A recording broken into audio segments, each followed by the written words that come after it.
mind you can't control. Running wild, can't calm down. My head is in the clouds. Gotta keep this feeling, keep on breathing, even if we're slipping away. So I close my eyes and lose myself now. Do it like it's only today. We got a party for a lifetime. No, we ain't stopping for the sunrise. No, we don't care about the bad nights. For a second I can feel like this. Make me feel like this.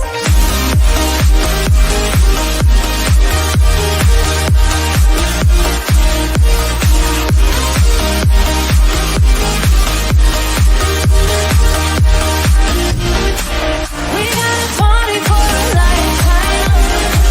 No, we ain't stopping for the sunrise. No, we don't care about the bad nights. For a second I can feel like this. Make me feel like this.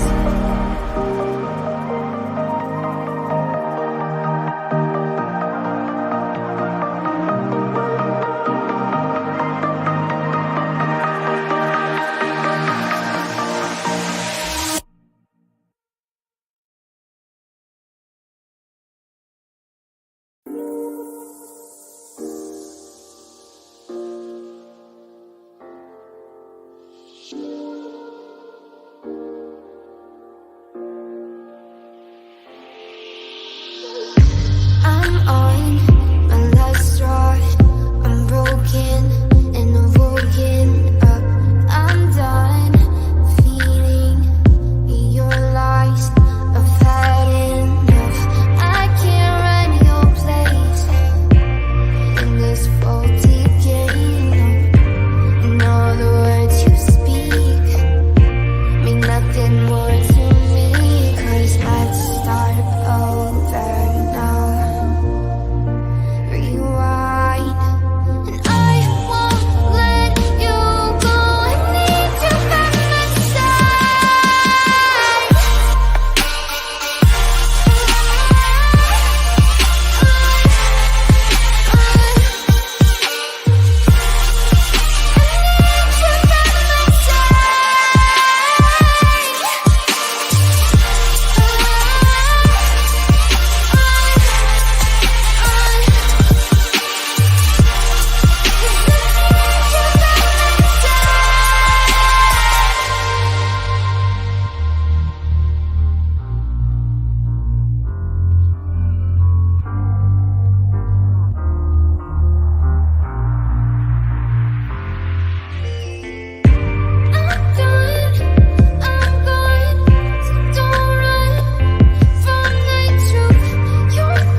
it's all you and me.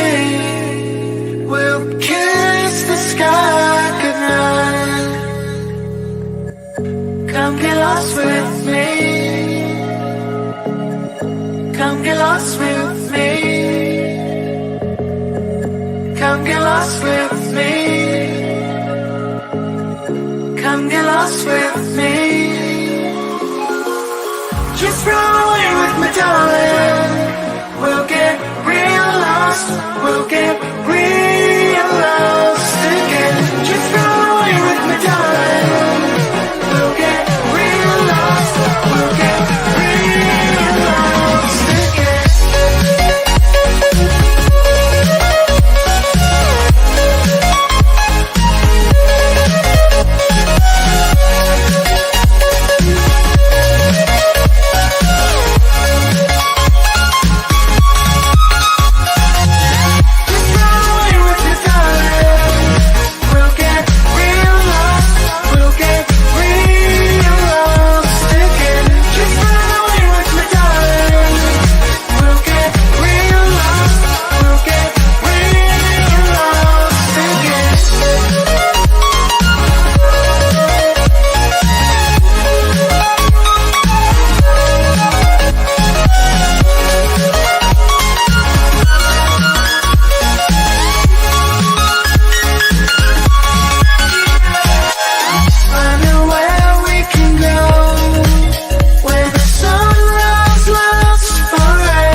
Well, hello everyone. Thank you so much for joining me.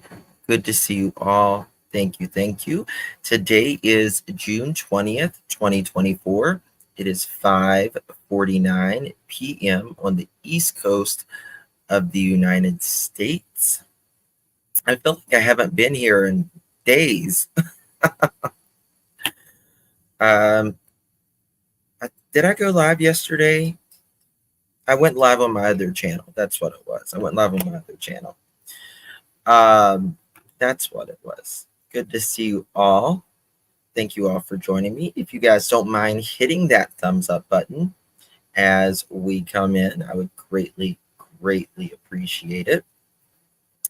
Got a lot to talk about today, and we are going back on the Sebastian Rogers case, which, oh man, oh man, oh man. You know, I was thinking about kind of backing off this case a little bit. And then at 5 o'clock this morning, I woke up and I get a text about the interview Chris did with News Nation last night. Thank you, Sparkling Bubbles. It's sweet. Thank you. And I watched it. And it just broke my heart. Did I say Chris? Seth. Sorry, Seth. I was looking at something here. And we're going to watch it. We got a lot to talk about. So batten down the hatches. Get ready. Thank you, thank you, thank you. I appreciate you all the kind comments. Y'all are so sweet. Always, y'all are family. And y'all are my pearls. Not my pearls. All right, so we're going to watch it. And it's really heartbreaking. It's really, really heartbreaking. Oh, Emma, just fake it till you make it, baby. That's all you do. All right. Credit goes to News Nation. And Tony Mathis, thank you to the both of you. And Seth, I'm really so sorry that, here we are having this conversation with News Nation again about your son, Sebastian, and it's been all these months. Do you have any updates? Have you heard anything, any leads, anything at all from the police? No, ma'am, I haven't. Every lead that I do come across, I have my private investigators searching into it. And have they come up with anything? Have they been helpful? Well, we've had pictures and stuff come in. My private investigators. I think Seth has aged probably 10 years in the last 4 months. Look at him. The man is broken. I feel horrible for him. Just horrible. And thank you, News Nation. Thank you, Ashley Banfield, for keeping this out here. I could tell Ashley was really moved last track it down, and then we find out that it's just another rabbit hole. Sumner County, I give them all the tips that I get. Just not really. And so when you give them the tips that you come up with your private investigators, are they thankful? Do they indicate to you that this is helpful? Do you have a good relationship with the police? Do you feel like they're on your side, that they're working hard?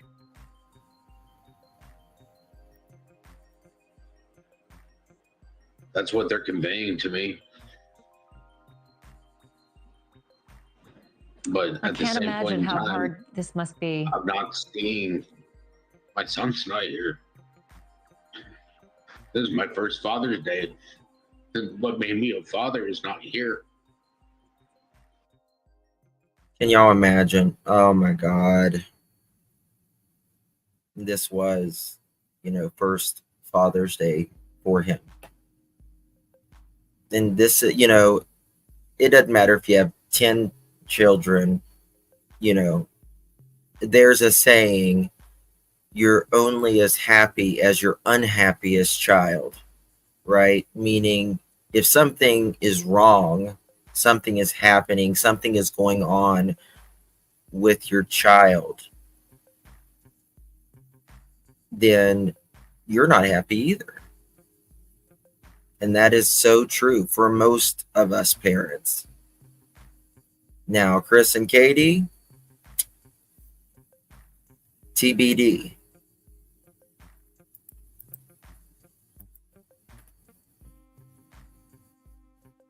Oops, I thought I hit play. I'm so sorry. I am just so sorry. If there's, anything we can do, we'll keep the story, in the news.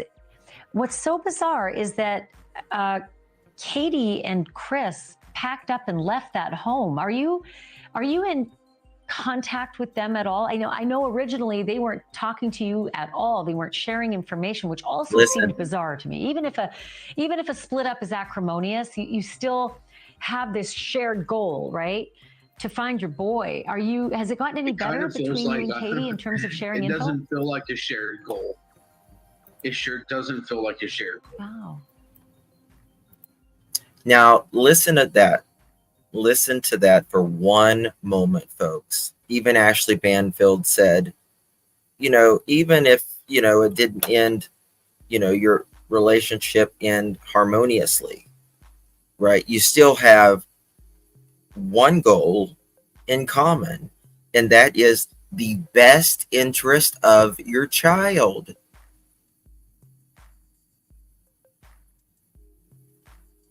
And it was, I don't need, I can't go out, can't search, I'm got to be at home. So you packed up and went 3.5 hours away. Got it. That's not home. It's not home, Chris. Not home, Katie. And it's not a home if your child isn't in it. It's just not the same. It would never be the same.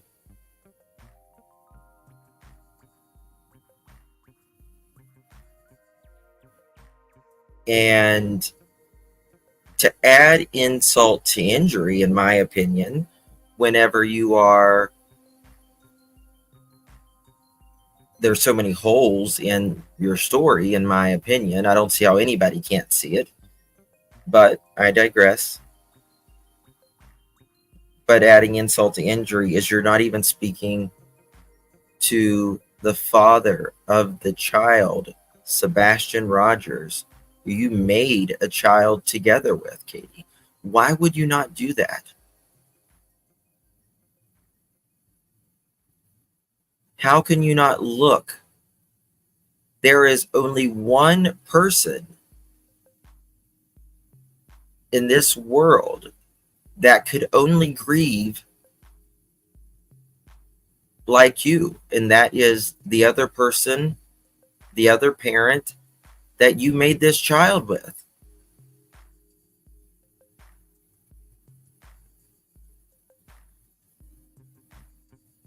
And it's beyond frustrating, especially to see a mother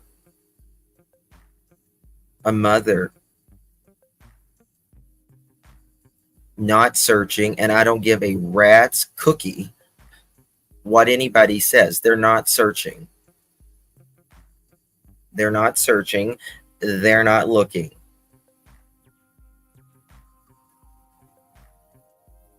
They're not doing anything.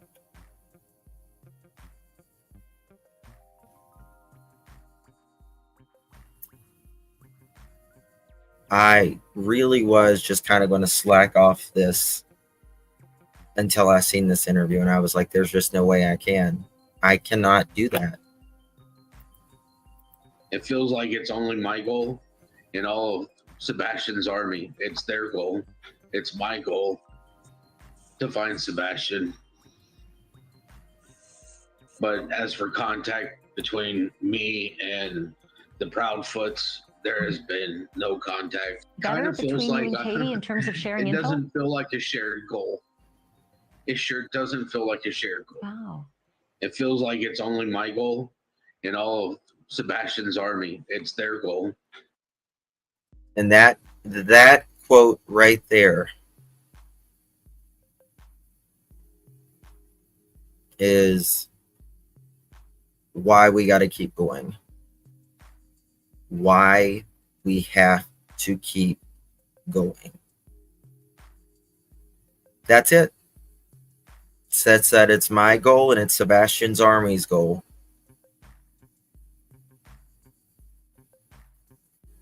And that's why we're here. That's why we have to be here for Sebastian.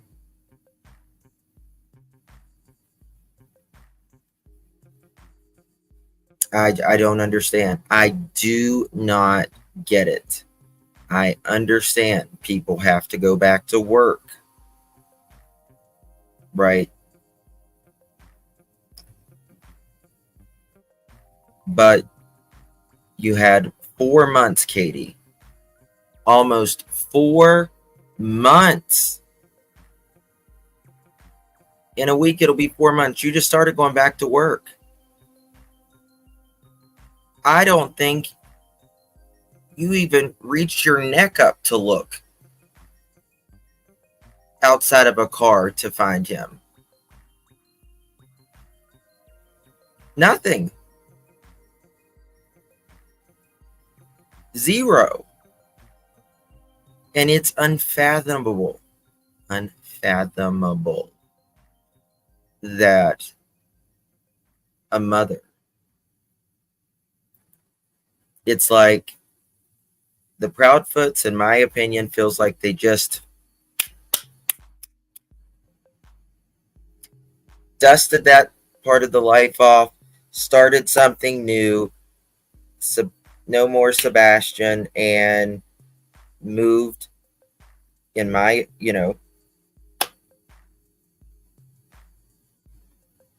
Chris has his kid now for the summer. And Chris, in my opinion, got everything he wanted. Got everything he wanted. He didn't want Sebastian in that house.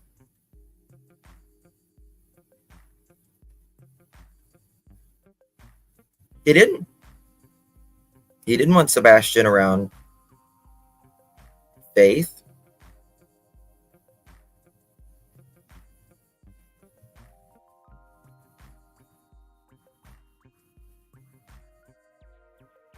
How do you guys sleep at night? Because I don't know about you, I've never met Sebastian. In fact, we haven't met any of the children that we talk about, that hasn't been found.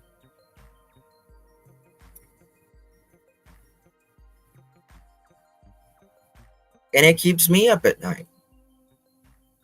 I know it keeps Seth up at night. I know it keeps you guys up at night.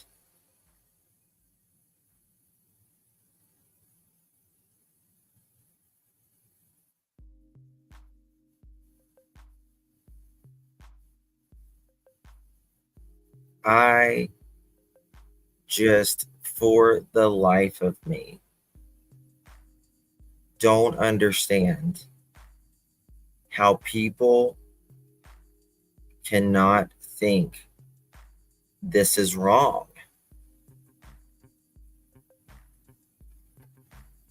Like, how can you not think it's wrong? Listen, when someone's searching. People's like, oh, well, they don't have to have a cell phone, shoved in their face when they search. Okay. Are you logging it? You logging it? Bet you're not. Where have you searched? Bet you haven't. Because you haven't. Listen. For better or worse, when Katie and Chris goes out, there's pictures taken. This is just the way it's going. This is just the way it is at this point. And when something's searching, you can't bullshit. You really can't.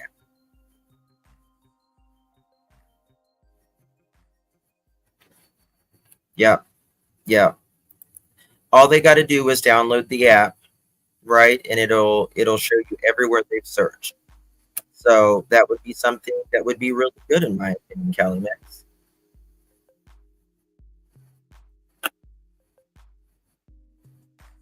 Do they call law enforcement before they go search? Do they tell them where they're searching? No. You know why?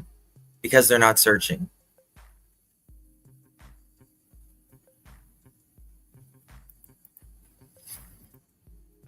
It's my goal to find Sebastian. But as for contact between me and the Proudfoots, there has been no contact. Still nothing.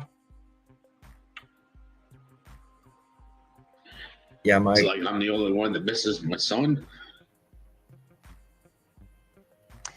Let me ask you, Tony, if you can jump in here. I know that you and Seth asked for the FBI to engage, take over, become a part of the case. Where has that gone, if anywhere? Well, as you well know, Ashley, it's only going to go somewhere if the Sumner County asks for them to take the case over. And kind of where we're at and where I've been all along is I just want them to answer one simple question for Seth. And I feel like that he deserves an answer to this question. Mm-hmm. Are they closer today than they were February 26th? And if the answer to that is no, or we can't get an answer, then I think it's only logical that the case be elevated. Yeah, it seems. And I agree with Tony there. I absolutely agree with Tony there. Can you just answer one simple question? Are you closer to finding Sebastian today than you were 4 months ago? That's it. I don't think that's too much to ask. I don't think that is too much to ask. Now, listen, I understand Seth has said some things probably that he shouldn't have said. I get it.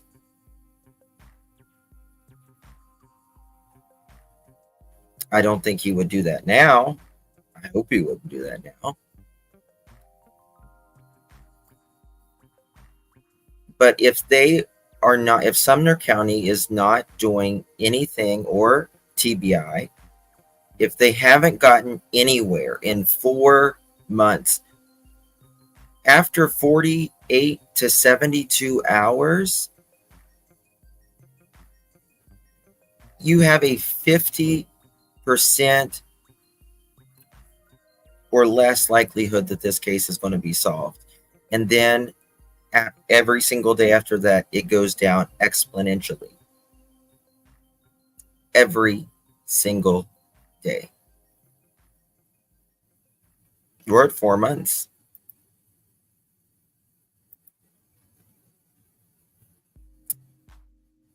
He's not asking about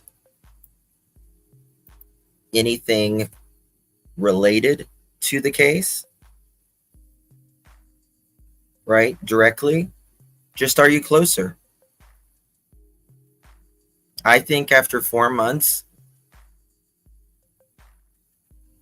you should give them that answer. It's just a yes or a no. That's it. Nothing more, nothing less. I mean, what are we? I think 114 days. I understand that investigators can't always share everything, but do you feel, Tony, that at least they have been, I don't know, optimistic or helpful or hopeful, or at least been keeping Seth up to speed on what they're doing? I think that we feel like that the communication could always be better. And, you know, let's put you or I as a parent in Seth's shoes. If they can't give you an answer to the question, are you any further along today than you were 114 days ago? I mean, as a parent, are you not terrified to hear that? I can't imagine it. Seth, if Sebastian can hear you, if he's out there, what's your message for him? Same as it's always been. I need you to get away from whoever you're near. Get to a phone. My phone is still on, son. The same phone number. Everything. I need you to call me. I need you to call 911. I need you to tell who you are. That you need to tell them that you are wanted.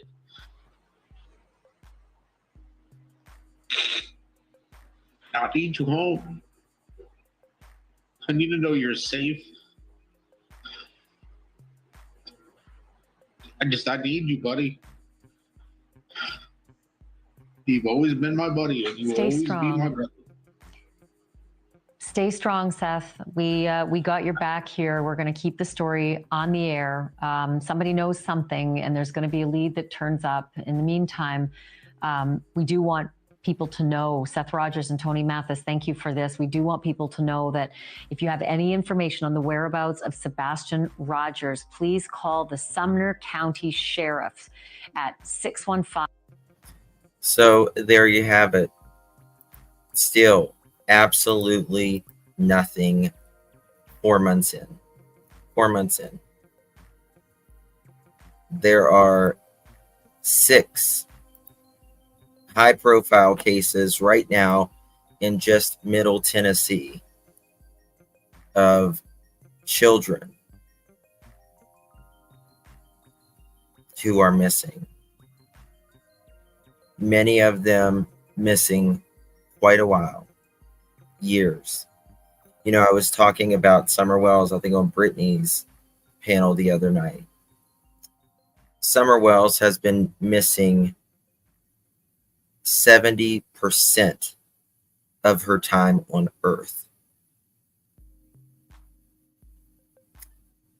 She's been missing 3 years. Right? And she was 5 years old.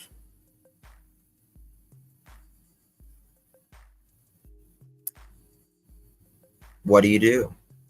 What do you do?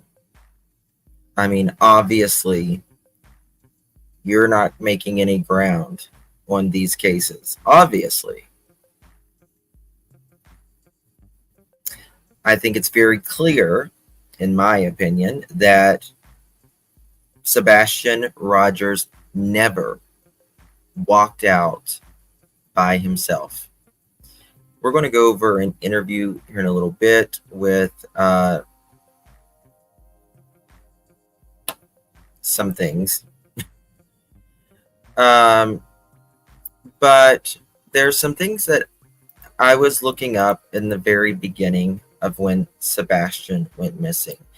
And they will, you know, police thought in the beginning that this was an autistic boy who just walked out without his shoes. Okay, thank you. I see you. Yep, that's what I was going to play. I see you. Yeah, I told people yesterday or day before I was going to play that. Yeah, that's what I was going to play. But I want to talk about this first. Everyone in the neighborhood that I have spoke with privately have said they, you know, even Bobby said this on JLR's. You know, they were real open. The police were real open with them in the first few days. You know, they would talk to them and all of that. But there came a time in this case where everything changed. Right? He just didn't walk off. We have to think about who Sebastian is. We're all individuals, right? We all have things we like and we dislike. We all have traits and personality of things we like to do and things that we don't like to do. Sebastian was not the kid who was an outdoor, an athletic person, right? You know, there's sporty kids and then there's not sporty kids, right? There's kids that like outdoors and there's kids that don't like outdoors. And both are fine. You are who you are, right? You have your own traits that genetically you like and what you like and you don't. And you also have, you'll kind of grow up the way you're raised as well, you know, nature and nurture. And Sebastian was not an outdoor type of child. Not only Bobby, but neighbors that I have spoke to say that they never saw Sebastian outside playing. They would see him, you know, outside when maybe, you know, Chris or one of them was outside. But he really was mostly indoors all the time. And all he wanted was friends.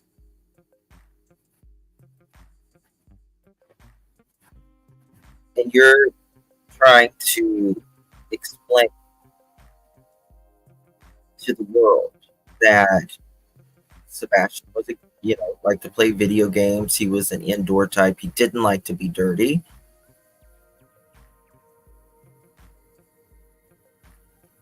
he liked the comforts of the indoors. He had a great day that day. Had a wonderful day that day. Nothing was wrong at all.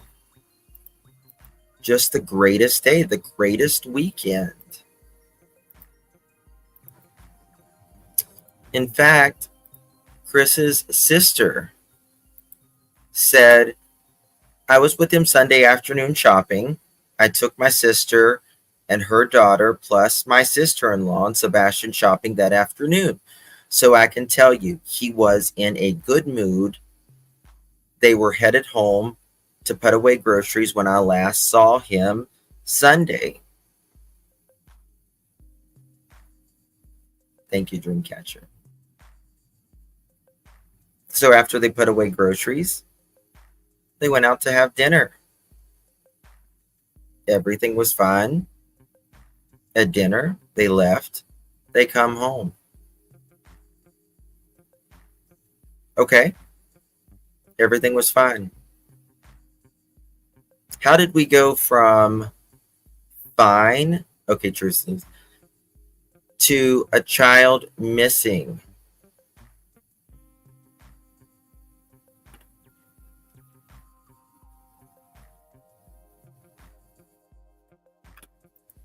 Well, I don't think it's that he loved working an excavator. I think that kids like machinery, and I mean, he's sitting on top of an excavator. That doesn't mean he likes to get dirty. You know, you're not going to get dirty sitting on it. And that's probably one time that he did that, maybe twice if we're lucky. That wasn't who he is. Chris and Katie. Seth says, don't like to get dirty at all. Doesn't like the dark.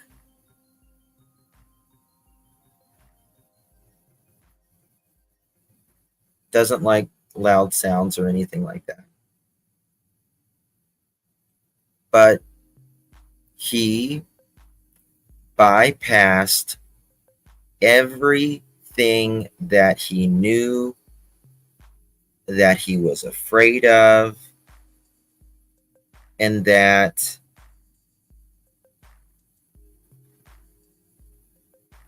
he didn't like.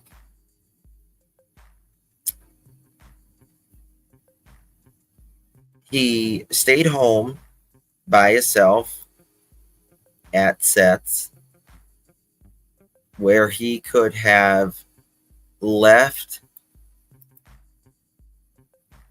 at any point.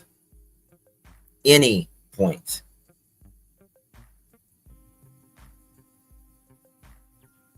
I think if he was going to leave, he would have probably left during the daytime.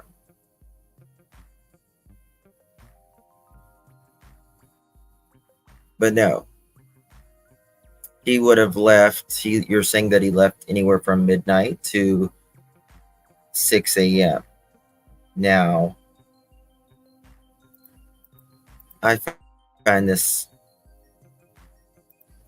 is bullshit.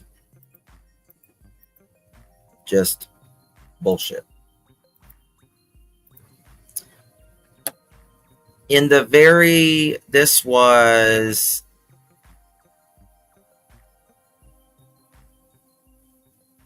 the day of, or the next day after Sebastian went missing. And I don't understand some of these things. The emergency management director, Ken Widner, is it Widner? He says, quote, apparently he doesn't sleep a lot at night and he's more active at night. This is when they thought he walked out by himself. He doesn't sleep a lot at night and he's more active at night. Okay. So if he's more, this doesn't make sense to me. If he's more active at night, maybe he's naturally more active at night, but he takes medicine to make him sleep. So Sebastian went to bed at 9, 10 o'clock, and she said she let him stay up a little bit later. I think that's pretty early for a 15-year-old myself, but to each his own. But if you gave him sleeping medicine at 9 o'clock, 8:30, didn't take a bath, nothing else, how the hell is he going to stay up for a minimum of 3 hours after taking the medicine?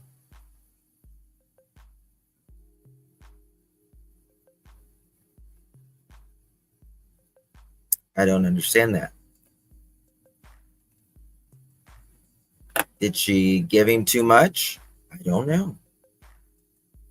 But that was one of the top theories Seth spoke about.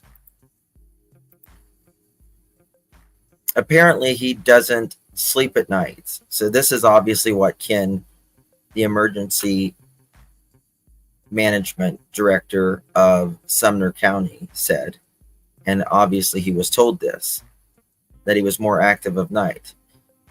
Ken continues, he'll probably sleep some more in the day, so we hope he's laying down and resting, and we just don't want him to outwalk the search. The ground that he can cover on foot, we know, and we're working with that.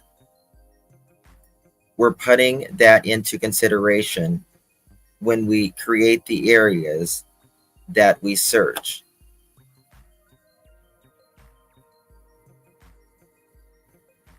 However, on that Tuesday, Craddock said there were still no signs of Sebastian. Multiple agencies remain on scene Tuesday as search continued, with officials urging in the area for people to check their surveillance. Let me see here. Craddock said authorities have received several tips over the course of the search. They haven't been searching more than 36 hours, I think, at this maximum 48 hours at this point. And we are looking into every possible lead, including a potential sighting of Newman's trail off Long Hollow Pike. But so far, none of these tips have panned out.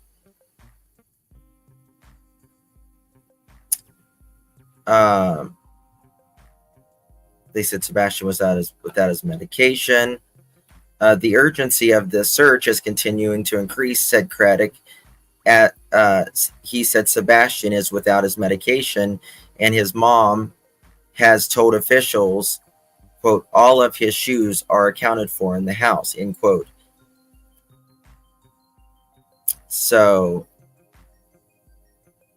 they were concerned about him, being cold, because it had gotten very cold, I think a day or two after he went missing.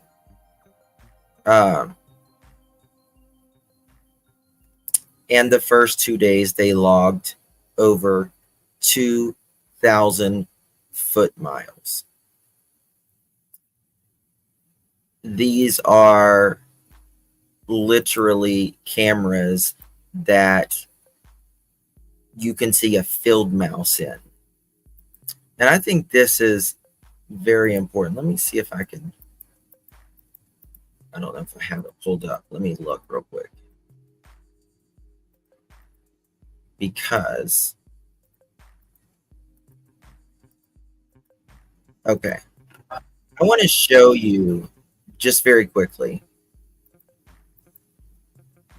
how easier it is to search in February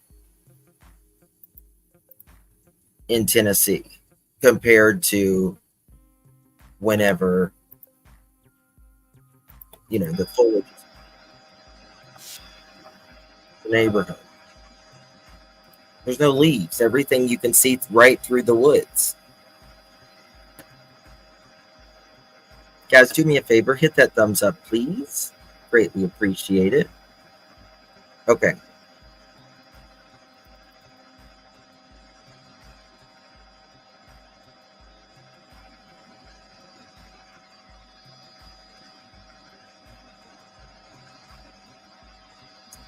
Look at this. I mean, look how good they can see down there. This is just a news helicopter. This isn't with the TBI. Okay, she sent me an email. I got it. I'll look at it. Right. They can see everywhere. Really good. You can see the horses early, like later on in this video. And there's also something I want to show you that I wondered about Chris, if he had this or not. Let me show you. Give me 1 second. Okay. They're going to zoom in here 1 second. We're going to see what cars are at the ground. Let's give me 1 second. Okay. So this is the Proudfoot home. You can see Chris's truck, right? Bauer socks. I don't know who else right here. But Chris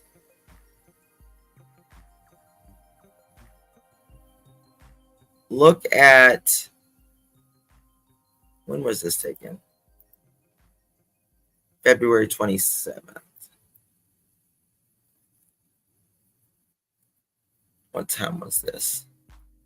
Does it say the time? I wonder what time it is. But he's got a cover, it looks like, on his truck. I didn't know he had a cover on the truck. Did anyone know he had a cover on the truck?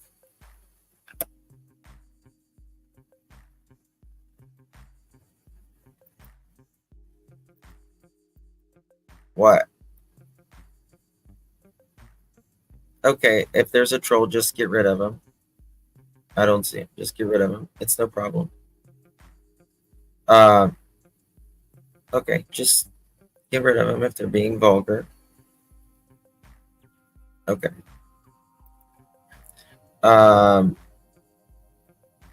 We keep it classy here. Now, this is the day that he would have. Is this the day he went the 27th to like a bed cover, that goes in the bed of the truck. Shook your head. So here I'll show you what it looks a little bit closer so you guys can see it. Oh, we got a member. Yay.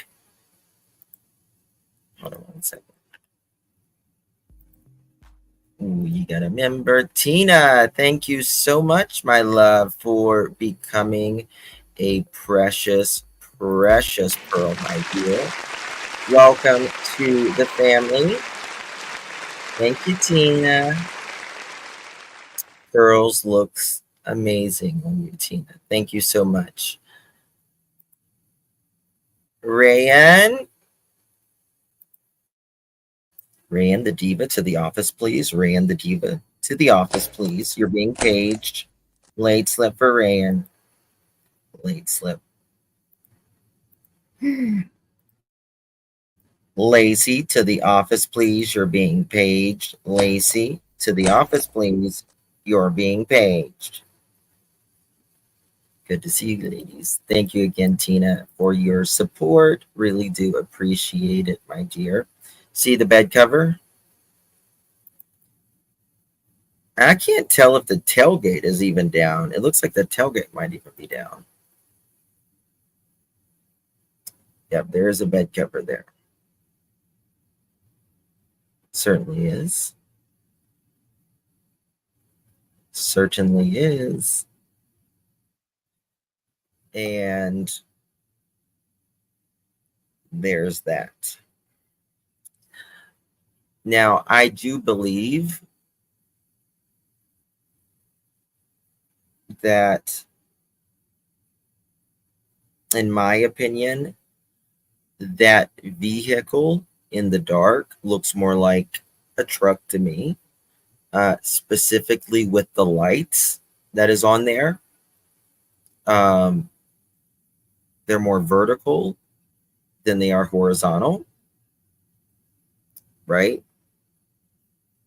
They're more up and down than they are across. Mods, if there is a troll, then just please block them. Don't worry about it.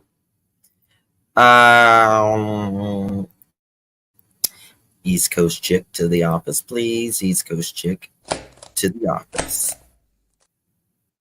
Thank you, thank you, thank you.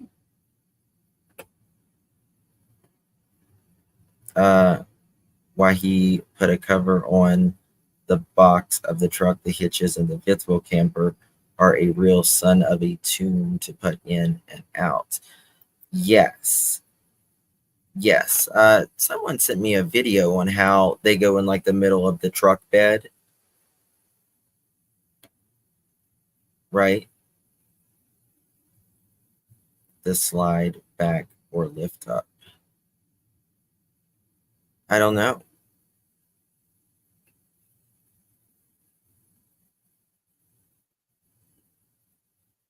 Do know. But there's that, right? Now, this is the area, this is from the helicopter footage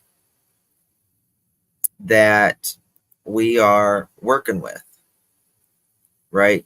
Here is the corner home that has the footage. Remember that, right?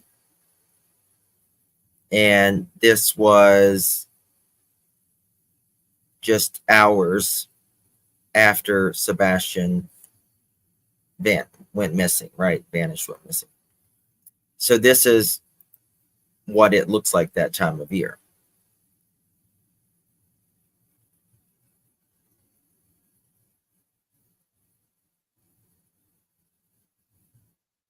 Now you can clearly see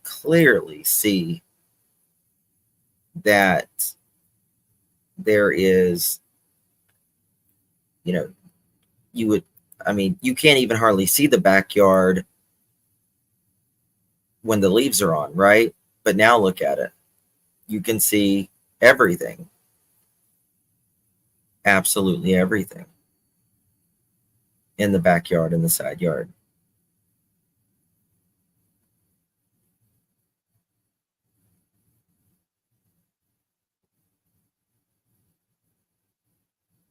Right, Pickle's grandma, I get it that it covers the gooseneck hitch for the trailer, but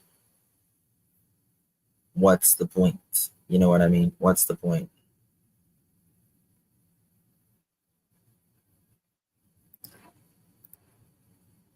Okay.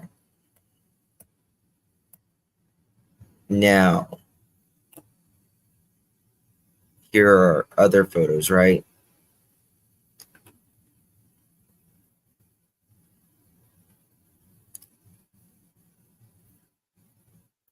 Look at that.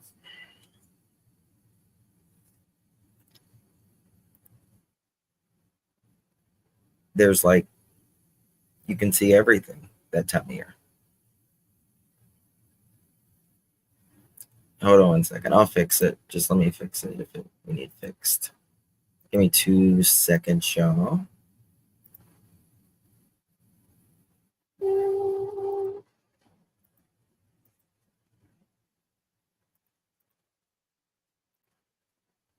There we go. I fixed it for you.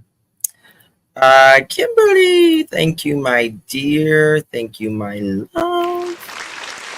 Have you looked at the tail lights like KP work van? Weird. They couldn't tell Nancy Grace anything about it. I did. And it was a no bueno for me. The back of the Dodge van that they have, the lights, no, I did look, but just nothing. Let me show you here.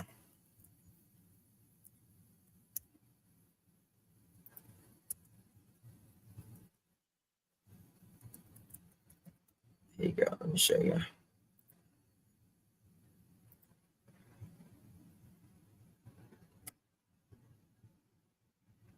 I think it's just, I think the van itself is just way too high,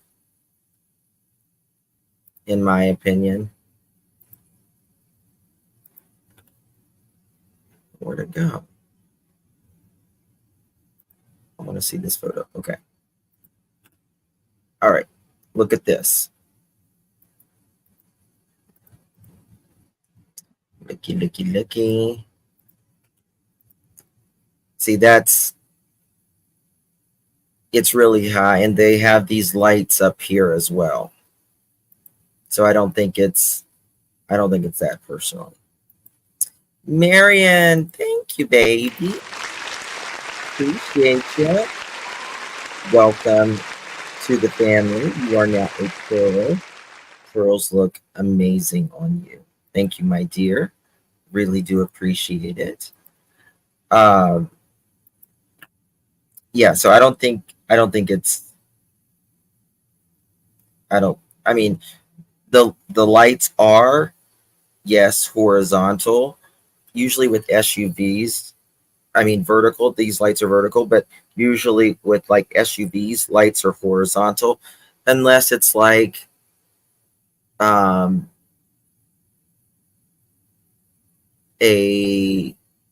most Japanese cars, SUVs, the lights are horizontal. American made, like Cadillac, GMC, Denali,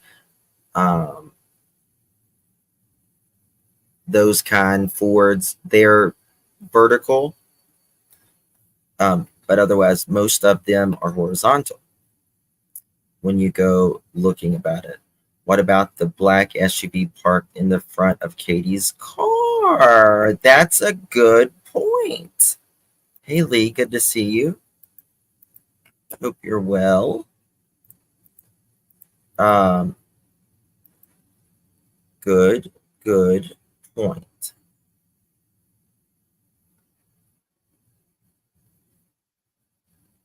That looks like a Jeep to me.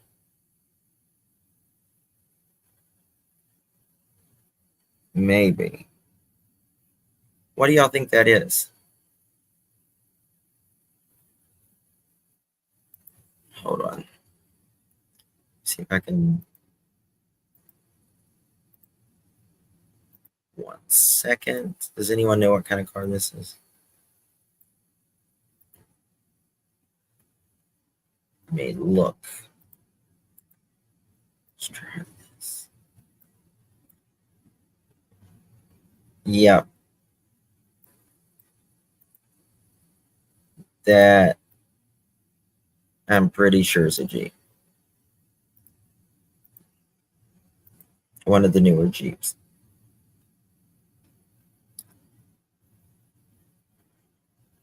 What are the new Jeep? What's it called?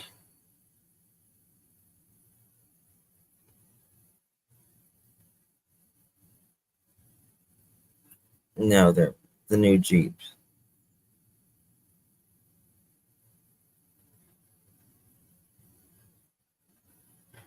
It's like a Cherokee, but it's like the new. They've got a lot of chrome on the hood. No, not a Liberty. I don't know what kind it is. I would. What do y'all think?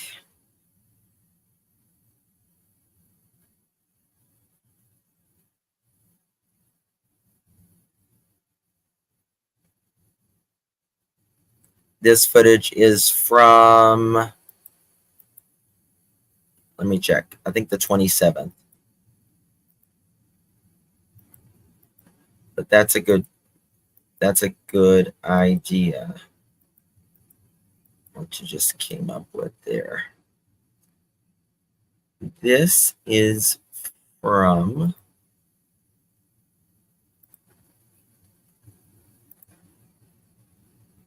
Yep, the 27th. Here we go. Look at this.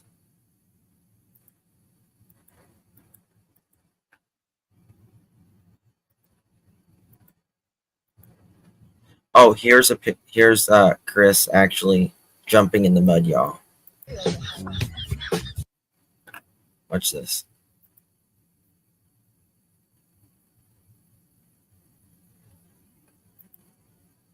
Isn't that funny?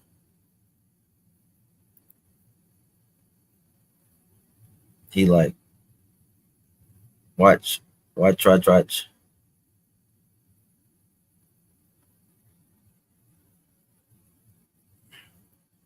Actually, Chris.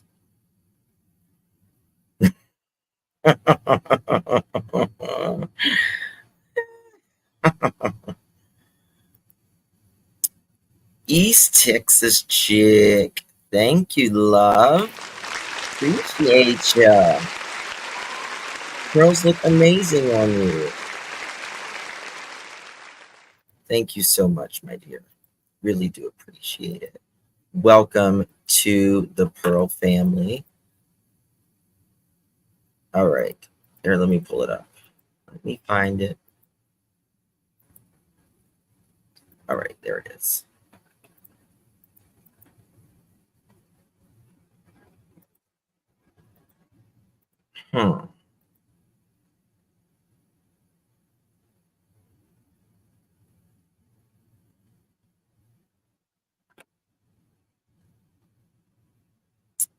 I don't know. I say a Jeep personally. Just like Houdini. Yeah. I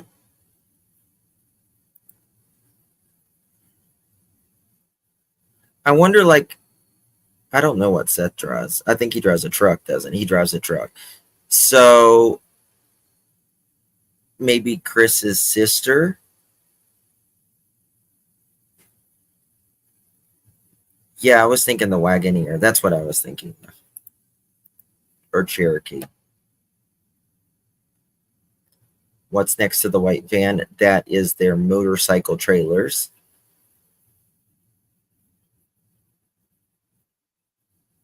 That's what I thought. That or Cherokee. It's boxy like a pilot, but they don't have that rounded front. Yeah, like you can tell, like the front is like chrome. Are they parked in front of the house? Why not in the driveway? I don't know. They are parked in front of the house. That one's definitely Kathy's car.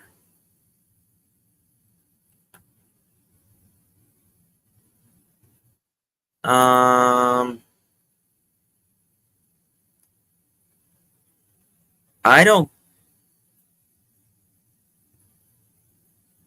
think that's a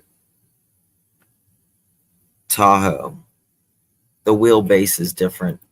I mean, or I don't think it's a Denali, Yukon Denali, because I have one. And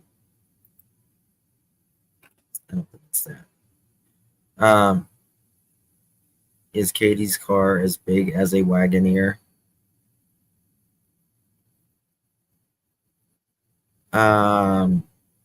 No. It's smaller than a Wagoneer.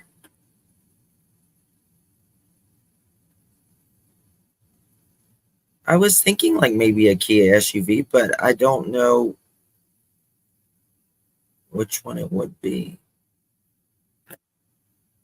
No, it's not a hearse. It's definitely not a hearse.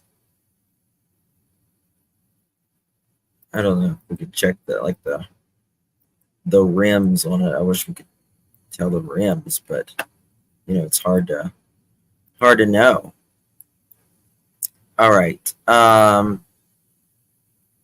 There's some things I want to show you before we go over that interview, but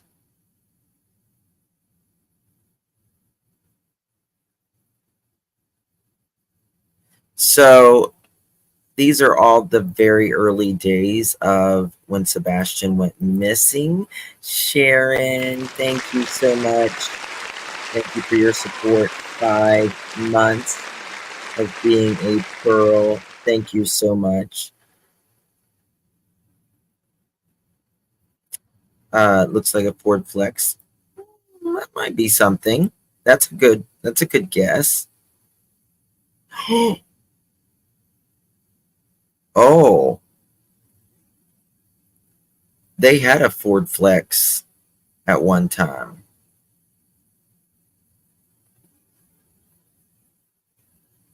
Kia Telluride?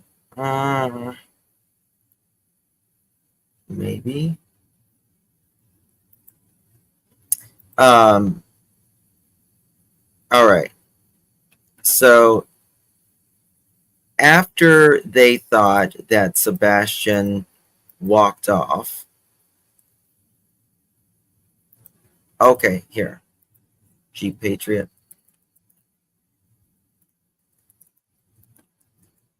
Okay. Oh, yes, Maui girl. They certainly did. They are out just living it up. All right. So after Sebastian, went missing, and in my opinion, that they thought it could be something else, which they clearly stated that they're more investigating it now. But they said the original thinking was Sebastian walked away on his own. But the fact that he disappeared without a trace has authorities looking at the very real possibility of foul play. There is no security video of the teen, and there is no trace of Sebastian. We are used to producing, and this is one of those cases we have not been able to produce yet, says Ken from the Sumner County Management Emergency Management Director. And they said no one is giving up. We're scaling back a little bit, but it just makes you wonder, what are they looking at? And in my opinion, authorities don't look for children that walk away in the middle of the night in a different state, in a dump, in a landfill.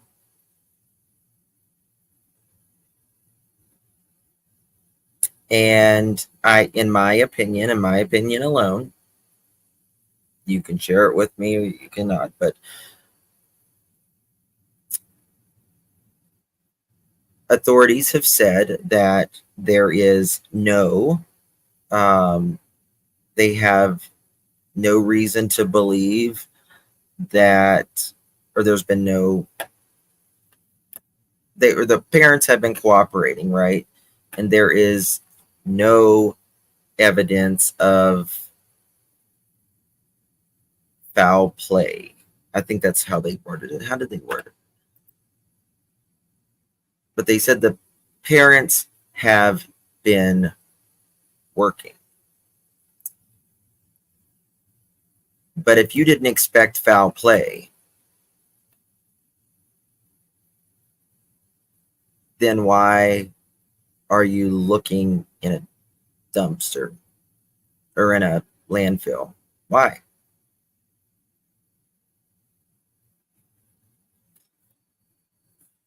Right?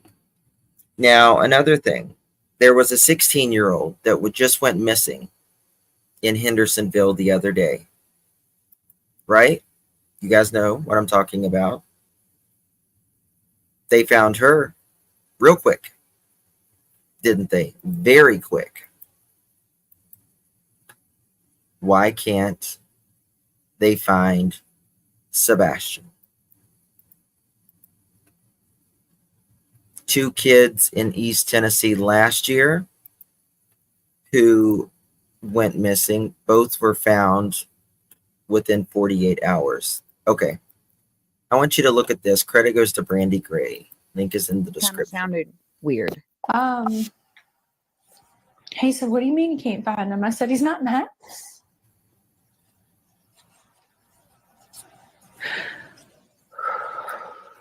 And so at that point, is that when you call 911 or what's going through your mind?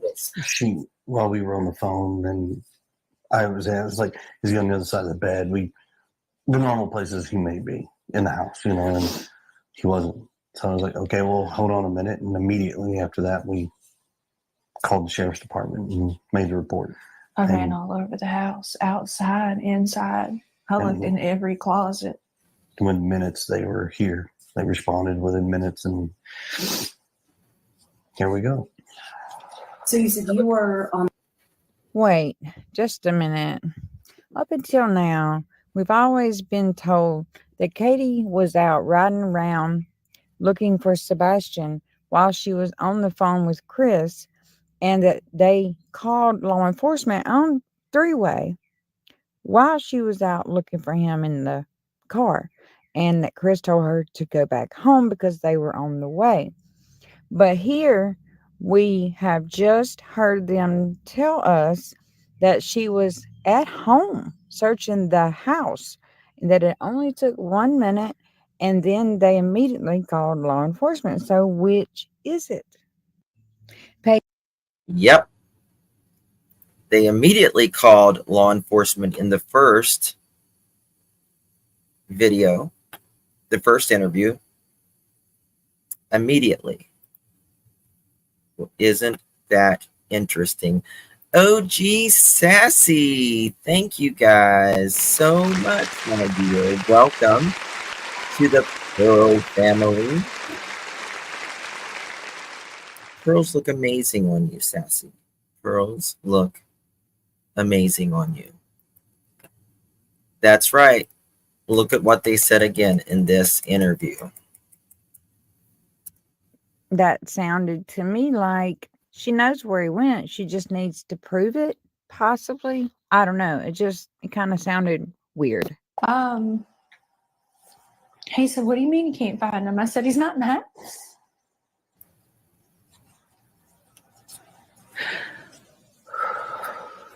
And so at that point, is that when you call 911 or what's going through your mind? While we were on the phone, and I was like, is he on the other side of the bed? The normal places he may be in the house. The normal places he may be in the house.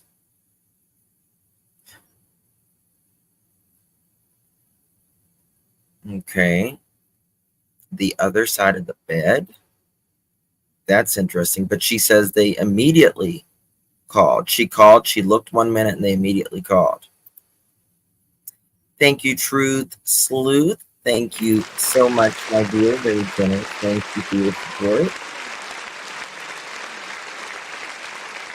Yes, and what is normal? What's it's normal? Right. Okay. So he on the other side of the bed, what the hell is that about? Weird statement for CP to make. It really is.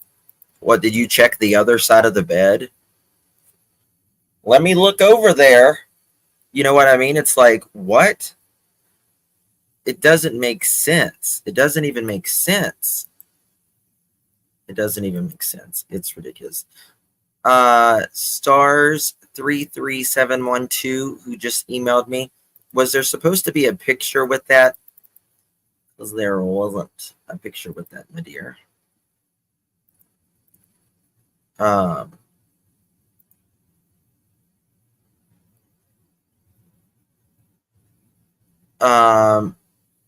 Hey Mona, that's the wrong house, honey. That's a different case. You sent the picture. An avalanche. Now, they did have an avalanche at one time, but I don't think it's that. I really don't think it's an avalanche. It could be. Could be. I think Chris's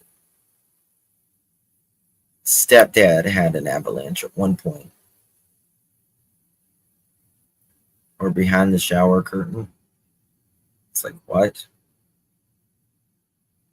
Yeah, she's definitely self-soothing.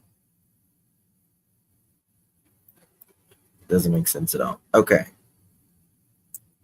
Now, someone sent me some other stuff here. I don't think it's a Kia Soul. I think that's too small to be a Kia Soul. Or, I mean, I think it's too big to be a Kia Soul because the QX80 is the largest. The QX80 and the Toyota Sequoia are the two largest Japanese brands. And whatever it is in front of them, it looks like it's a little smaller, but the Kia Soul is really tiny. In my opinion, but I think it looks like some type of Jeep personally.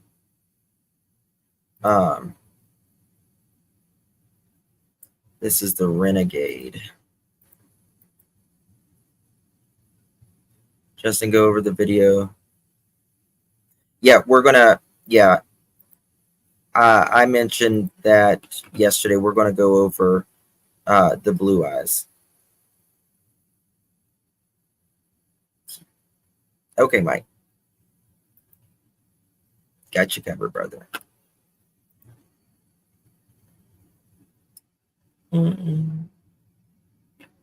I think it looks like a little tail on the back. Justin, does anyone know how long the dent has been in the garage door? I have no idea about that. I know a lot of people's asked me. I don't know.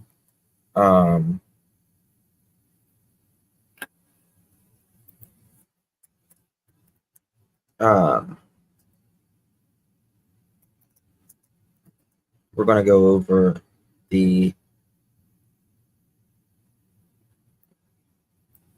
1 second.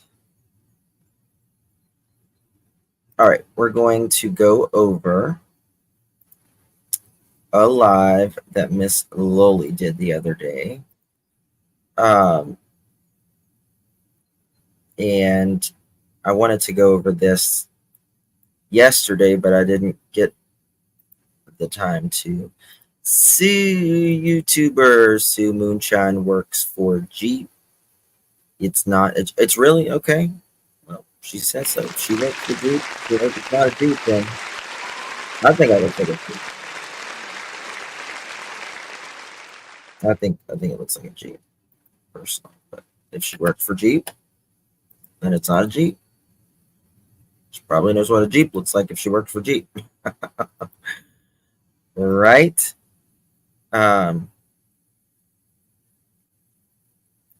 It's got to be. There might be some. I'll look. So this is Loli. I'm going to. She's in here all the time. I'm in her chat all the time. I'm going to drop her link. Make sure you subscribe to Loli. She's a sweetheart, very good person. And she genuinely cares about these kids. Loli she lost a child a few years ago, and she's experienced heartbreak, right? So is with us, and she has some really interesting things to talk about. So we'll get started with that. I'll look up. But hello, beautiful. How are you? Are you there? Can you hear me? Yes, hear Okay. you. Yeah. Let's see how everybody's doing. We got Miss Millie in the house. Yeah. Miss Janice. And our beautiful Smiley, who had a birthday yesterday. I don't see Nick Barris having an update. I just looked. Someone just said Nick Barris has an update. No. He don't. That I see. Not in the last 24 hours. Nope. Nothing. Let me fast forward this. Do that one. Let's do. Hi, Miss Kathy. Just me. And story. Sure. This is very interesting. So ever since this case come out, it has been just tugging at the heartstrings. It's just been one thing right after the other with it. And so it just all of a sudden I decided I'm going to take a trip to Hendersonville, Tennessee. I'm going to go look for this child myself. And I took my daughter with me, which she thought I was really crazy at first when I just called her and said, hey, you want to go to Tennessee? So me, my mom, and her took off, and we met at the Rudder because that's where Seth was actually doing his searches from. But by the time we got there, we had missed his the rest of the day. He had already finished up for the searches. So I'm just going to pause this 1 second so we can play this. Good. From WKRN. Been nearly 4 months since 15-year-old Sebastian Rogers was last seen in Sumner County. Last night, his dad, Seth, spoke about the ongoing search and the devastating reality of spending a Father's Day without a son. Peyton Kennedy is in downtown Nashville following the ongoing statewide search. And unfortunately, Seth says that he has no new updates from the TBI or from Sumner County in this case. But personally, he says he takes every lead very seriously, double checking all of the information with his own private investigators. Mm-hmm.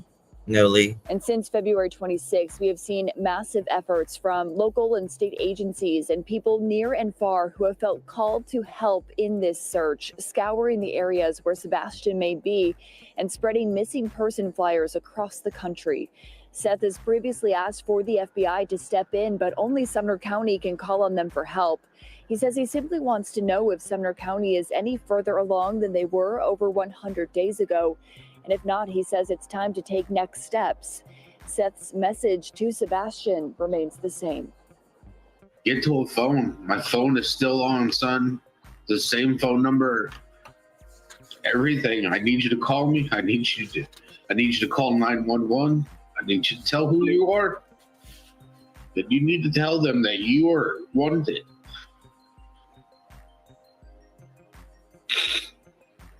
I need you home. I need to know you're safe. I need you, buddy. Sebastian is 5'5", 120 pounds, dirty blonde hair. If you have any information about him or his whereabouts, you can call TBI or the sheriff's office. TBI's number is 1-800-TBI-FIND. Live in Nashville, Peyton Kennedy, News 2. It's sad, man. Really sad. All right. So we're going to go back to Loli. Link is dropped in chat. Make sure you subscribe up to Loli.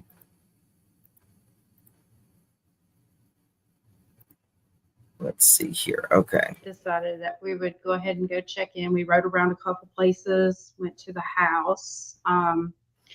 When we did take a stroll by the house, all the lights were on, even the floodlights and stuff. They said that they don't never keep on and stuff, but we went by there and we drove around, got, and did what we needed to do to familiarize ourselves with certain areas.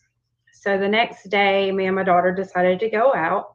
We met at the Rudder. We signed the list to go search because they made you sign a sign-in sheet with your name and phone number, and you took a picture of it so that you would have the numbers to call to people if you found anything. And we handed out thousands of flyers. I agree. And we went out and was near the house. And we got to this little, it was like a little barbecue.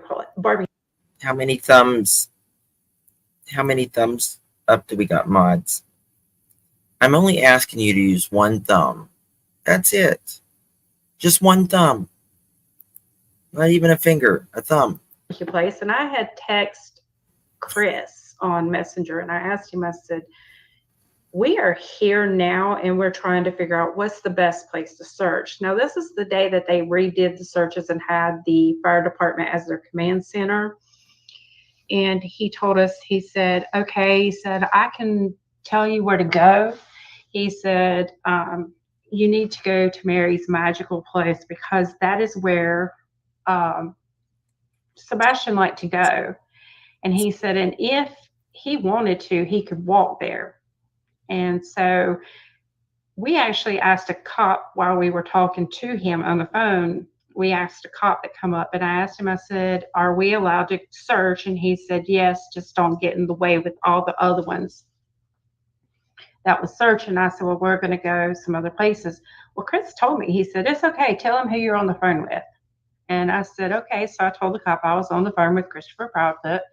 Cop was okay with it and everything. So he took us all directions down to Stop 30 Road. I mean, he directed us all to it by the phone.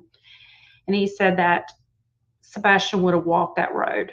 Well, being barefooted and walking that road, no, I don't see that happening because I just, with the textures and what they were explaining about Sebastian, I don't think that he could have stood that road. That road was horrible when we were driving down it. And so we went down to the Mary's Magical Place, and we looked out there. We put out flyers. We went down on the creek beds, everything. We looked through there. And as I said, we've talked to him several times. And I started talking to him probably on March 27th. And I had asked him just several things. I said, my heart breaks for y'all's family, and I can't imagine the hurt of a missing child. And I said, you said that you would answer all questions, and I watched the interviews and all the others that you and Katie have done. And I said, I'm confused because in one interview, I think it said you were home on the 25th of February and left. Now, remember, Sebastian, someone just said, Sebastian, they say one of his things was playgrounds. Yeah, because he didn't have not a trampoline or anything outside. And went back to Memphis. And I said, is this correct? And he said, no, I got home the 26th, the day that Sebastian was missing, around 1 p.m. He said, he said, I haven't been home since early February. And 1 p.m. he got home, he says. 1 p.m. 1:30. We're going to talk about that timeline because in just a little bit about Sebastian or Chris being gone for 17 hours whenever Sebastian hadn't even been missing 48 or 72 hours at that point. Truth Sleuth, thank you, baby. Thank you so much for your support. Oops. Thank you, thank you, thank you. CP was directing the search, and he wanted law enforcement to know he was on the phone. Why? In my opinion, was he bragging about connections to law enforcement? That is strange. Wasn't it him who was bragging about he was riding around with law enforcement? Right? Wasn't it him?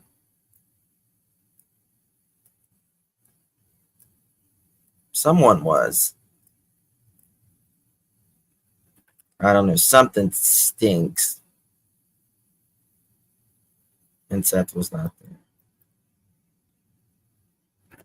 Something stinking, I'm telling you. So we've been talking on and off. My daughter's like, no, we don't talk to him no more. But I can't, because I feel like he was starting to communicate with me. I felt like he was starting to trust me with things that he would talk to me about. And I just, at first I wasn't believing, in my opinion, that they were actually guilty of anything because of everything he was telling me. And I know certain people are, you know, on the fence with each one of them and all that, but I can tell you this, me and my daughter didn't get a good opinion of Seth either, but I don't know what to say about Seth right now. I've gotten some weird vibes out of that since all this stuff has been coming out with him and Tony. But Chris was seeming to, you know, talk more and all that stuff. And I told him, I said, I've heard so many horrific stories and I can't imagine living this nightmare.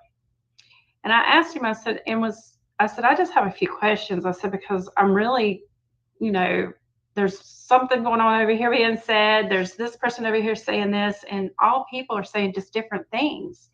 And I said, was Sebastian's bed messed up when you guys checked in on him to wake him up that morning? And I said, do you think he might be close to your home or farther away from the home? Well, his reaction was, people need a villain for their narratives. It's easy to blame a step parent because of statistics or the parent who last saw their child. And he says, I think he is farther away than we realize at this point. Anything is possible, honestly. And so that's when I had asked him, you know, this was when we was coming up there and all that. And I asked him about if there was any places that we could search. He told me to reach out to Sumner County EMA director. And so that's when it all got started. And we were already up there, and he is the one that thinks that Seth is trying to draw all the attention to him and make profits off of them, which I did ask him. I said, so how come y'all haven't started a GoFundMe or put up billboards, you know, or been out there helping with things? He said, we have been searching. We do it all. Also, one thing that's interesting, I keep saying Seth. Chris has said that he thought Sebastian was further outside of the search area, which is what, a 5-mile radius. barefooted?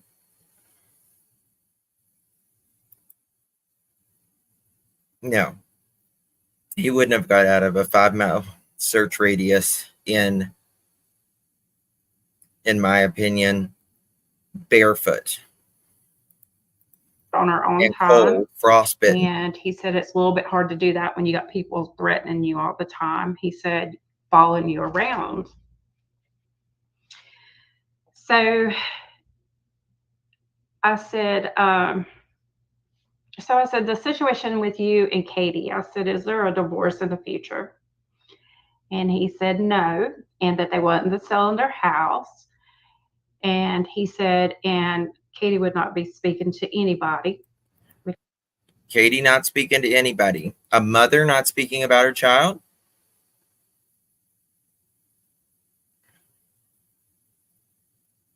Right?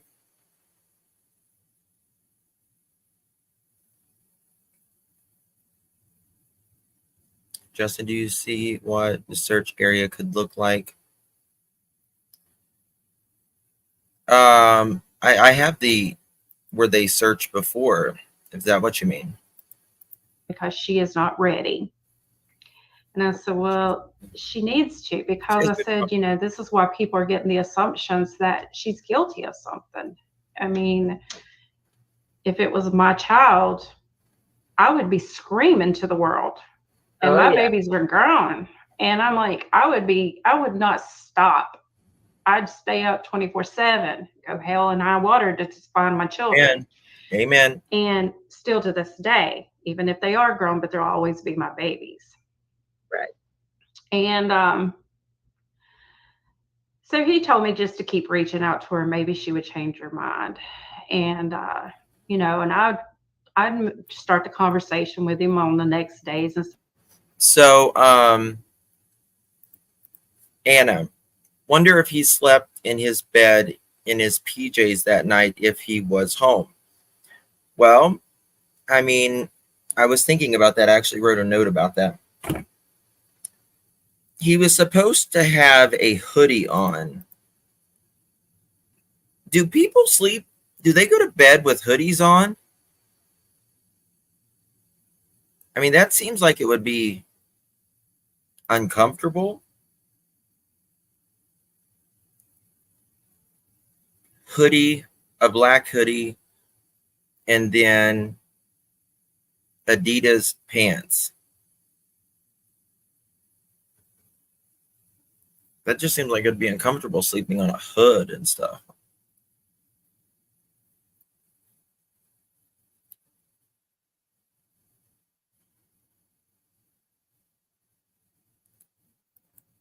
I mean, I can understand maybe if it's hey, I said, I was just really seeing how y'all were doing. It's really cold. Is there been any new news? And he says, no, there's nothing been anything told to us. It's all the same stuff.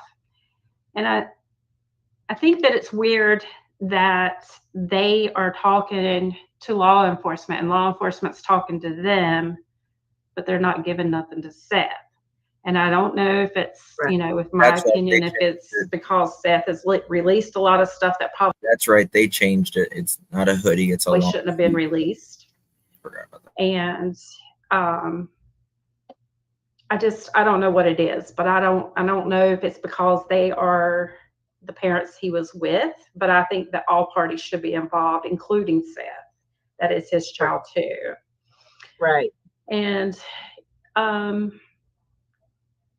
he told me that Katie was going to be staying with him at first, you know, because I think they did the Nancy Grace, and she had even told them that she was going back with him to stay with him while he goes back to work, because she wasn't working at the time and all that.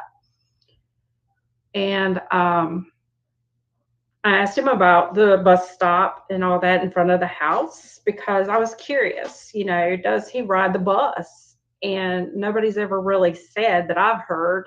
And he said, yes, he has one. It's directly in front of our house. Katie sometimes takes him, but he usually rides the bus. And he said, but if you're getting vibes off of this one channel that's saying that he went to the bus stop and took a right, that ain't true. Well, how do you know that? You weren't home. So you say. And I asked him, I said, do you honestly know or can say it in your heart that you don't know where Sebastian is? And he says, trust me, we want him home. We honestly don't know where he is. That's not the question. And when he said that, it was just like, okay, I got a weird feeling. And me and my daughter went backwards and forth every time about this. Hold on. Cookie Crunch to the office, please. You're being paged. Cookie Crunch to the office, please. You're being paged. Late slip for Cookie Crunch. Good to see you, Cookie Crunch. And, you know, and I said, I texted him that night, one night on March 31st. I said, Chris, I was wondering about the clothes Sebastian had on when Katie and him left the Texas Roadhouse. I said, are those accounted for? Arlena, and was he on? Thank you. Sometimes I go live and I didn't write all the notes. That's one of the main things I wanted to talk about today. About this is going to be a long live, guys. Okay. I adore you too. They keep saying we want, what is it? Sunday afternoon to Monday morning. And Chris says, I can't talk about that. Can't talk about why they would want Sunday. Why they would want Sunday. Why not? Y'all were having fun. Why would they want to see Sunday? Y'all were having a blast. You were at work, right?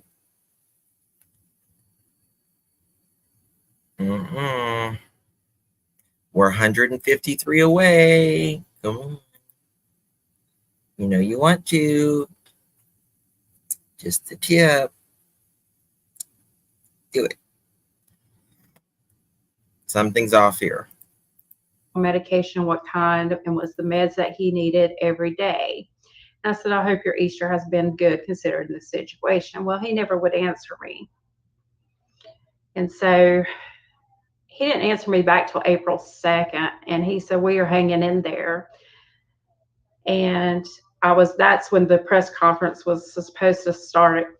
They were supposed to do, which they said that they didn't have any new information and all that, which he told me it would be played again at 11. So I'm not from Tennessee. I'm actually from North Carolina. So he said, due to death threats, we're not currently meeting anyone unless they have been vetted by the LE. He said it's for safety reasons. And I don't know why he would just come out and say that, because he didn't offer to do that. So I don't know what he meant by that. And I said, are you and Katie going to be at the press conference? And he said, no, we're not. And I said, okay. So, and I asked him, I said, I just seen the press conference and they said they found glasses. I said, were there Sebastian's and where did they find them? He said, we cannot speak on that. LE will not allow us, which we've all heard that over and over and over. I said, okay, I respect that. And it's the hard questions, right? Once the hard questions, but when you ask him the hard questions, what does he do? He can't speak about that. Law enforcement. I told him, I said, when we do find Sebastian and bring him home, I said, I would love to meet your son. And he said, he's my stepson. And he said, and I'll make sure that you get to meet him. Oh. And so I was like, okay. So I went on, and later that night, Chris asked him if there was any news. And I asked him again because I'd heard that they were selling their house. And he said, no, we are not selling the house. He said, that's funny, though. I was like, okay. And I said, I said, I had just seen it. And he said, Sebastian's birthday is December 7th. Hold on one second, y'all. I want to show you something. Marlena wants me to show this.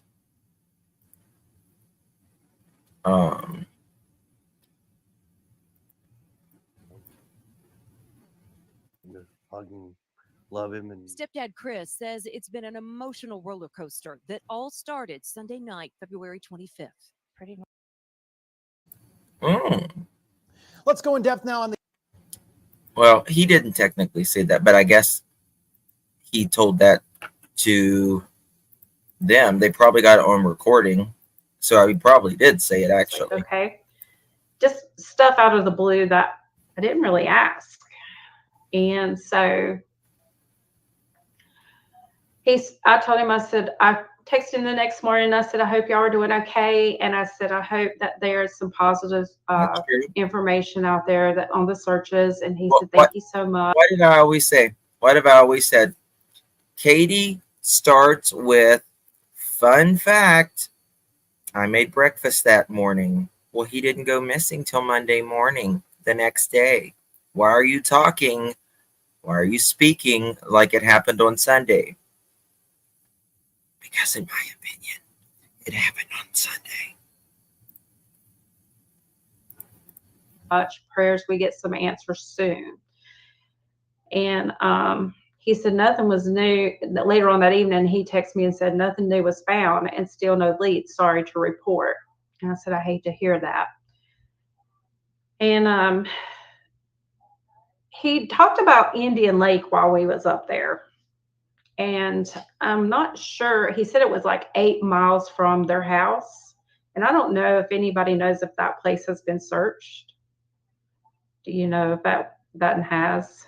I have no idea. I've never heard of Indian Lake. Has anybody? Oh, Smiley said yes. It's been searched, Smiley? I hope so. Because I didn't know. With him saying it was 8 miles from the house. Okay, she knows about it, but she doesn't know if it's been searched. Okay, because that's one of the places he told us to go. And we had already went to another lake that we were sent on it was more of a wild goose chase than it was anything, because somebody thought it was Chris's truck parked up there, but it wasn't, because we even snuck up on the truck to get the tag number and all that stuff. So yeah. I asked him about, and I'm not sure if I'm saying it, Hermitage Hill. Is that right? Does that sound right? Hill? Yes. I have no clue about that one. I don't either. And I don't know what it was, because somebody, I think, said that it was like a home for kids. I don't know what it is. Do you know about that one? Smiley's from that area. Oh, okay. Hermitage Hill. It's spelled HERMITAGE Hill. So this is someone that went down and searched for Sebastian in the early days of the search, and she spoke to Chris quite a bit. So what was it? She said it was like a home for kids. I don't know. Okay. And then I asked him, because we were talking to a friend of ours, and she told us what was it about the Hermitage Hill she's asking? Sorry. That was one of the places that was named by Chris. Mm-hmm. So if he tells you to go north, that means you go south, right? I mean, that's what I would do. I wouldn't go any direction he would tell me to go.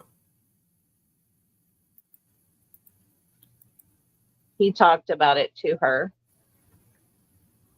I don't know if there's just an area around it, or if it was a significant place or not. It was somewhere to be searched. Yes. I want to know You shared links on ones outside of the Sebastian. Oh, got you, Melissa. Got you, Melissa. Did you email me? I want to know where Chris was for. We know where he was about 7 hours of the 17 hours. But why?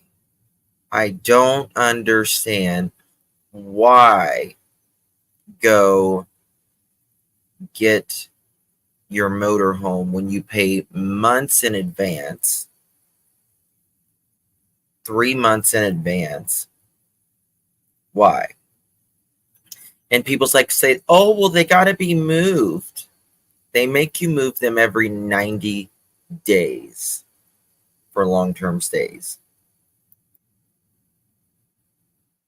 You don't move them once a week.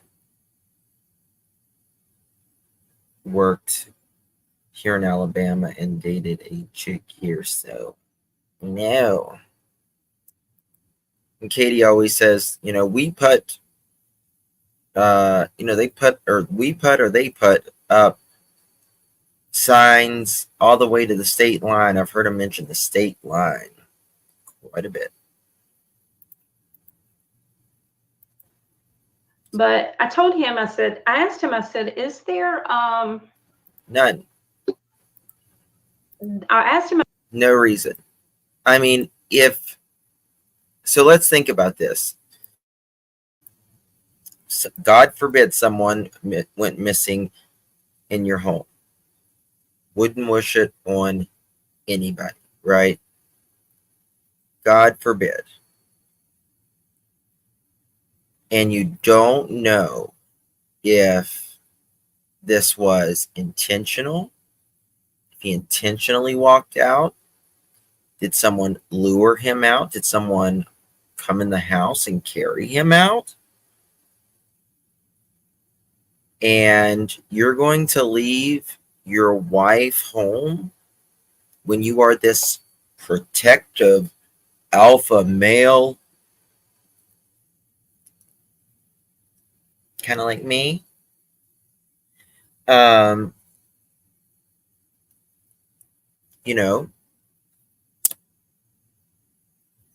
Sorry. That, protects your wife at all costs, right? But you're going to walk out the door and leave your wife because you have to go get a damn camper.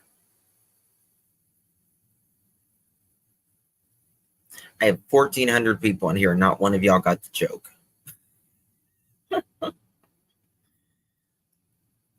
I was like, he's this alpha male, kind of like me.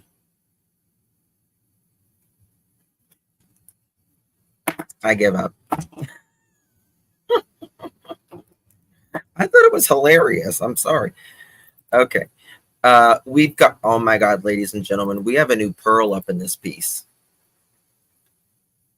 Marmy, thank you so very much for becoming a new pearl.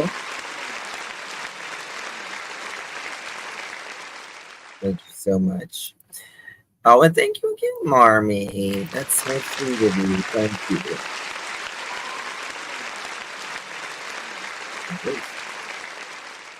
I was like, damn, tough crowd. Tough crowd, man. No, I know. I was just picking. Anywho, Truth Sleuth, thank you, darling. Just to read my text from 1:15 a.m. this morning, I found something interesting in an early audio with law enforcement. Look at what was left out. I think it can give you a potential reason CP left with his truck. Oh, interesting. I'm going to look at that. Let me look at that. About if there were any abandoned basements or anything like buildings that might have been torn down around their area since they're doing a lot of construction there. And he said no, and that there was no businesses around there that had basements, because I was thinking, well, if he did go off on his own and it was dark and all he had was his little flashlight, you know, we don't know how long that was going to hold up or whatever, and maybe he fell down in it and got hurt and just couldn't get back out of it. So, and nobody would have hurt him if it was out there. And he says that there's no business around there that, and he said they don't have basements. And he said, I really want to tell you thank you so much for all your help in spreading flyers as well. My wife and I are so grateful for all your help you and your daughter have done to help us. And so when we got ready to leave, we went through and we went to Gatlinburg and Pigeon Forge. We went by and seen Seth first. We met his mom and his dad and talked to him, you know, that I wanted to get more flyers because we were going to Gatlinburg and Pigeon Forge. So we went down there and we handed out flyers everywhere. And so next thing you know, there's this guy come up to me and my daughter and said, hey, there is a guy that fits the description of this flyer. And he's down here at this one little cookie candy shop. So we take off running down there. And this poor little dude, he looked just like him, but maybe a little bit on the heavier side. And his manager was like, dude, you really do look like him. But his name was Bobby. And yeah, it wasn't him. We got our hopes up, but, you know, but we handed out tons of flyers before we left and all that and come back home. And I've just been keeping up with it ever since. They do have process. And so Melissa, as long as ever since we've been back, you know, I've still been talking to him. And his stepdad, even I mentioned, I had actually posted on a group, and he was telling me Terry Bowersox had senior posted on there, said that he hoped that I didn't get caught up in all the drama and was listening and know that Chris and Katie were innocent and all that. And I didn't respond, but I have messaged them on Messenger trying to get them to talk to me, but none of them will. So imagine that. yeah, I mean, Sister Kathy, you name it, I've messaged them. I spent all day on Ancestry.com, FamilySearch.com, looking all his people up, and it's amazing all the stuff I have found. Let me read this to you real quick. First of all, Smiley said that Hermitage Hills is a neighborhood. Good question. And Miss Kathy Gordon said, Blue Eyes Jewel, I appreciate you and your daughter coming to Tennessee and searching and handing out flyers and everything else you have done to help Sebastian. You're welcome. And I will not stop helping. And if I could, I would come back up there in a heartbeat. Or Sebastian's Army. And I was asking him about different people, and he was telling me, because he was fussing about different YouTubers and stuff like that, putting out, you know, crazy stuff and all that. And I asked him about the flashlight. And I said, what color was Sebastian's flashlight that was said it was gone? And he said, it's a small yellow one. And I asked him about the deal. I said, sorry for the questions, but I said, did Sebastian wear pull-ups or boxers at your house? And he said, both. And he said that Seth always tells everybody that he always come to his house with pull-ups on. And I was like, okay. I was just making sure, because, you know, in case we, you know, when anybody's out there searching, they see a pull-up, or, you know, if that was an everyday thing. And he said no. He said mainly, he said he would be in boxers at his. One thing that's Melissa's first post that she said Sebastian was missing. He might have gotten in a car and then got in, fell asleep, and someone took him to their work. I thought that was weird. That's a very weird statement out of all the things, right? Because we know there's a car at 3 o'clock in the morning and two people walking through a common area, one running back, the car backing out, and then leaving the housing development. Did that car go to work in, I don't know, Memphis? I don't know. Oh, yeah, most people lock their doors. And I thought, listen, if he is out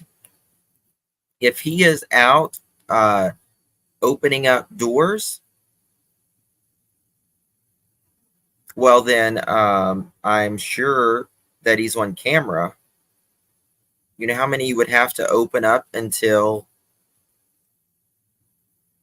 you find one that's open? And how do you know it's not grandma's car, right? That she doesn't work. Car alarm would go off, yes.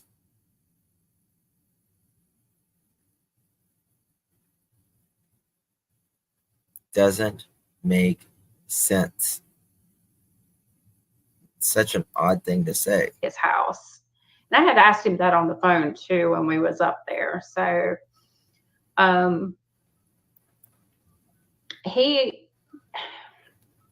I felt like, because I know Seth said that he was in pull-ups and he went to school in pull-ups. I've heard things that people have, said about how they made fun of him and stuff about the pull-ups and all that. And I really feel like this child has been let down so much.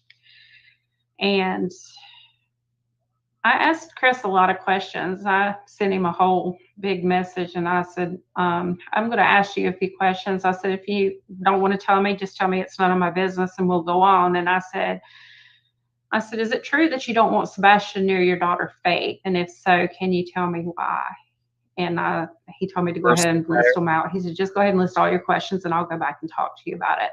And I said, and is it true what happened to Sebastian with the SA? And did he get help from that? And I really feel that shouldn't have been told about.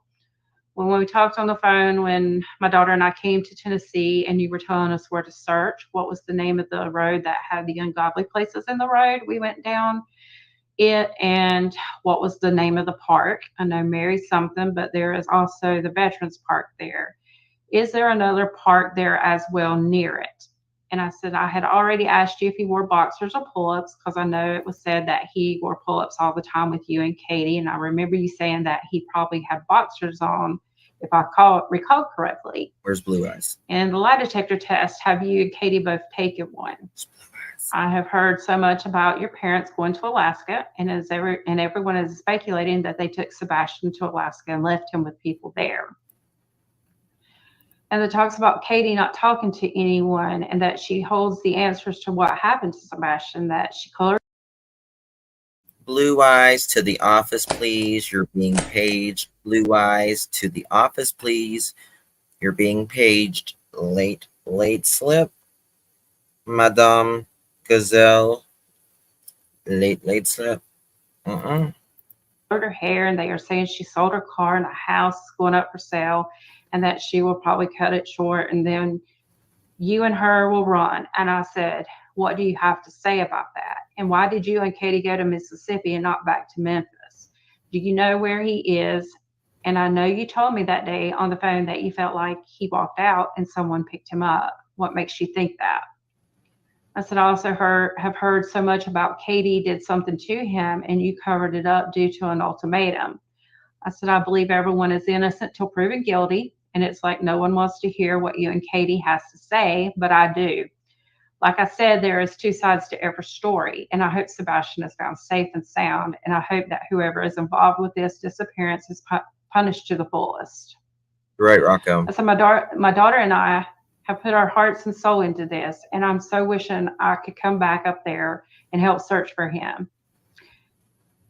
And we have been, I told him, I said, we have put on Facebook, and we're willing to send out flyers to anybody that needs them. All they have to do is contact me, which I did get private messages, which I did go and mail out bunches of flyers to different people in different states. And I said, and the last thing I'm going to ask is whose idea was it for Sebastian to go live with Seth? And I said, and I know when you have a divorce, when there is children. In my opinion, it was Chris's idea. I mean, because I don't think Katie wanted Sebastian to go live with Seth. Remember, they said they had to talk her into it. This, in my opinion, all boils down to Chris.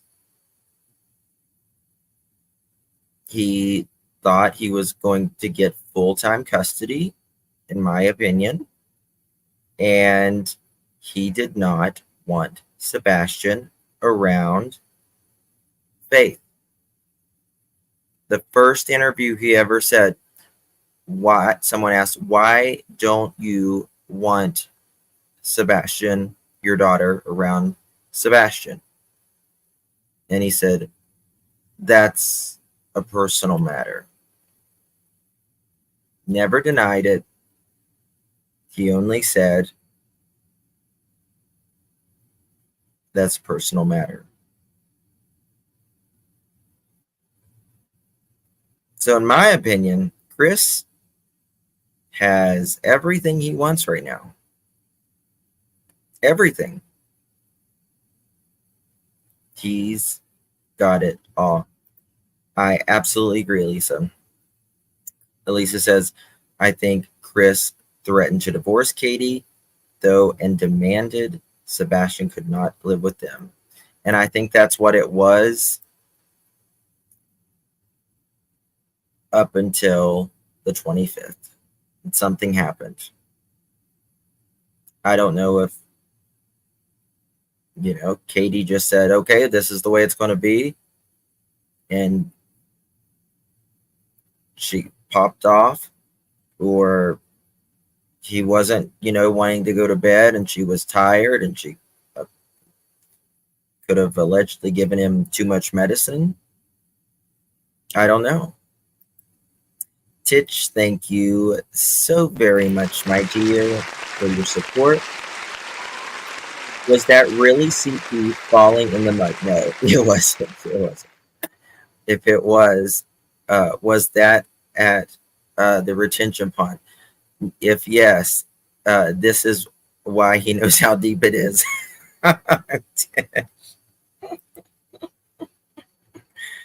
That is funny. That is funny.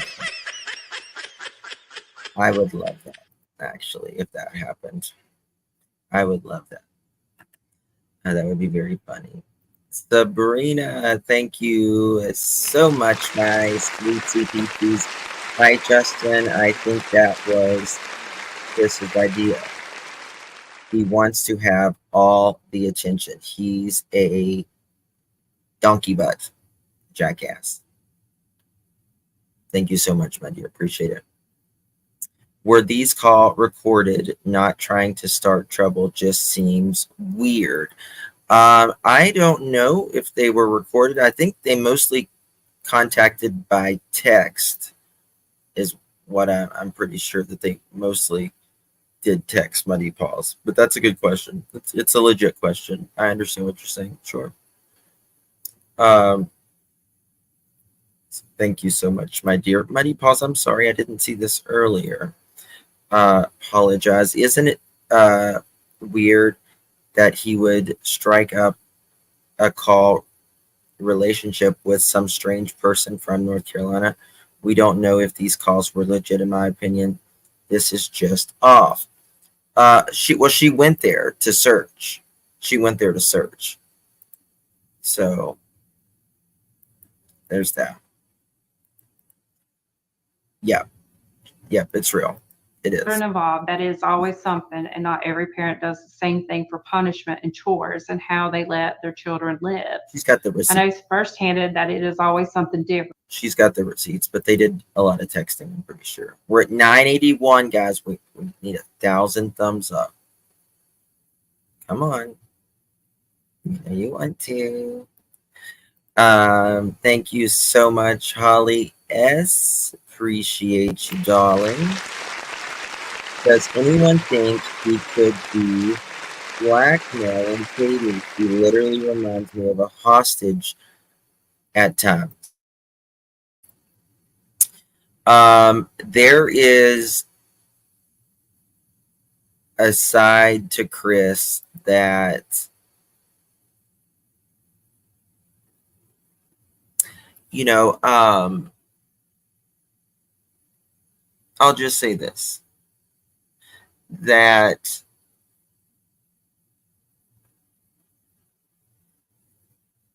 how can I say it? There is people out there that has seen Chris go berserk, right? And they say when he's like that, he just goes from 0 to 60 quickly.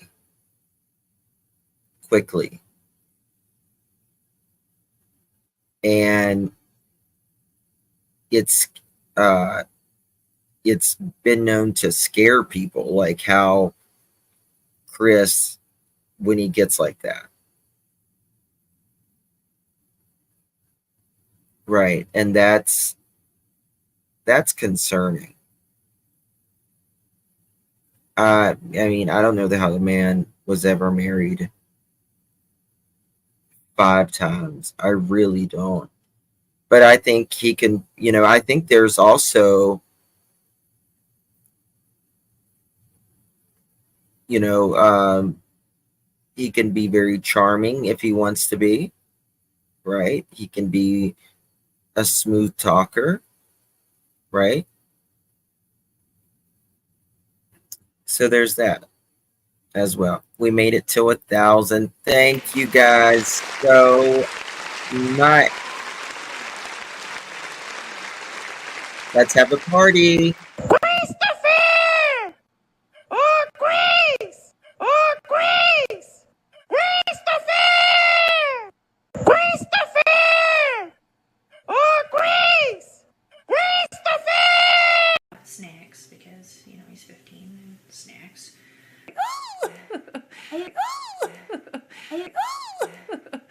Snacks, because, you know, he's 15 and snacks. Snacks, because, you know, he's 15 and snacks. Something that I believe we're pervy to. Something that I believe we're pervy to. Something that I believe we're pervy to. Wow. Okay. I mean, yeah. Even a fly, and he's like, oh. Okay. I mean, yeah. Even a fly, and he's like, oh. Christopher! Oh, Grace! Oh, Chris. Oh, Chris. Not perfect. I want to say thank you guys for 1,000 thumbs up. 1,000 thumbs up.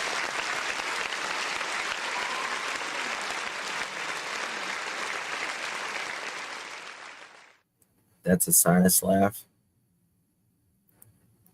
Thank you I've never heard of a sinus laugh. for letting me ask these questions and letting us talk to you last week. Also, please tell Katie I would love to talk to her. There will be no judgment. I just want her baby to be found safe and sound, and it breaks my heart for him. And it's really messed up how everyone is speculating things and how all the misinformation is going around. And I said, I hope you have a good evening, and thanks again. And he said, thank you so much. And the only reason I asked was I want yours and Katie's side. And that's what I told him. Your dog growled at Christopher. What about your iguana? Did he do anything with his tail? Like, he didn't do anything with his tail?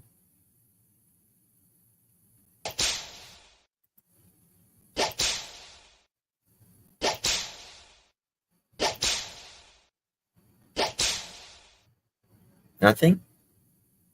At all? And he said, our side is too long to talk out, and Ellie has asked us not to talk about it right now. So it's just like I got that every time I asked him something, which everybody has, I think. Yeah. That's his go-to when he doesn't want to answer. And it's weird because he comes back on April the 7th at 10:24 p.m. and he says, have you and your daughter posted anything on Facebook about your talks or your searches? And I called him and I asked him, I said, what are you talking about? And he says, well, I was just wondering, it wasn't no big deal. And he says, he told me that night, he said, I got to go. Ellie is calling me. I said, okay. He said, I will call you back tomorrow is what he messaged me. And so he called me on April the 8th. It was just different things. And he said that he could not tell me the reason why he didn't want Sebastian around Faith, and that Seth should have never put those, that information out. And I agree with that. Yes. And I did too, because that's just something. If Sebastian is alive and out there somewhere, somebody is holding him or something, then he don't need to hear that. I mean, right. I don't really think that he knows what the deal is. Yeah. Then it's like I got another text at 11:29. He says, I will give you a call later on. Sorry I didn't call you back. He said we was dealing with law enforcement. And, it's always when he gets a phone call while he's trying to call me or something like that, it's like it's always Ellie calling. Like he's making up excuses to get off the phone, Yeah. or if I start questioning him, he don't want to answer because he's like, okay. Yeah. And it was just really weird. And I asked him again about the closed Sebastian War.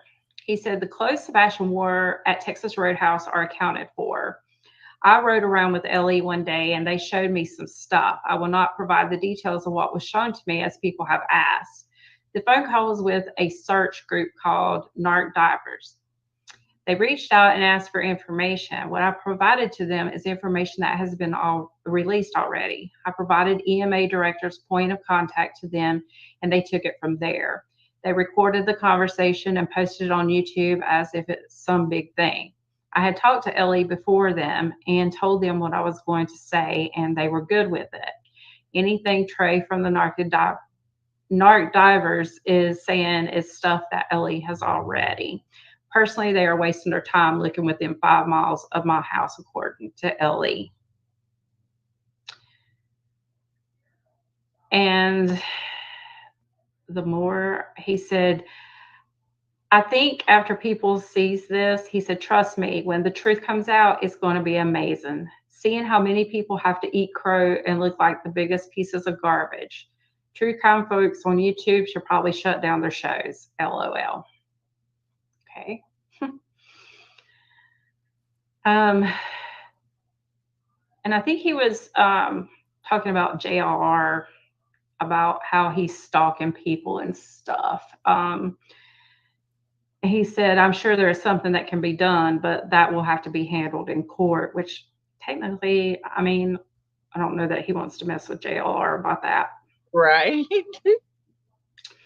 And I said, there's an online visual going for Sebastian that started last night at 7 your time and still going strong. That was the one they did online. He said, where is this at? And I said, online. He said, well, I won't be posting. And I asked him about the deal, why they don't go to vigils. He said, vigils is for when somebody dies. He said, we don't do vigils. And so that's crazy. Yeah. Let's see. I'm trying to look through my messages, so just bear with me, because there's some that don't even have to deal with that. Yeah, you're good. She's been talking to him for quite a while, guys. Yeah, there's a bunch.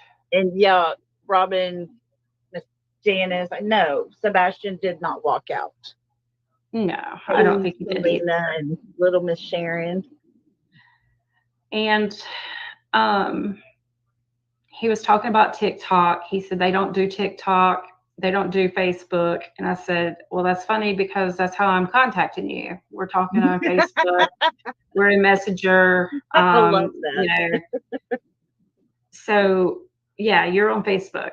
And I said, and I do believe that, you know, you do the YouTube thing too. Hey, and is Green Eyes in here? Is Green Eyes in here?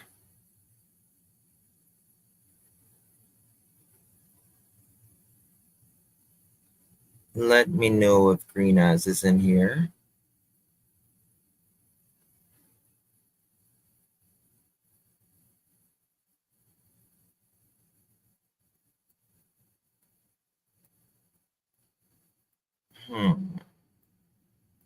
No, Green Eyes. Okay. It just sent me something.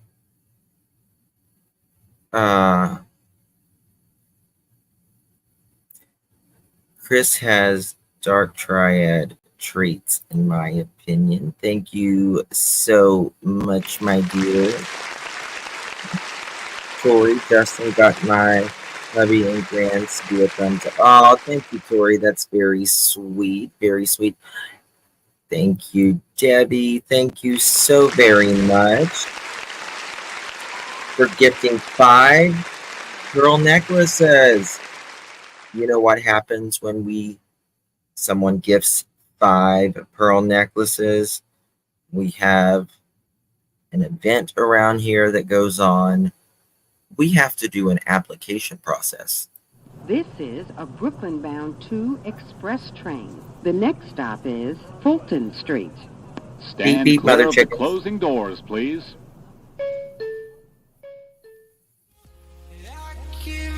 To the lesser fight, my body aches to be satisfied.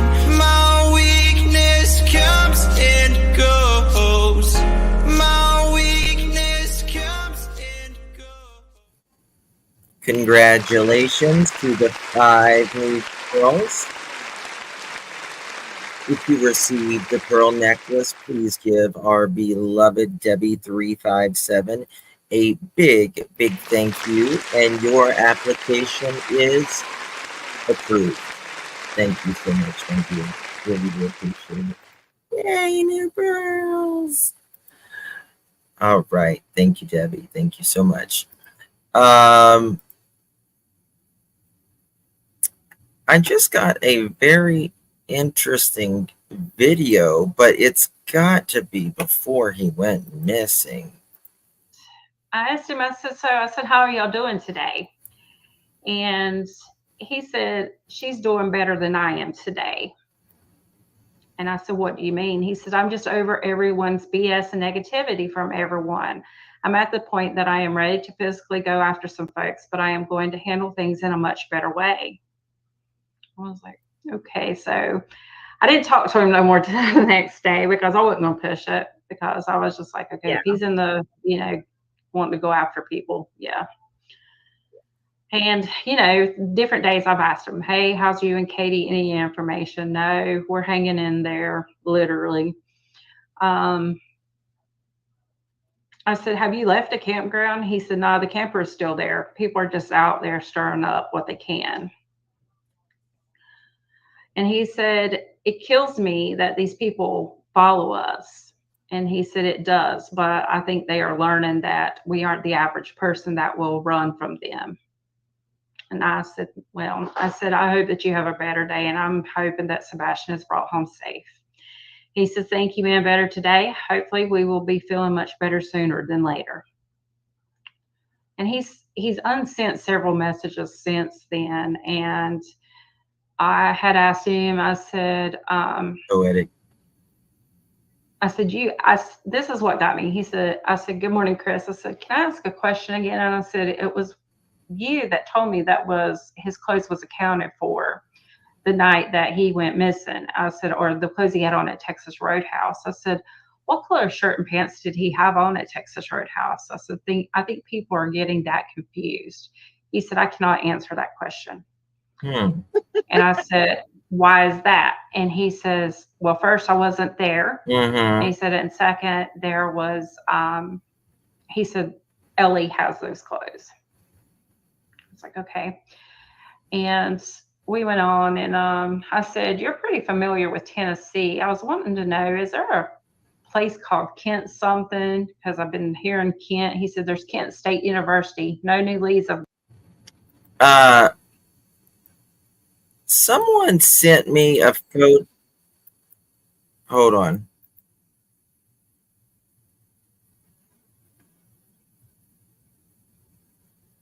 One second, y'all.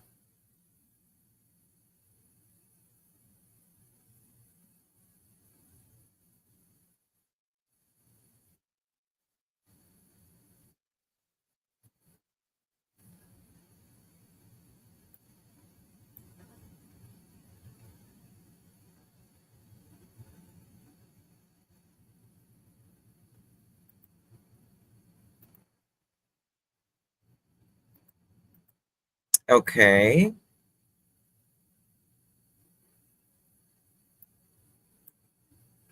going to give credit to Green Eyes. I want to make this clear that I have not verified this video. Credit Green Eyes. I'll put his link in the description as well.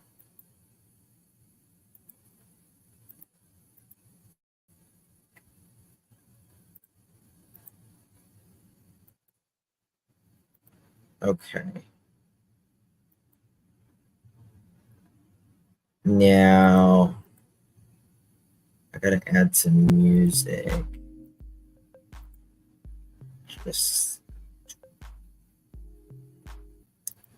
okay.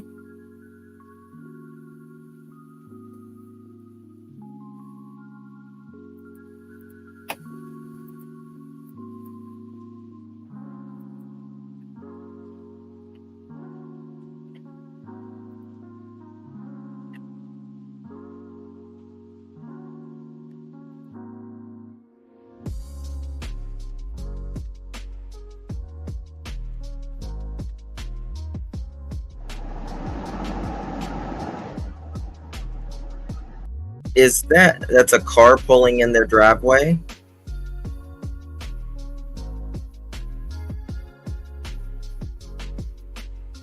Hey, that girl. Look.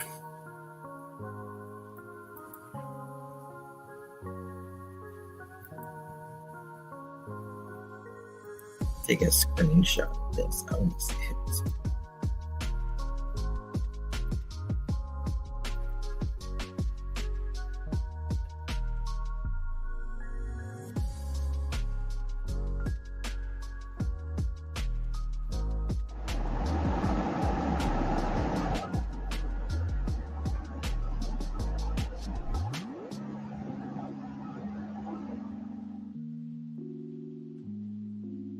That car pulled in. I just saw Katie. Holy smokes, shakes alive.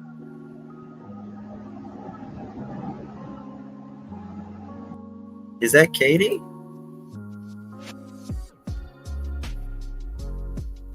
It's some type of car that pulled in.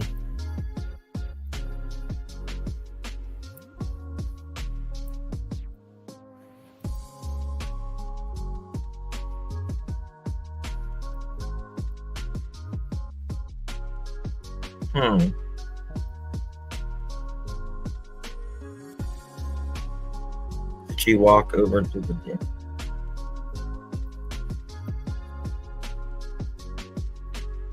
Here's a close. She kind of has a boyish figure. Oh my God. Here's a photo of her close.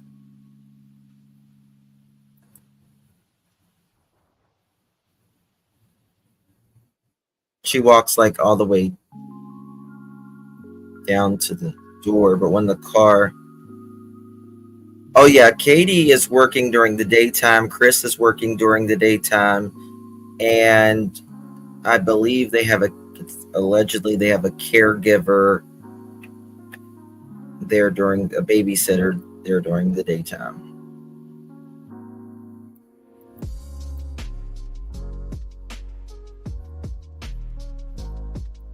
She comes in.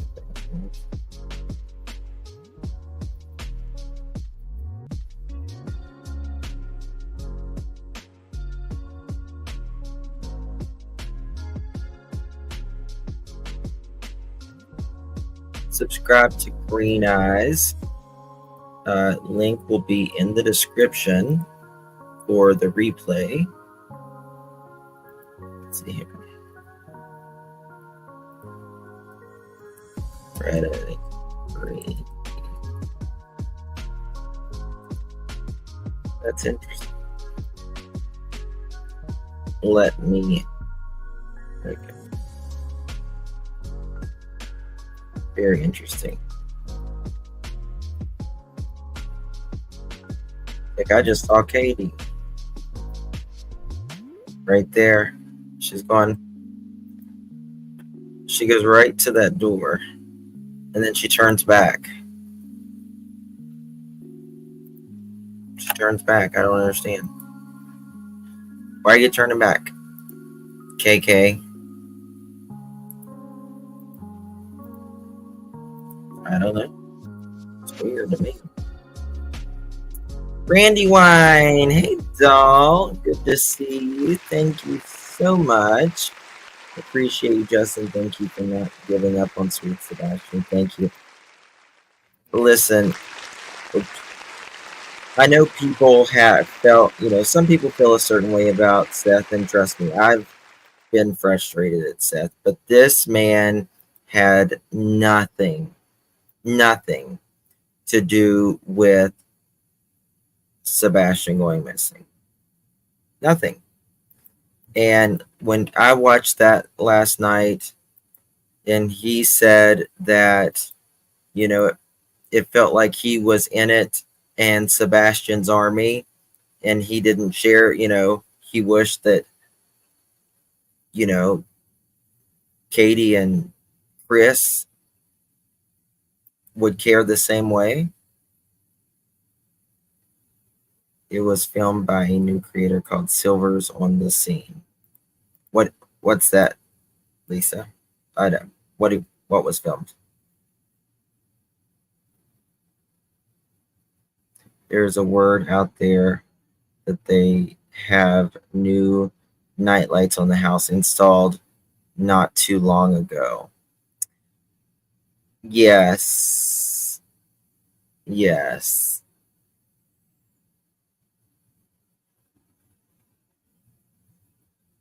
We are better than, yeah. Now, he said, but I've got to take care of some things. And I said, okay. So that was it. And he texted me and told me no news other than gossip the next morning. Yep. And he sent me the video, the short clip of Katie doing the reels. I mean, I don't know. A lot of people have dents in their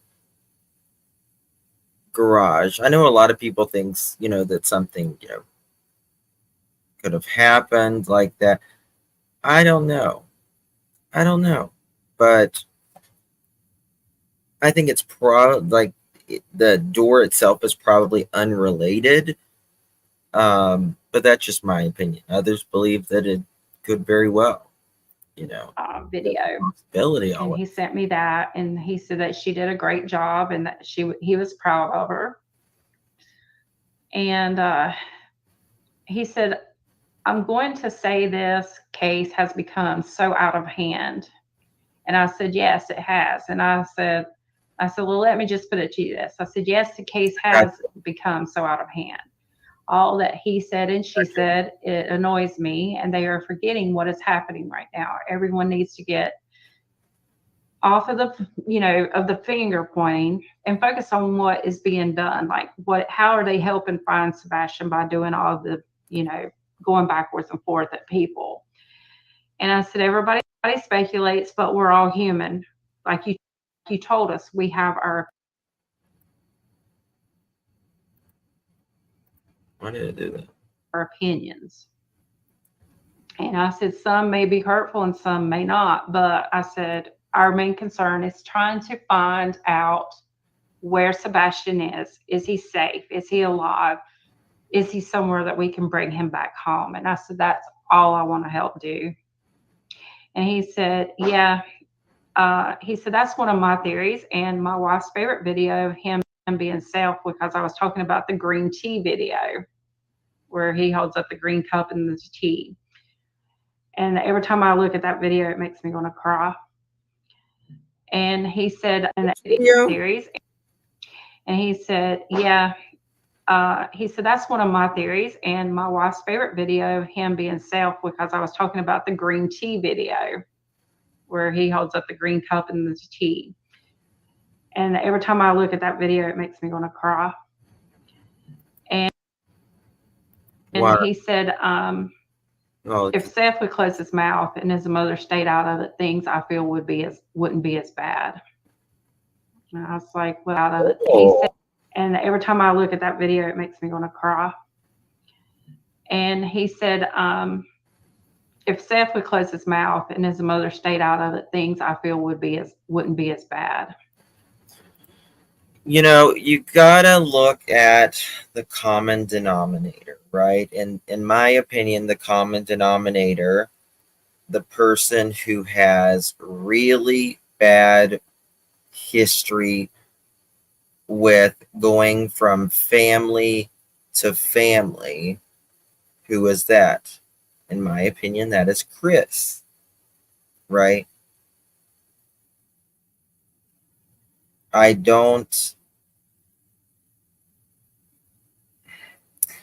honestly think that Katie can be intimidated by Chris, and I think Seth can too at times. Sometimes he doesn't care, but sometimes I think he is very intimidated by Chris. He knows how Chris can be, right? And just like we were talking earlier, this common denominator, going back to what kind of person Sebastian is, right? He's the type that liked sushi, right? Just different, this is something that like usually a little country kid isn't going to eat, you know what I mean? Like, he liked the indoors, he liked the computers, the games and everything. He's not the type that is going to go out without his shoes in the daytime with his whole family, let alone go without tofu. Sorry. I like tofu. I can eat tofu. I can't do sushi. But this is not the type of child that's going to go out without his shoes with his family in the daytime, let alone cold at night by himself when he had a good day. Right? And I was like, well, I'm not going to get in on that. Right. And that's when he told me again, he says, I want to say thank you, ma'am. Trust me, when he does come home, I am sure we can arrange for you and him to meet. And there's just different things that he, I'm hoping that he does come home, and I'm going to hold him to it because I want to meet that baby if he does. Right. And For sure.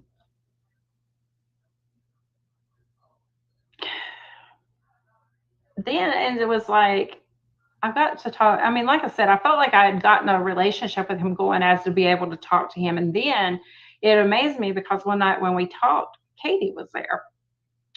And this was right before the picture come out of the supposable spotting of Sebastian at Grandfather Mountain. And so, Karen, you're absolutely right. It would be really hard to keep your mouth shut if you was a child. If your child goes missing, I would give out any information just to find them. I don't blame Seth for anything as long as it finds his son. That is so well said. In my opinion, especially the first part. Your child goes missing and they tell you to keep quiet, shut your mouth, right? Well, they've never told them to shut their mouth, but they haven't done anything at all except a few interviews.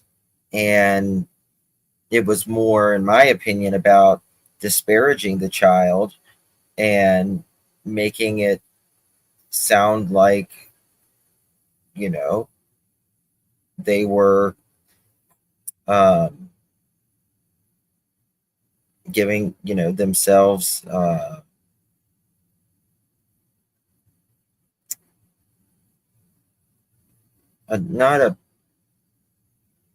they were justifying what the reasons they, specifically Chris, in my opinion, had done.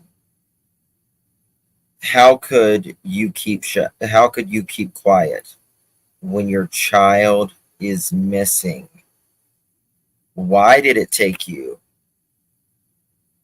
8 days to get in front of a camera? And I also have an article here that it is in print as well, that it took you days to get in front. He talked to people at school. He discussed his home life with people at school. Why would he go into the wilderness? Why don't he go to a place he knew, a place he was familiar with and felt safe? Yes, exactly. This is a kid that doesn't go to the woods. Why would he go to the woods, especially without anything? Not a bag packed, much less not having shoes.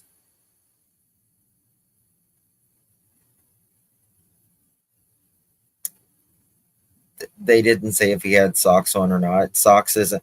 Listen, if you got socks on, socks are going to last about 3 whole minutes outside, right? Up against the rocks and the wet and the, if you're on pavement, it's just going to eat a hole right through them in no time. Parents know their child more than anyone. Why search in places that do not fit your child's habits? And still, they searched it all. And I think once they searched all that and they realized they weren't getting any video footage anywhere, that is when they said, we're going to cut this off and it is time to start investigating. No shoes, no coat, no scent, and at no time in over 100 days rather, nothing, still nothing. Maybe multiple layer of socks, I don't think so, Mike, because why wouldn't you just put your shoes on? Why wouldn't you just put your shoes on? And why wouldn't a camera just pick you up? Why wouldn't the camera just pick you up? But it picked everyone else up, right? Picked up little flashlights. It picked up a car outside. Isn't that interesting? Picked up a car.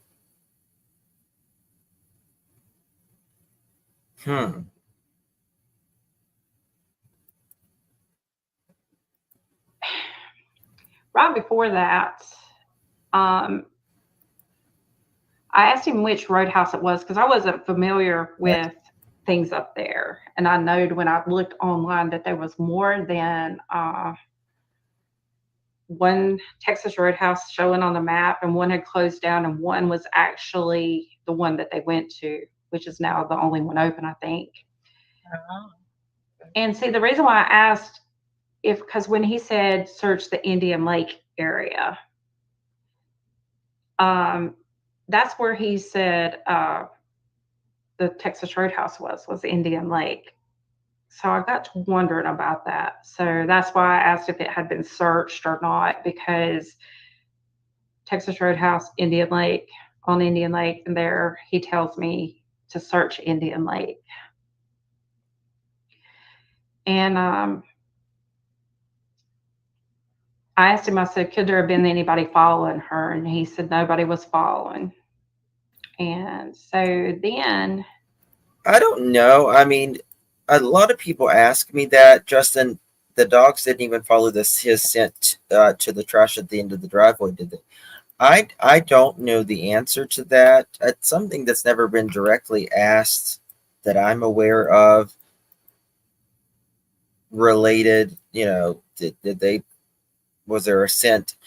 You would think there would be a scent of, Sebastian from the last time he was in the yard, if he was in the yard at any point,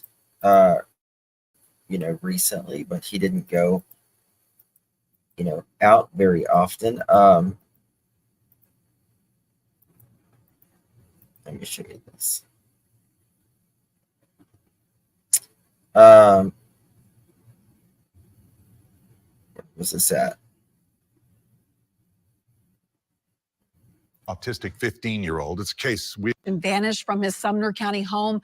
Authorities are scaling back the search effort, and they are now calling it an investigation. Nick Barris shares the latest details, and we also hear for the first time publicly today from the missing teen's mother and stepfather. They are investigating, just like they very early on went to investigate. Bingo. You got to have a probable cause affidavit to search that landfill. You don't get to just tell a judge, oh, well, I'd like to go see it as a precautionary. There is no precautionary. You have to prove to a judge that he could be in that landfill or something of valuable evidence, or something, him or something of evidence, to go there. You don't just to do it out of precaution. Do you know? Money is a factor. Like it or not, money is a factor in finding. People have to get paid, so it costs a lot of money to go across state lines and search. They didn't do it just because. You got to have a probable cause affidavit. You've got to convince a judge that it is more likely than not that you're going to find something. Did they find anything? I have no idea. They say they didn't, but they also say that's a dump truck. Trash truck. So The original thinking was that Sebastian Rogers left home on his own, but the fact that he disappeared without a trace now has authorities looking into the very real possibility of foul play.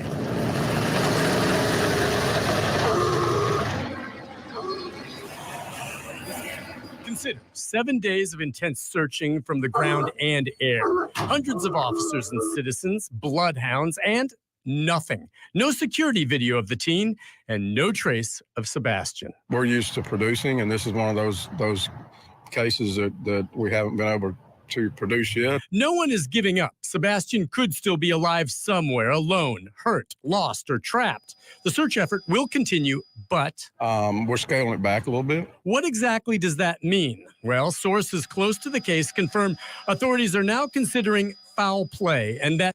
Oh, really? Really? Listen to that, y'all. We're going to replay that for the people in the back. Maybe. This missing team firm...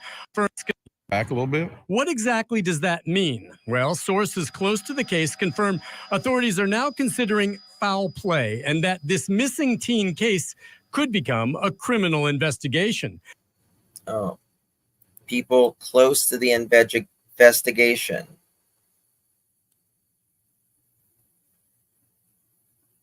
This is old. This is old.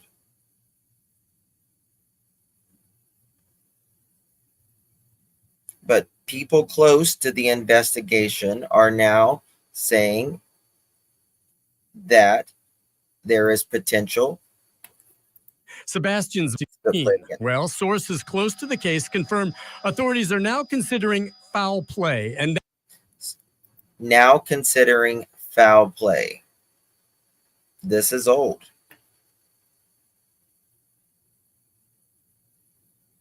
This is old.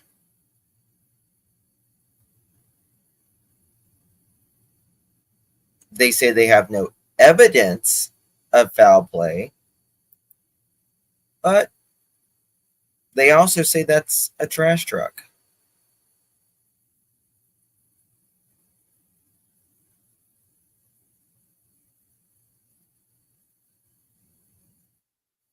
Right?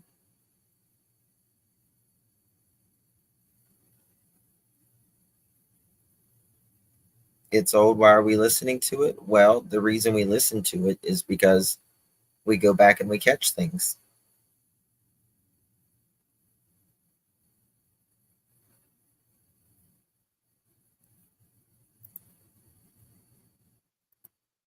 that this missing teen case could be... Authorities are now scaling back the search effort, and they are... No one is giving up. Sebastian could still be alive somewhere, alone, hurt, lost, or trapped. The search effort will continue, but... we're scaling it back a little bit. What exactly does that mean? Well, sources close to the case confirm authorities are now considering foul play, and that this missing teen case could become a criminal investigation. Sebastian's mother and stepfather broke their silence, talking about how he disappeared from their home overnight a week ago Sunday. The two spoke on a YouTube podcast called Missing Tennessee with Duchess. And when I went to wake him up for school, he wasn't here. Between the hours of 12 and 6, he has basically vanished. Basically. Walked out of the house, the door was locked, and... How do you basically vanish? How do you basically vanish? You either vanish or you don't. You don't basically do it at all. Trishy, thank you, my dear. Thank you, thank you, thank you. From a mom who had to watch her baby boy... Oh my God, Trishy. Constant worry forced me to feel guilty for taking care of myself when he was suffering. You lose all care and concern for yourself, in my opinion. Oh my God, Trishy. Bless you. Bless your child.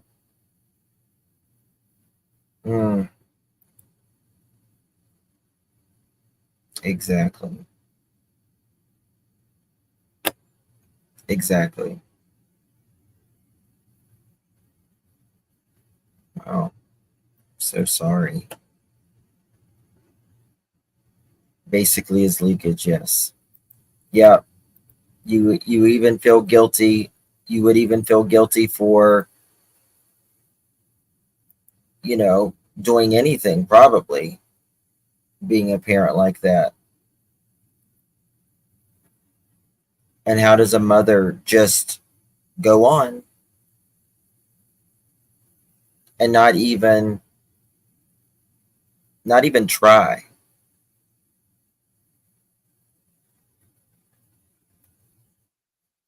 Like, how do you do that?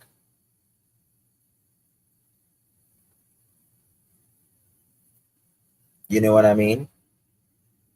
Prayers going up for nutrition. Yeah. God bless you. I did not know that, Tricia. Gone. He didn't take a phone. None of his shoes are missing. Authorities have named no suspects and say that to date, the parents have fully cooperated with the investigation. Detectives now will re-interview and vet everyone that had contact with Sebastian, looking for any inconsistencies. And they are asking the Any inconsistencies? Well, I'm sure they'll find public to provide any ring camera videos, not just from Sunday night when they believe he disappeared, but of anything suspicious of much earlier in the day. Oh, not just when he could have disappeared, but more earlier in the day. Let's talk about that.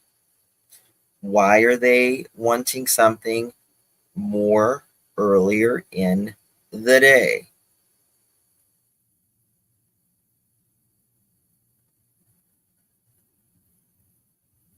Why?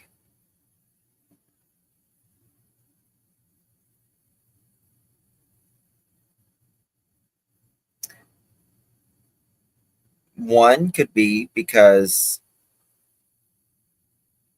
they know that he got in the car with Katie, but they don't really know if he made it home. Although I think he did make it home, probably, because the time frame from whenever they left until Katie to get home, like until it was like 10 minutes. I don't think she could have done something with Sebastian and been home in 10 minutes. I think they made it home, my opinion. But maybe they're looking for other people. Perhaps that may live there sometimes or another. I don't know. Perhaps, perhaps not. I really don't know.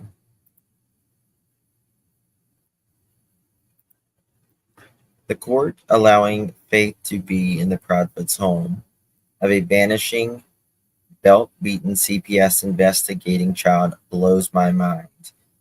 This is why children get abused or end up dead. Just my opinion. I agree, Grandma Four. How in the hell I understand. I get it. That Chris, Katie, have not been accused of anything from law enforcement. I understand that. But when there is a child that is missing from that home and they don't know if someone came and abducted him in the middle of the night, how does someone let another child go in that home? Wait, do you know something about that, Justin, or other people living there? No, there is no, I'm talking about immediate people living there, not someone we don't know. Mom first, always welcome, my dear. You're now a pearl, and pearls look amazing on you, darling. Amazing. Thank you so very much. Y'all, please welcome Mom first, always, to the family. Welcome. Thank you, thank you. Appreciate you, my dear. Something happened between 8 and 10. I remember correct that CP's family are, I mean, I guess everybody's still technically a suspect. That as well, Blue Eyes. Yes. That as well. But yep, they are talking about the investigation. Now, let me see if I can find this here. Sebastian is, you know, a person who is used to a routine, a schedule, right? And there is, even if there's not structure in the home, there is, he makes some sort of, Sebastian has his own structure and his own rituals, right? So him having his own rituals, he's not going to want to break that, right? I mean, he, you know, is used to what he's used to. He's not going to leave that, in my opinion. He's just not going to leave it. So why did Katie says, I don't know why he walked out that door. Chris says, that's the $1 million question. I don't think he walked out that door on his own accord. I do think that the $1 million question is, where is he? We got to talking about Katie's information about her side of the family, and we won't go in that because everybody knows that situation. And I asked. Thank you so much, my ginger snap.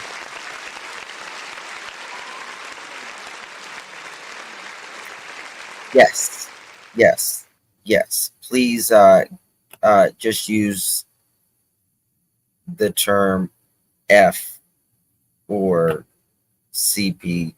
Yeah, I agree. Yes, absolutely, ginger snap. Thank you for that. Thank you so much for that, my dear. Appreciate you. Moms first always. Oh my goodness. Thank you so much for gifting 5 pearl necklaces. But you know what happens when someone gives 5 or more pearl necklaces?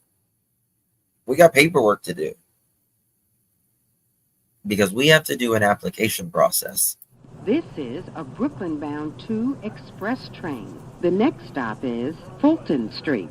Beep, beep, Stand mother chickens. clear of the closing doors, please.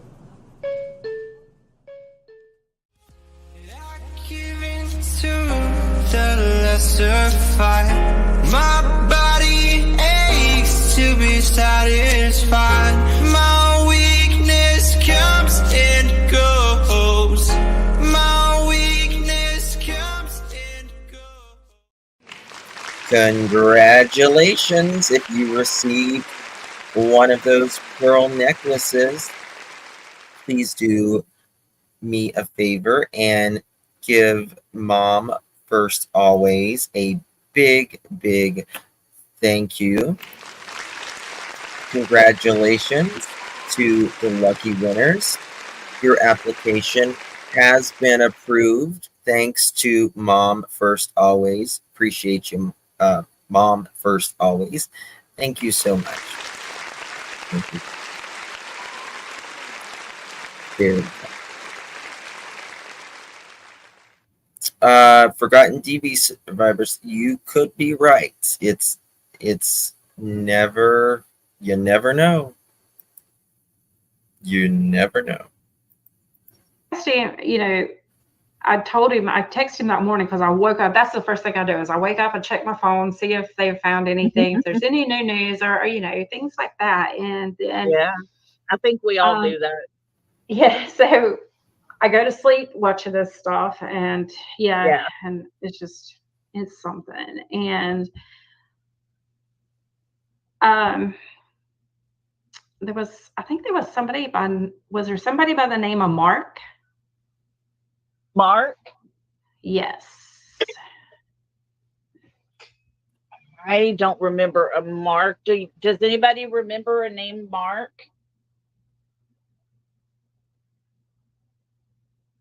I don't remember. I don't know who that was. I don't know. I've not heard the Mark name before. Okay.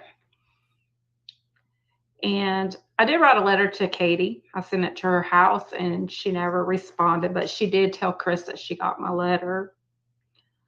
There was a vigil at the school, and I asked him, I said, did you attend?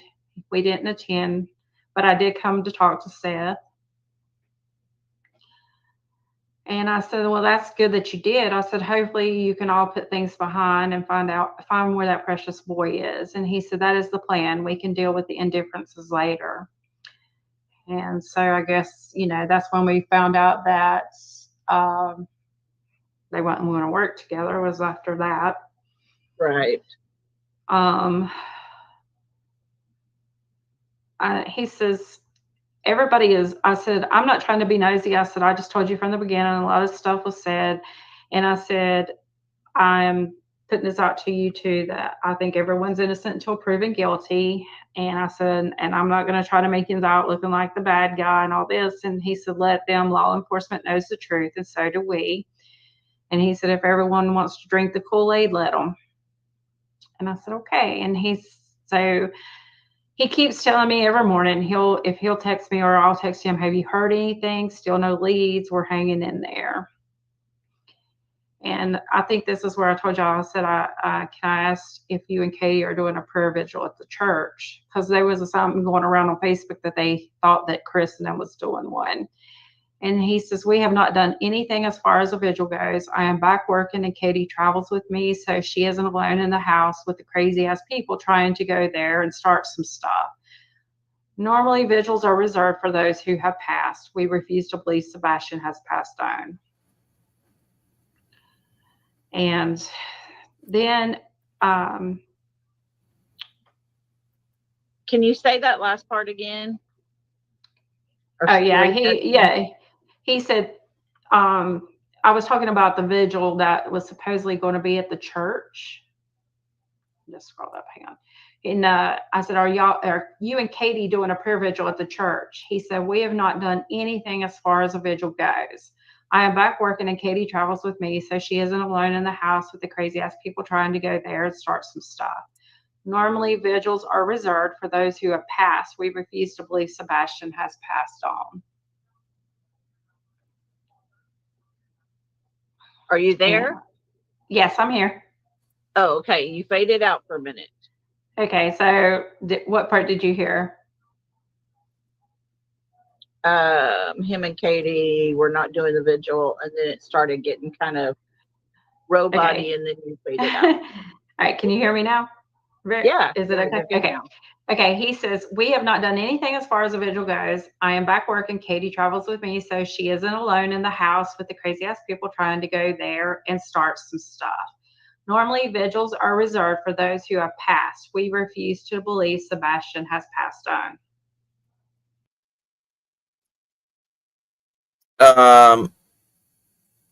So they refuse to believe that, and I understand parents having hope. I understand that. But actions speak louder than words, right? Actions always speak louder than words. And like I said, I understand them having hope that Sebastian is still alive.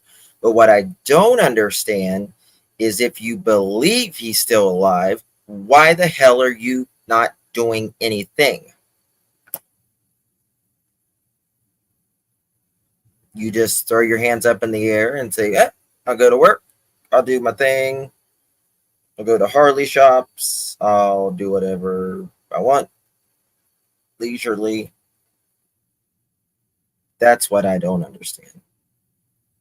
Shelly, thank you so much, my dear. Appreciate you. Thank you for your super sticker. Very kind of you. There. Yep. You don't look for something where you know where it can possibly be, right? Ew. Someone just emailed me and said that I guess Green Eyes took that off of somebody's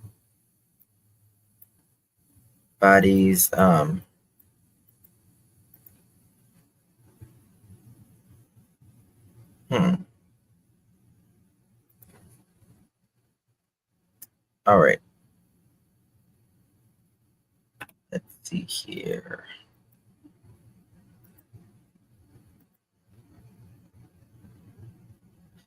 Let me read something to you here as well. Where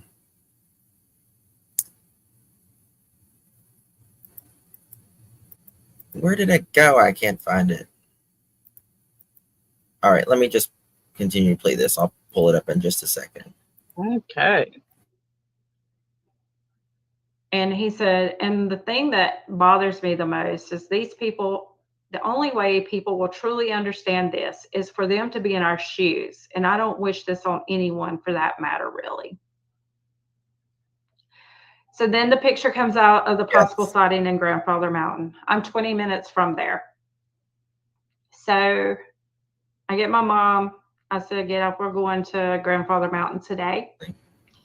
Katie was crying on the phone with me and Chris on the phone. And she's like, that looks so much like my baby. Please go up there and check. Well, this was the day after.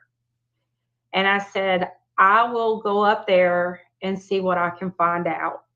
And I said, I'm not far from it. I said, if that's what you want me to do. And she was telling me that Sebastian's breastbone sticks out a little bit more because it's growing outwards instead of where it needs to be. So she said you would be able to tell if it was him, which, I mean, he wasn't the same. Tori, am I right that CP told KP it's time to move on? I don't know if he told her that, but you know what I mean? Actions do speak louder than words. And, they're working now. And I understand people have to work. They have bills to pay. I don't fault anybody for not, for working. I don't fault them for that. But when you weren't working, you weren't doing anything, especially Katie, because this is her son. And she went down 3.5 hours away to get him situated. Did you take him snacks from BJ's Wholesale? Did you take him snacks from Costco? Which is what I believe, in my opinion, she was probably doing Sunday evening. Buying food for his lunch for the week. It's my opinion.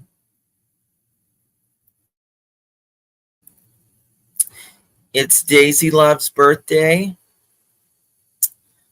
Okay, I'll do my rendition of Happy Birthday, Mr. President by Marilyn Monroe.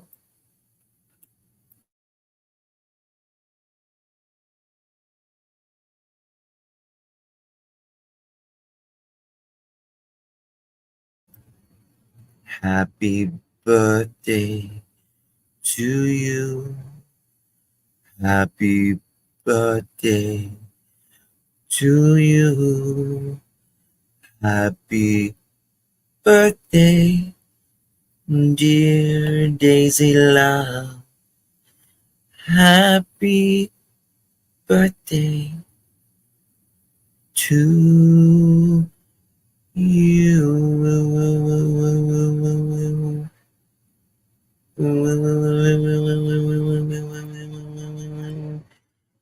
Happy birthday, dear Daisy Love.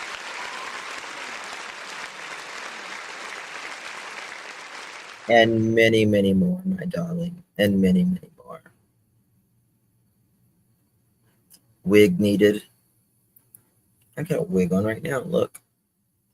I got a wig on. See? We used to do that in school. I'm like, yeah, I got a wig on. Look. I sing all of you guys happy birthday. How about that? And little boy wasn't there. I mean, they wasn't no way they were going to be there the same day. But we went up there and I took flyers. We paid $50 to get in for me and my mom.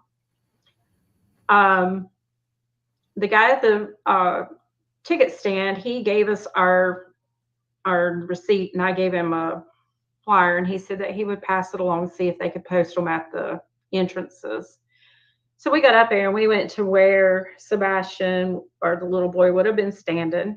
And we got out and I recreated everything where he would have been standing and all that. So we went into the wilderness center right there. And I asked the lady there, I said, were you working yet Saturday? And she said, no. Why? What is this concern? And I was telling her, I said, I was trying to see if you seen the little boy that was supposed to have been, that looks like Sebastian Rogers, the little boy that was missing. And I showed her a flyer. Well, she gets on the phone. She calls somebody and she said, if you'll wait right here, I've got somebody coming up to talk to you. Hang on. He comes in. Hang on. If you're listening, pay close attention to this next part because it's absolutely crazy what happens to her. Okay. There you go, Tori. All right. So thank you. This guy comes in.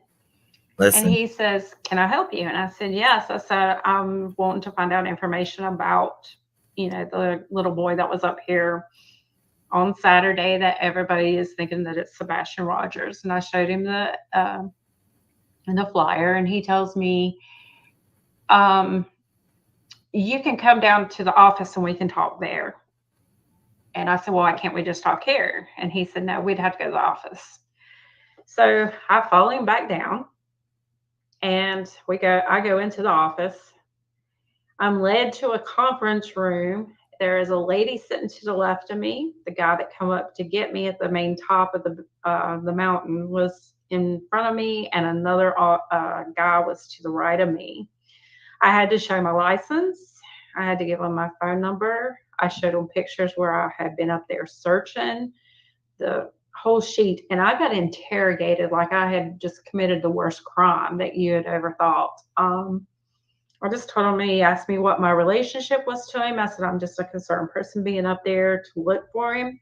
I said, I know that there is, supposedly a sighting up here. We don't know if it was him and all this, but I mean, they questioned me about everything about him, and why I was up there and just everything. And he said, this stuff will be turned over to law enforcement. I said, go ahead, because I have nothing to hide.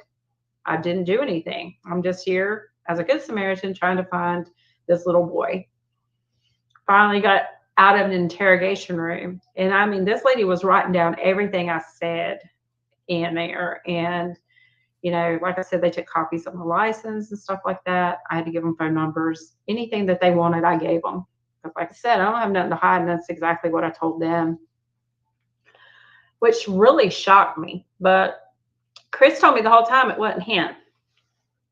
Katie said yes. And so I come back and I called him back and I told him, I said, look, I just got interrogated by the people at Grandfather Mountain. And I said that they wrote everything Love you, Tar. Down about what I said. And I said, which is fine. I said, like I said, I told them I don't have nothing to hide. I was just up there looking. And I said, hopefully we'll find out something soon about it and all that. I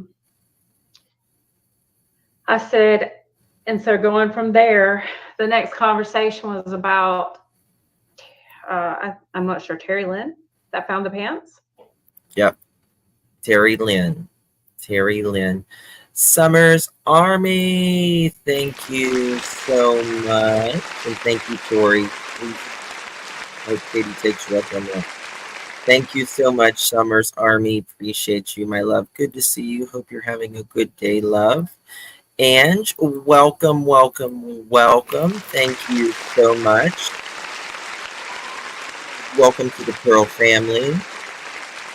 Pearls look amazing on you, by the way, Ange. Am I saying it right, Ange?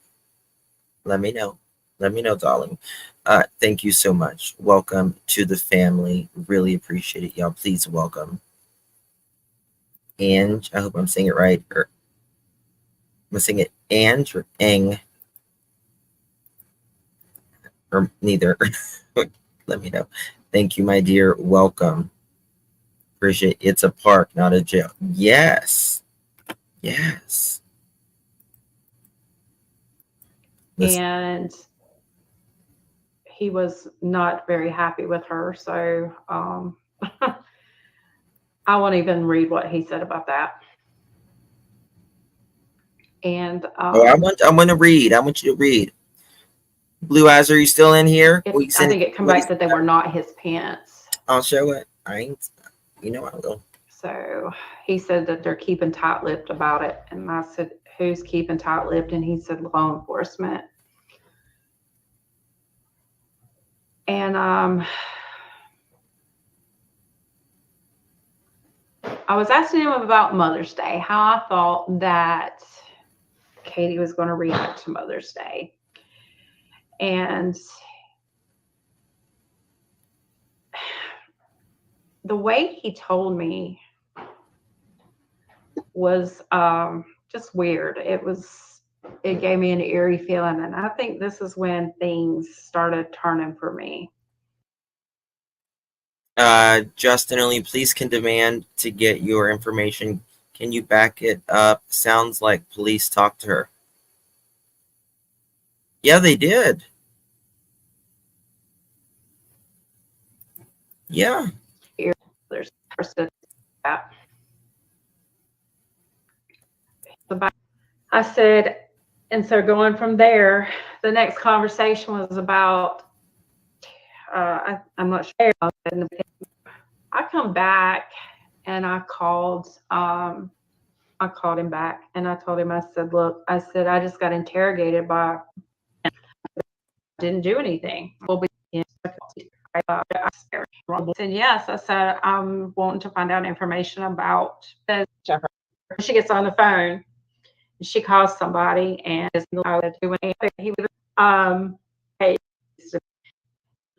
with me and Chris on the phone, and she's like, that looks so much like my baby. Please go up there and check. Well, this was the day after. And I said, I will go up there and see what I can find out. And I said, I'm not far from it. I said, if that's what you want me to do. And she was telling me that Sebastian's breastbone sticks out a little bit more because it's growing outwards instead of where it needs to be. So she said you would be able to tell if it was him, which, I mean, he wasn't, the same little boy wasn't there. I mean, they wasn't no way they were going to be there the same day. But we went up there and I took flyers. We paid $50 to get in for me and my mom. The guy at the ticket stand, he gave. Hey, Blue Eyes, how did they know? A couple people asked, how did they know you were going to be there? Give us our receipt, and I gave him a flyer, and he said that he would pass it along and see if they could post them at the entrances. So we got up there and we went to where Sebastian, or the little boy, would have been standing. And we got out and I recreated everything where he would have been standing and all that. So we went into the wilderness center right there. And I asked the lady there, I said, were you working yet Saturday? And she said, no. Why? What is this concern? And I was telling her, I said, I was trying to see if you seen the little boy that was supposed to have been, that looks like Sebastian Rogers, the little boy that was missing. And I showed her a flyer. Well, Exactly. Why would a mom send a perfect stranger to see if that was your son? If that was Katie, why?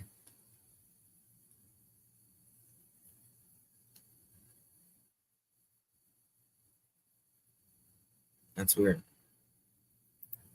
Are they trying to scare people from searching?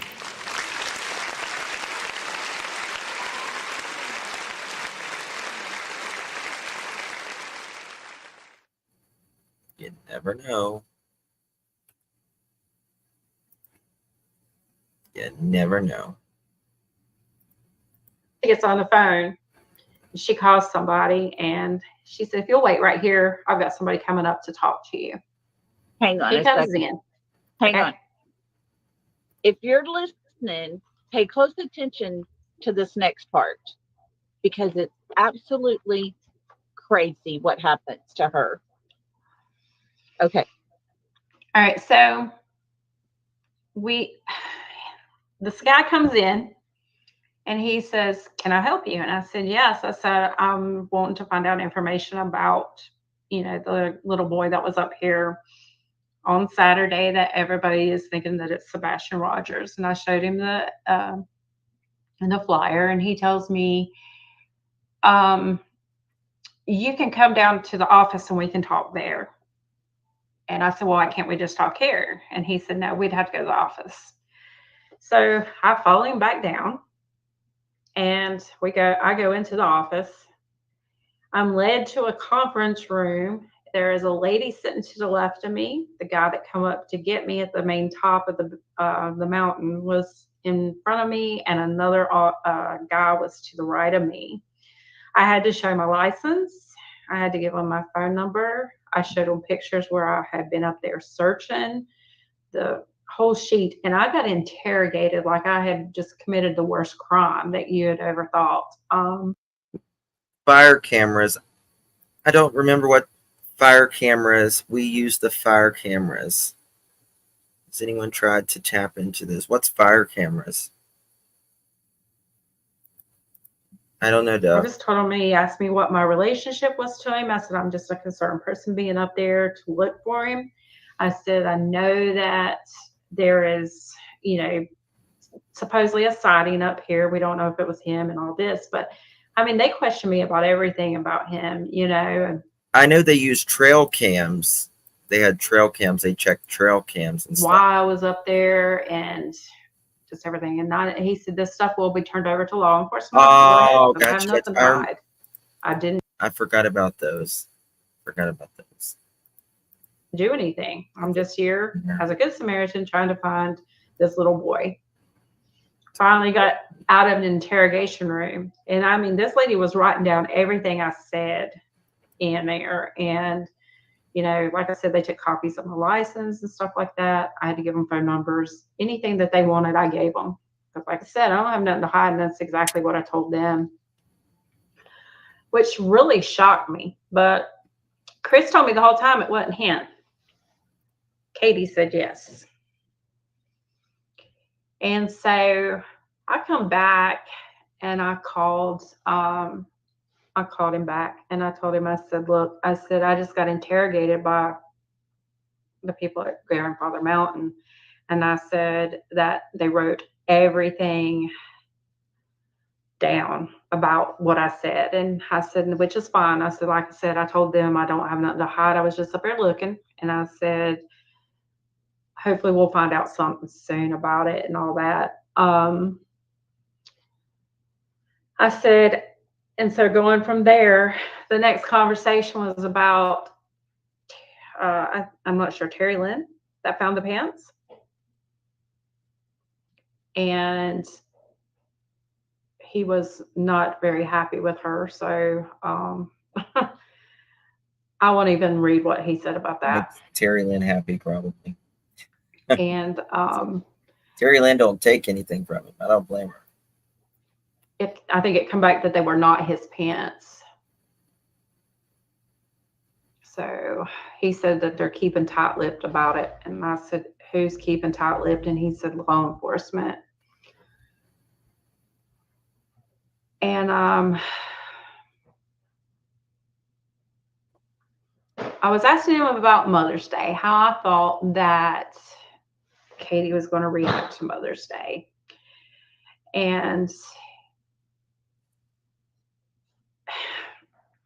the way he told me was just weird. It gave me an eerie feeling. And I think this is when things started turning for me. And Grandfather Mountain. Where's Grandfather Mountain? Was that North Carolina? he said, we'll handle that when it gets here. But he said, I think she's doing pretty good. And he said, well, we're taking one day at a time. And so when Mother's Day did come. Is that the mountain I drove to? Okay. Okay. I went there. All right. Yes, I went there. I just didn't remember the name of it.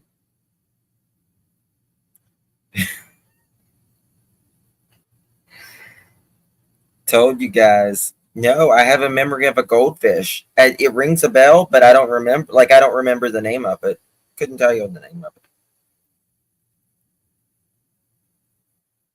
I'm telling you, ever since Limes, it'll come like every once in a while, or I could remember the name of it, but it's out. I don't remember names for nothing. Nothing. I don't remember anything. I'm like, oh, that's familiar. Oh, I wish it was just blonde. I've never been to Tennessee. I went there, and when I asked an employee, I was speaking to her, and she was really, really nice. And she's like, I don't know anything about, I was telling her that there was a kid that went missing in Tennessee, and that they looked like it was him. Here, there was a picture taken, and she's like, oh, I didn't hear about it. And we was just kind of talking. I was live while it was happening. And then, like, I guess the manager sees us talking. There's all kinds of people there. And she's, like, walking through, and you can tell she's being real nosy and stuff like that. And she stops, and she kind of engages in our conversation. You understand, Carol, then. You understand. And I was talking about, Sebastian Rogers. And she was like, oh, well, she wouldn't know anything about it. And I was like, oh, well, I was just asking, blah, blah, blah. And she's like, do you need anything else? And I'm like, no, I'm good, thanks. All right. I said. So I went up Grandfather Mountain, and with you guys, it was really steep. I wonder if I have lumps in my memory. Trying Lion's Mane.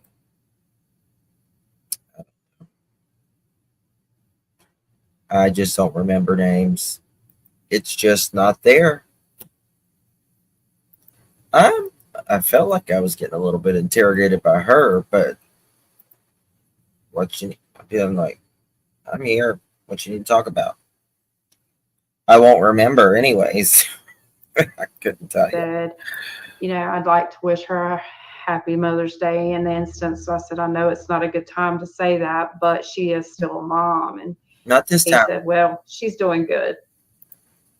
she said that she's holding her own and she was doing pretty good, you know. And I'm sitting here thinking, that was my child missing on Mother's Day. I would be bawling my eyes out. I would probably Exactly. be a wreck. The only child she has as well. Yeah. I mean, she doesn't have any other child. Me So he was the one that made her the mother. So Me too. this is weird. So You're cutting out again. It's okay. beautiful there. We have been having issues. We have been having issues with our internet. So, I was asking him about. He had called me because I asked him. I said, there's too much to type here. I said, is there a way you could call me, or can I call? Mystic, I'm sure that they would have fire cams because, you know, there's always, you know, fires in Tennessee. Call you because I said years ago. it's a lot to type, and I said I'm thinking about going back up to Tennessee, and I said and searching again, and this has bothered me, and this has bothered me, and I talked to Lolly about this. She was the first person I told about this. Good question. And I told him, I said, if we come back up there, I said, would you be able to tell me where I need to go look? And so like I said, we were on the phone and he said yes. And he said, I'm not supposed to tell anybody this, but I feel like I can trust you with this. And he said, but Ellie, listen to this. Listen to this part, guys. Sorry, Ellie has no, you're fine. Ellie, or my heart's like beating out of my chest right now. He said, Ellie has told us that Sebastian is most likely dead and that we need to search northwest. Who told her this? Of the search. They've already done a 5-mile radius of a search, but they're saying that they need to go another 10 miles out. So we're looking at written in the stars. Are we paying for some price? So if they already did 5, so there's another 15 out. So anywhere from 15 to. Chris told her. She said that he's most likely gone, deceased. I don't think they would either.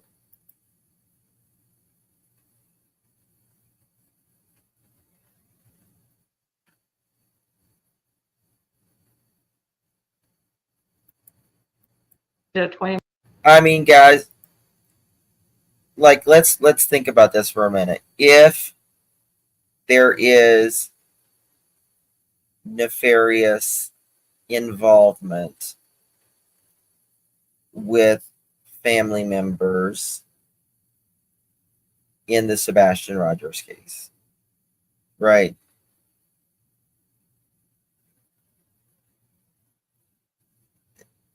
KP would definitely have had to have some help. I mean, not definitely, but most likely, right? And then we got that car with 2 flashlights and then one running back to the house. So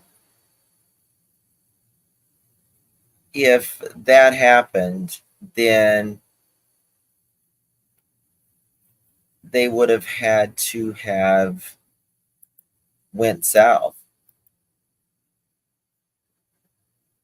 Sebastian would have almost certainly would be south. Unless, I mean, they don't have time to go north.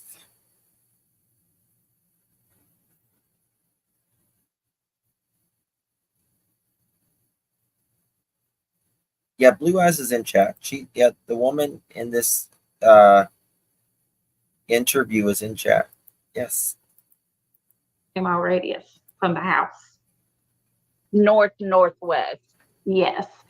And I said, why do you feel like he would have been in that area? Or is it a way he knew or what?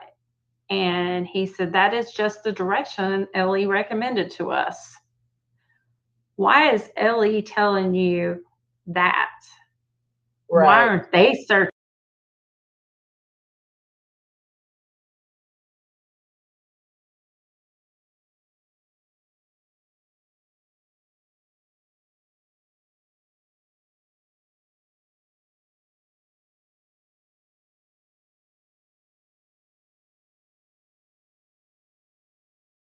That was my first mute. Well, Chris has said that him, Katie, the parents, all of them were innocent, and that they have not been they have been cleared of any wrongdoings or any nefarious involvement, and that has not been the case. They said there's nothing to indicate, but everything is still on the table.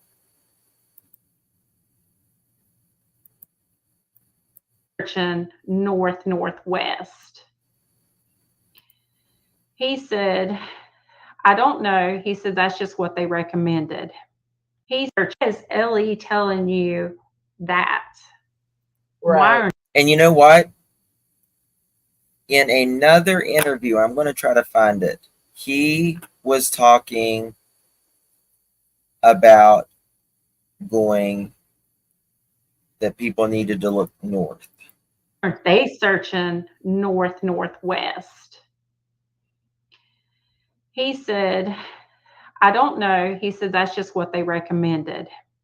And he said, and all I can say is we're hanging in there and that's all. And it really, you know, that bothered me. I mean, right. It really got to me. Yeah. And so, you know, a couple days went on and all that. I didn't talk or anything because it just, you know, it bothered me so much that I was sick. And I think I told you the same day that I told you. Right. That's I was like, true. oh God, do I do this? Do I not? What do I do? And so I think the last time I talked to him was because I had to fly out of state. And I come back and Mother's Day got brought back up.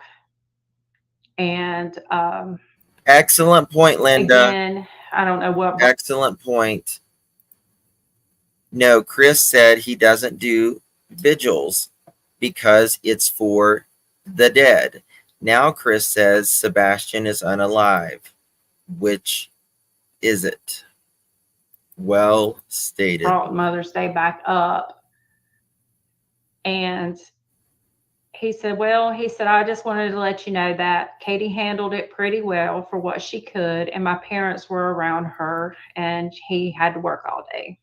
I said, well, that's good that she had somebody with her and all that stuff. And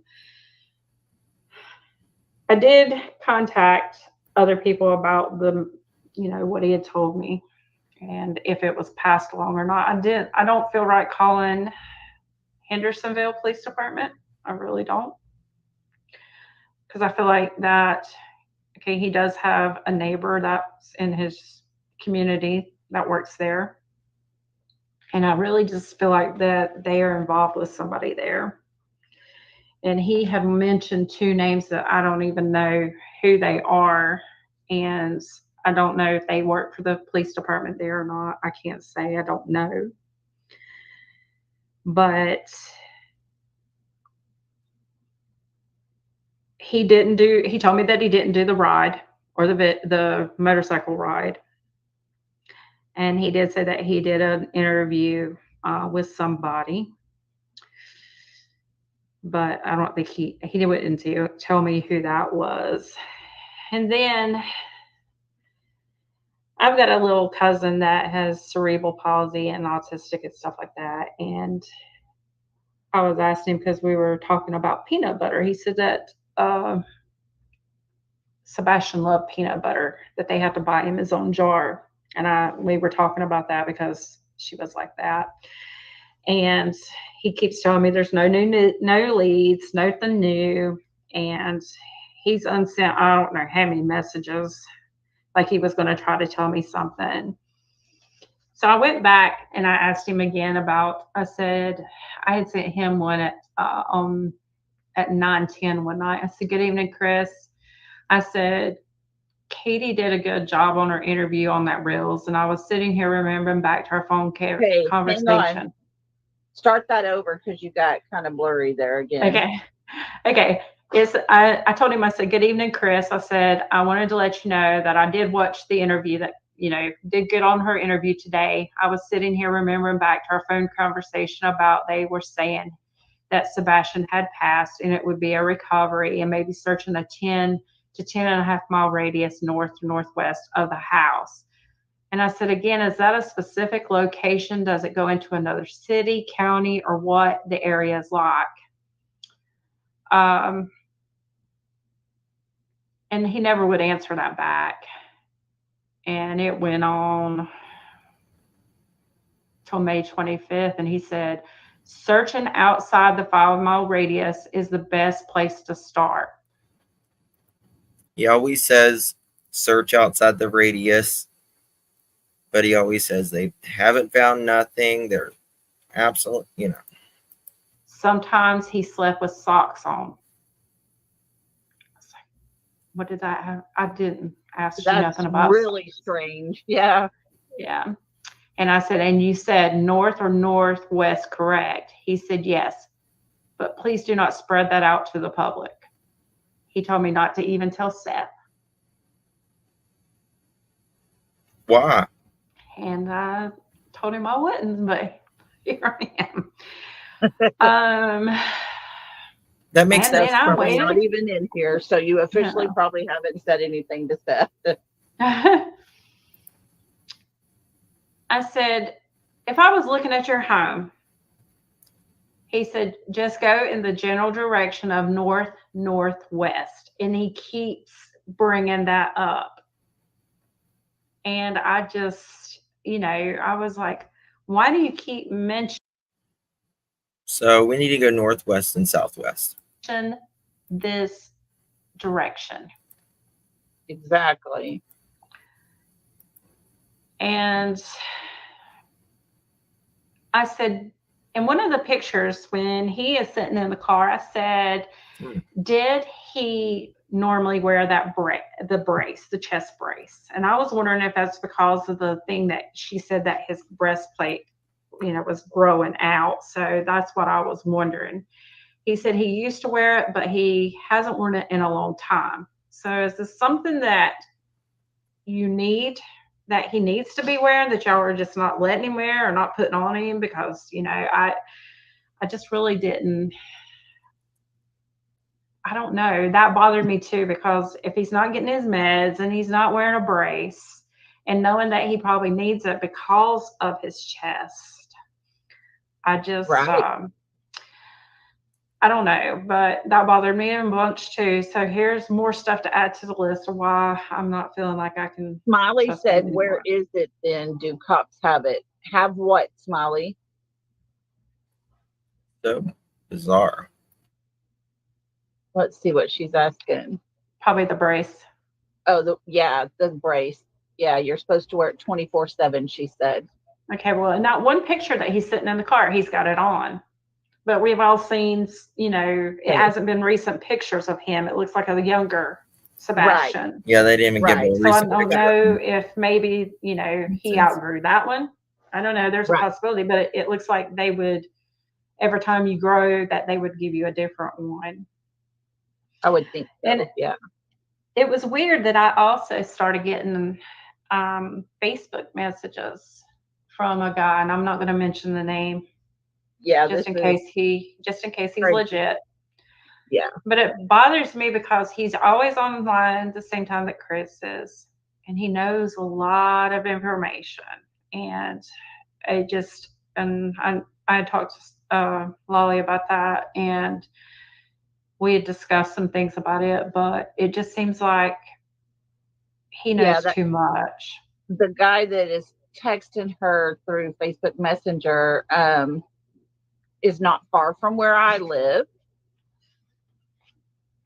but yet he knows a lot. And there's a lot of things that she and I both are checking on right now. Thank you, Blue Eyes.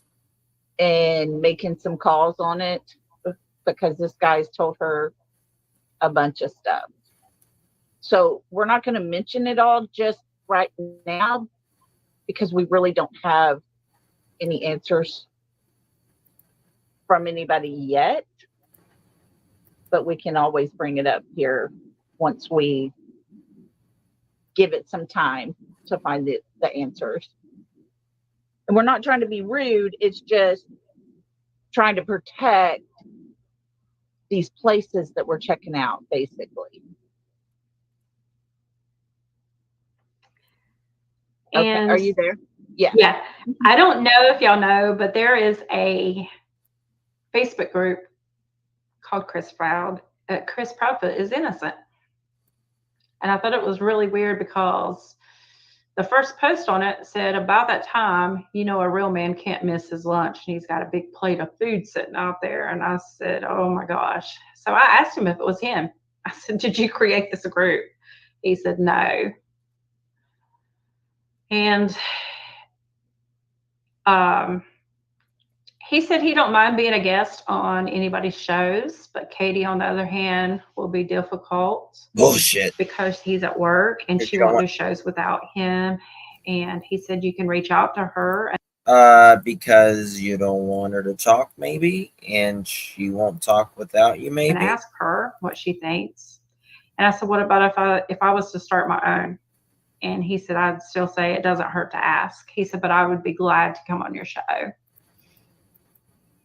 And I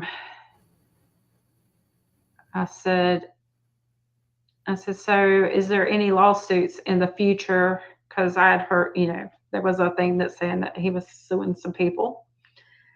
And he said, I have not even said I was suing anybody. And I asked him again, I said about if Sebastian had access to the internet or YouTube or anything like that. And he said he didn't at our house because I was very strict about that. And if he did, it would have been at his father's house. And I was like, okay. I said, can we talk about, the day that he went missing? And I said, I had to comment about the spaghetti pancakes because that was just something that I was like, oh, that don't even sound appetizing, but I did find out what they were. He told me exactly what they were. And so he said he had a good weekend. Said that they usually do that stuff. They go out and do fun things when, he's not at home or anything like that. And I was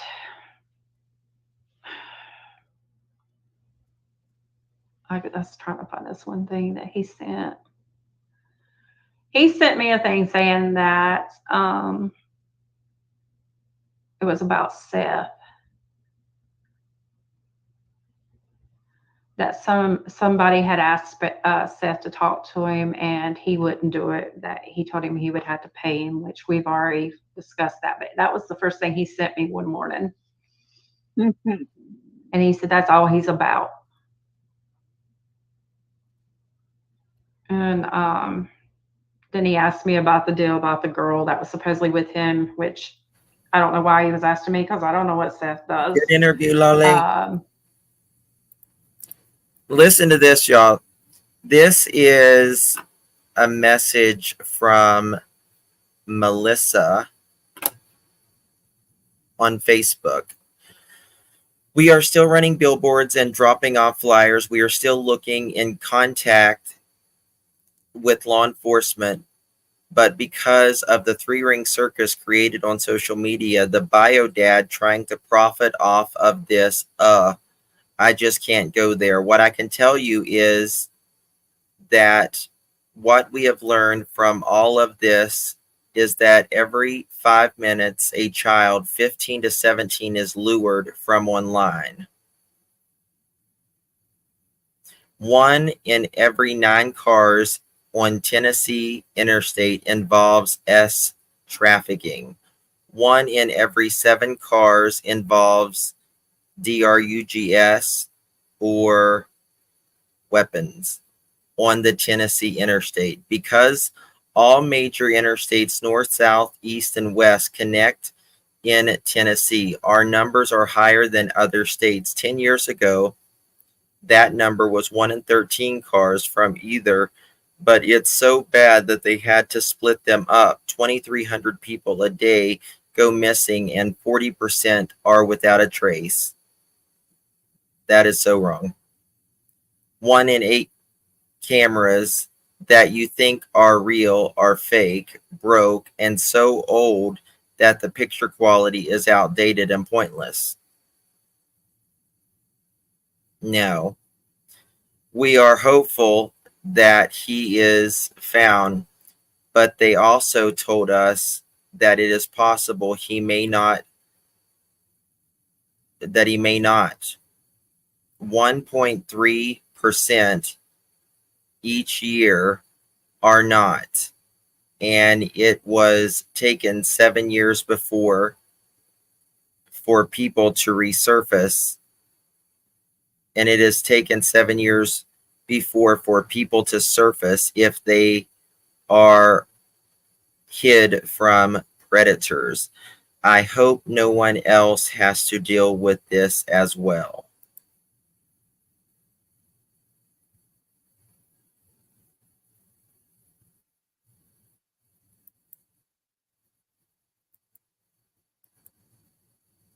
Where did she get these statistics at?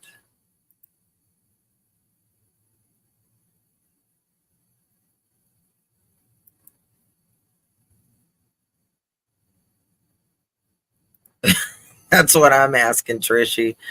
Oh my God.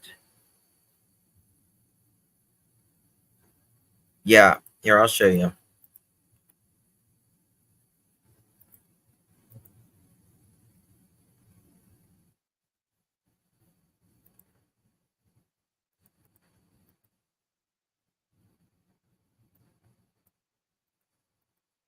That is bizarre.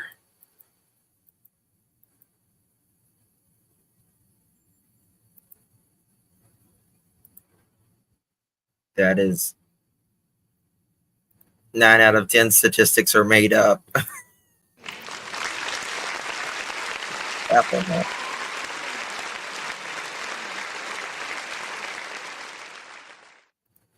Oh my God. Pushing a narrative, trying to deflect attention from the obvious. Absolutely. Law enforcement cannot talk to a child's step family without both bio parents' permission.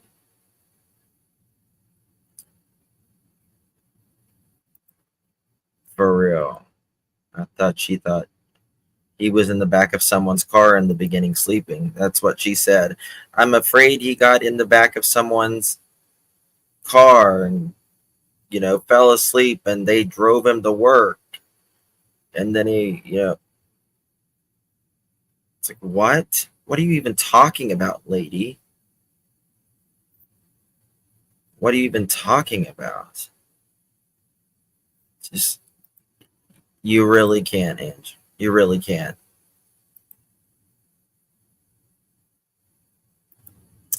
Thank you, my dear Serenity. She probably got her stats the same way CP does, pulled them out of Abraham, in my opinion.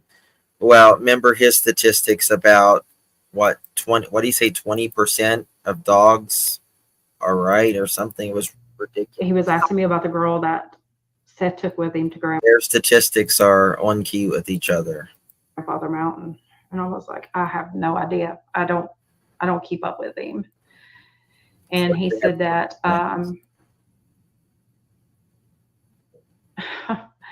he went into talking about the deal about Seth and all that. And like I said, I told him, I said, well, I can't comment on anything that Seth does because I said, I don't know his personal life.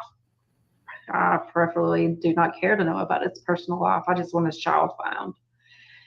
And I asked him about the body that was found in Cumberland River. And he said, when was the body found? And I said, today. And I sent him the clip of it.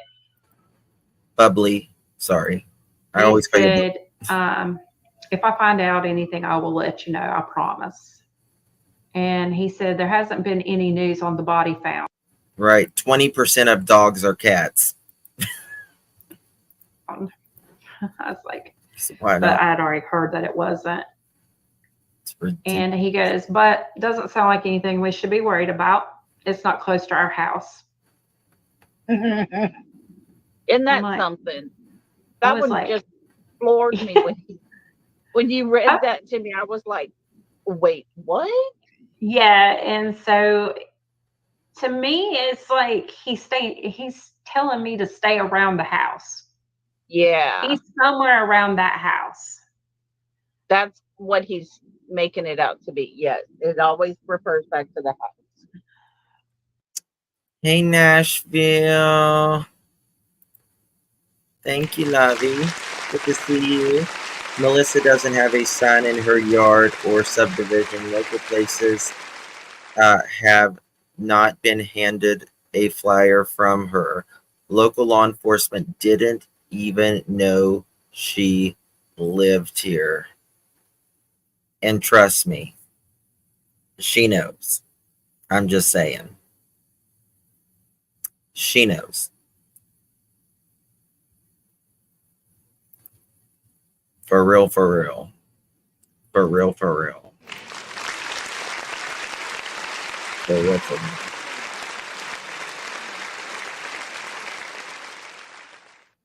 It's ridiculous, man. Ridiculous. But I do think after hearing that video, I do think he's been taken off somewhere. I do too. And so he sounds. Oh, I think not only was he taken off somewhere, I think, in my opinion, he was taken off in that car. I mean, guys, hello. You don't just see flashlights around 3 o'clock in the morning and then a car start up. People go around the trunk of the car. One runs back in the direction of the house and it goes back and goes out of the neighborhood. And then 3 hours later, there's a child missing. Come on now. It's craziness. Enid, thank you so much, my lovey. Appreciate you. Good to see you. Hope you are well. Thank you for your support. Thank you for your support. Sounds like the Bauer, Sox, and Proudfoots clans have anger issues. Yes. They're yes. They sure do. Sounds to me like he's trying to keep people searching around the house. Yes. So they don't go too far out. Sure do. Like 15 and a half miles out northwest. So when I looked at Google Maps, that is most of the places. I mean, I went on Google Maps and Google Earth and I pinpointed from the. I think it was her that probably went to the vigil. I think so. It's probably her house, went so much distance. and there's some churches out that way, but it's mostly wooded area. But there is several bodies upon, Right, Thomas? water around and stuff like that. But I just really think that if he is in water, Yes. the search. Don't let it confuse you with an Uber. That's right, HDC. Don't let it confuse you with an Uber. Look at me. It was not an Uber. I have spoken with people. It was not an Uber. Not an Uber. It was not a trash truck. It was a vehicle. And you heard what Bobby said, and I can tell you there was a car there, right? There was a car there, 2 flashlights. Last night we showed a video. You can see someone's leg moving. I'll show you that in a little bit if you didn't catch it again. So there's that reptile. Thank you, my dear. Definitely love you. It's time though. Christopher, Katie, Snacks, we thank you. In my opinion, CP trying to keep people from searching near the home. And that's the thing, Reptile. Like, that's the thing. It's so confusing because that it has been searched so much. The 5-mile radius, right? The 5-mile radius has been searched so much, saturated, searched over and over again. Yes, SL. And if you got that link, can you send it to me, SL? And nothing. But then again, I always wondered, why did the Proudfoots go to Mississippi? Why did they go to Mississippi? Did they feel more comfortable being in Mississippi? Or were they watching on something? I don't know. I don't know what what their intentions were. But it seemed like they wanted to get out of the area real quick. And I don't know if that was because they're uncomfortable around the Hendersonville area, or are they more and more comfortable at Mississippi, but they're back now and they're living in their home, right? So I don't know. Yeah, it's a non-extradition state, but they could still get them, no problem. Dive teams, they need to be looking in the water also out that way. I really, I feel like that's where they're going to find him. And this is when he said, I just wanted to let you know, this was June 6th at 1:28 a.m. There is no new news or anything yet. Katie received your letter the other day in the mail. Just wanted to let you know that. When it comes to YouTube and interviews, Katie and myself are going to take a break for a while. We both need to step away from the negativity right now and focus on us and Sebastian. We can chat, but just aren't going to do the social media stuff for a while. And then it's been very short, sweet, and just, no news, no problem. Ellie hasn't really told us much. And take a break. June the 9th, I texted him and he said they were hanging in one day at a time. Because like I said, usually he'll get up and say no news or something like that. And they just haven't, he's just been quiet. And then I think we all figured out why he's been quiet and not been doing interviews, because of his visitation. Yes.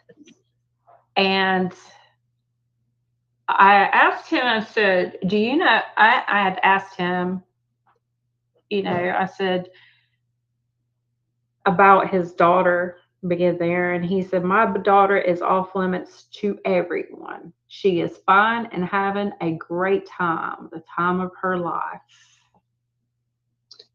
Same thing And they said about Sebastian that day, huh? Yeah, so that right there creeped me out because I'm like, okay, but I don't think anything would be bad. I've not heard from him since. That was the last text message that I got from him, and I have not had any phone calls. But my thing is that now I'm seeing true colors, and especially after hearing the message or the conversation, it has really sit there with Justin going backwards and forth, putting on headphones, holding them tight, putting in different earbuds, stuff, you know, earbuds and stuff, and just trying to listen to it. And when the lady actually posted, I was like, oh my God, I've got to hear this, you know. And I was sitting there looking at every which way possible with. Thank you so much, Pamela. Thank you. That's very sweet of you, my dear. Thank you. Appreciate your support. Thank you, thank you, thank you. Yeah, I'm going to show you guys this in just 1 second. September rain for you, darling. Thank you so much for your support. Thank you, my love. Really do appreciate you. Thank you, sweetsies. The car lights with the backlights coming on and stuff like that. And I'm beginning to wonder. Listen, in my opinion, Chris got everything he wanted. Everything he wanted.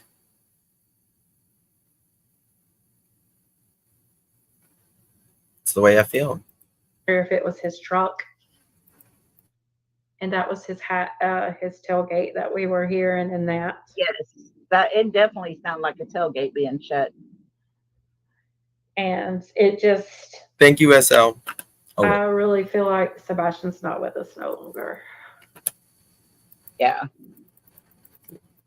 We're not going to stop until he is found. And I think Janice was asking, she said, I wonder why Chris was asking about the lady that drove Seth to Grandfather Mountain.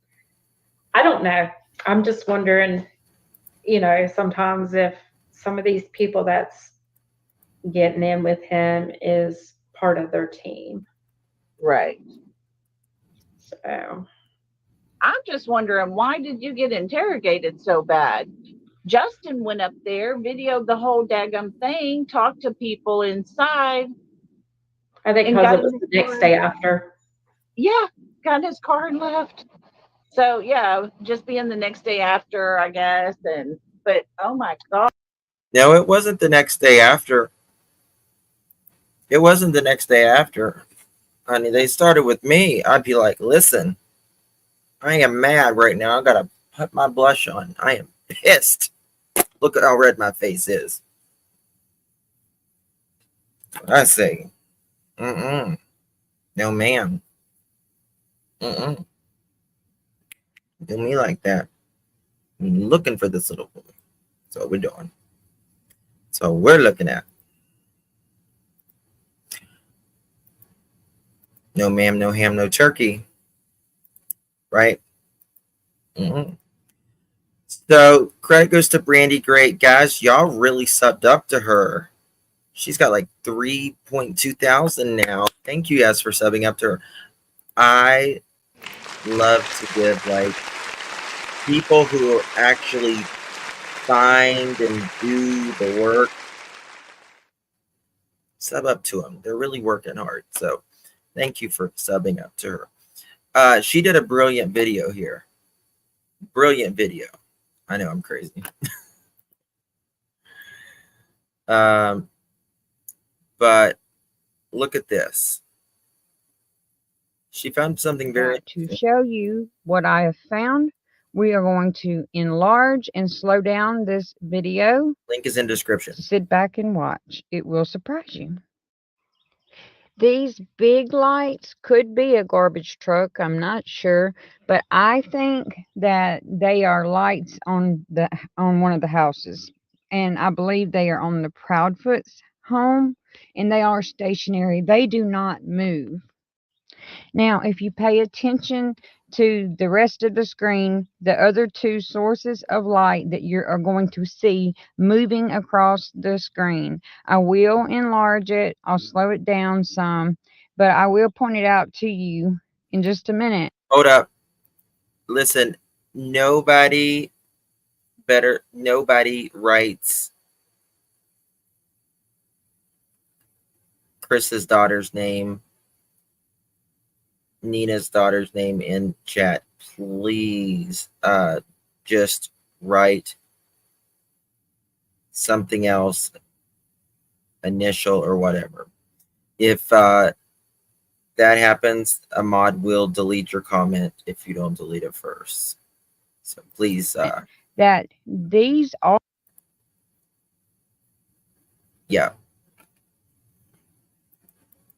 people. Please and That thank is two you. people with some kind of light source. Watch Could be this. a cell phone, could be a flashlight. I don't know, but it is two people with a light source.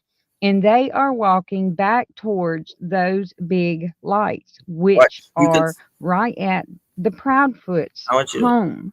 J for Justice showed us where those lights are located by using Nick Barris's video and putting a light filter over it.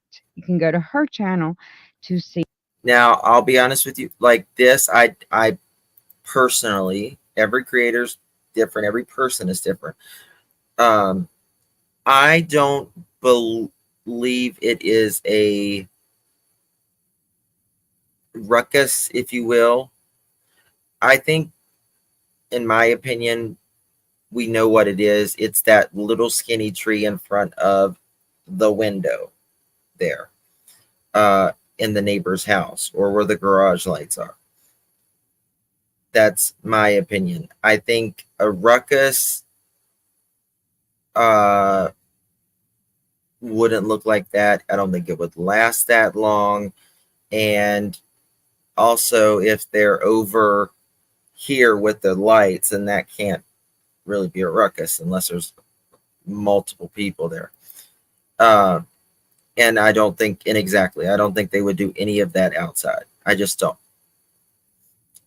think somebody could have seen. Yeah, there's not going to be a ruckus outside, in my opinion, at all. But I do believe people was walking in the night with flashlights, and it's very interesting what she caught here. It's very interesting. Oh, I'm going to show you again. Trust me. I'm going to show you. I'm going to, I think it's very interesting that, what was I going to say? That Chris and Katie says the only thing that Sebastian took was a flashlight. God forbid taking shoes, but took only a flashlight. Now, in my opinion, of course they're going to discredit this, but I think it was a preemptive thing for them to say. Very preemptive. As you will see here, putting a light filter over it. You can go to her channel to see that. Their arm and their but leg. if you pay close attention here and watch as the light moves across the screen, when it reaches to the top of the screen, if you watch in front of those big lights, right here in a second, it's about to walk in front of those big lights, and you will then be able to see that it is a person. You can actually tell it's a person even before then, about midway to the lights. But watch closely, and you're going to see this person walk in front of those big lights right there. You can see right it. there. You Just see? this. Pause it if you need to, you can enlarge your screen right there. and take a There look it at goes. it. You can see Even the head slow it down on your end straight up. and take a look at it. Look right now. There it goes. It's about to cross. And okay, here I'm bringing it to you. Now watch. That is a person right now standing in front of that light source. I have inserted a enlarged still shot of the video. When I see this, it reminds me of like a Halloween movie or something. It's very eerie because you can't really see the face, but you can tell it's human, and you can see the arm swing. Where you can actually see that is a There's the person arm standing about midway right there. of the screen. That's the right leg. now.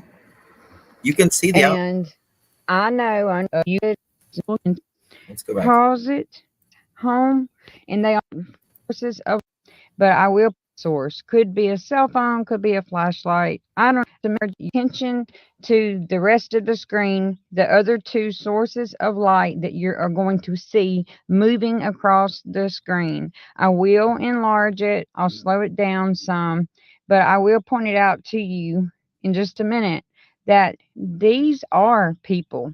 That is two people with some kind of light source. Could be a cell phone, could be a flashlight. I don't know, but it is two people with a light source. And they are walking back towards those big lights, which are right at the Proudfoot's home. J for Justice showed us where the kind of light source. Could be a cell phone, could be a flashlight. I don't know, but it is two people with a light source. And they are walking, but it is two people with a cell phone, could be a flashlight. I don't know, but it is two people with a light. You know what it looks like? You can see right there. Let me show you something. I just saw that. It looks like someone's holding their phone like this. Actually, like this, and then an arm swinging. You can see the arm. It's like they're holding it like this, and then you can see their arm swinging. Absolutely, you can see it.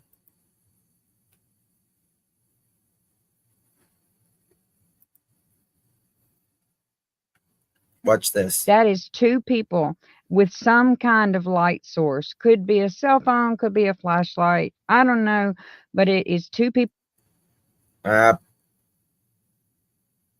It was getting ready to go out, but you can see holding some. You can see holding a phone or something that's holding something.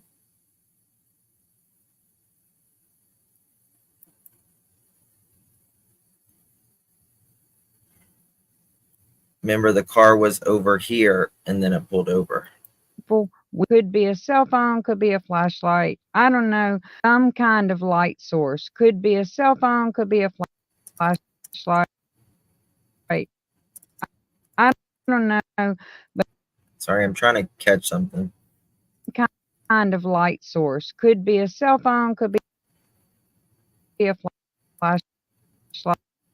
You get like a split second of a little bit of a people with some kind of light source. Could 1 second. I'm gonna really slow it down. There's something that you can see. This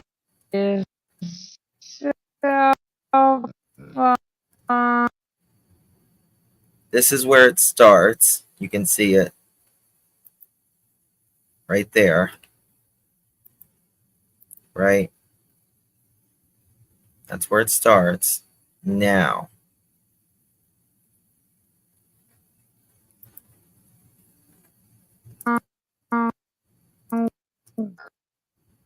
Could be a flash.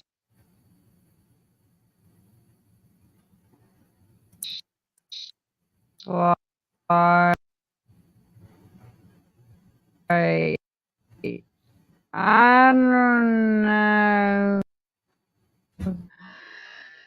but but it is. You can see it just as good as anything. Two people with a light source, and they are walking by. Could be a cell phone, could be a flashlight. I don't know, but it is. It's holding a phone. See how the like the hand moves right there? No, right there, but it is. right there. Two people. Watch it. There you go. It's very. Gonna just speed it up just a little bit. Could be a cell phone, could be a flashlight. I don't know, but it is two people with. I don't know, but it is two people. Hold on. I don't know, but it is two people.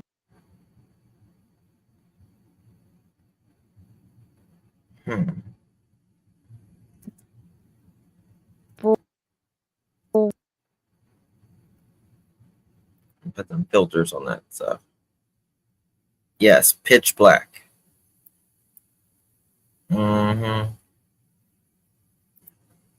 Mother chickens. That's what I'm screaming. Kelly Mix. That's what I'm screaming. Exactly. Exactly. For the front or the back patio. This is on the side. Like on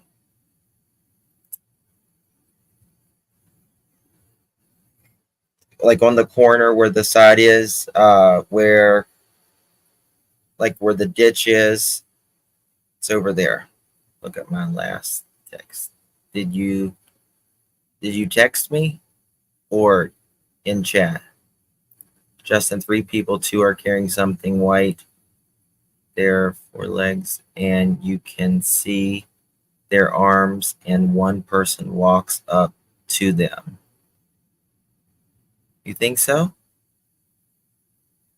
3 people, 2 are carrying something white. There's 4 legs, and you. How can there be? Okay, I'm confused. If there's 4 legs, that would mean 2 people, right? 3 people, 2 are carrying something white. There are 4 legs, and you can see their arm, and one person walks up to them.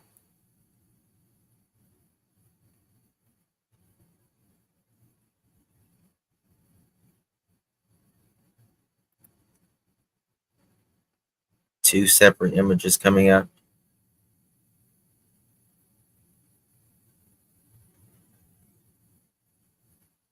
I mean, I don't think it's. I mean,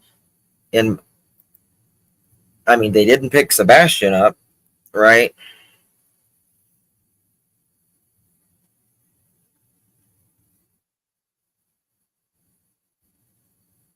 I think that there may have been 2 adults. There could have been 3 adults if they were helped.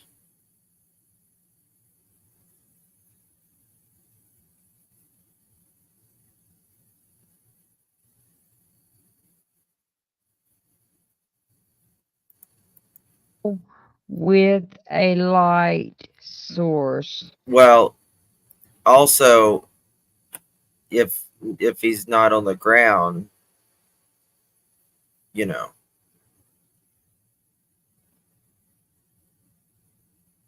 No, this isn't. So make sure it's really Seth. But I will. Right there's where it starts. 57 seconds. You can see someone walking. I'll point it out to you in just a minute that these are people. That is two people with some kind of light source. Could be a cell phone, could be right there. A flashlight. Could be a cell phone, could be a flashlight. I don't know, but it is. There's where it starts. You can tell it's moving like a human. See that? Oh, damn it. One frame too. The frame before that, it was really good. You could see, like,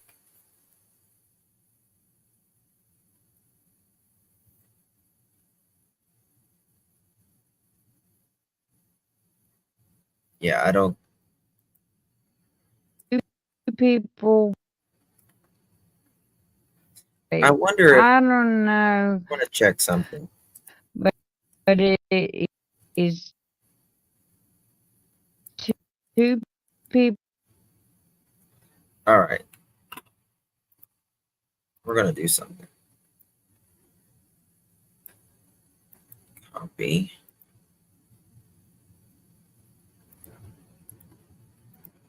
Paste.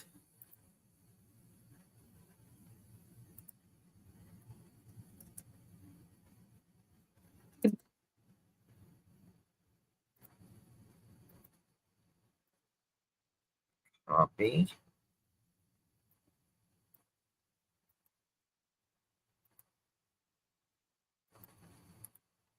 Paste.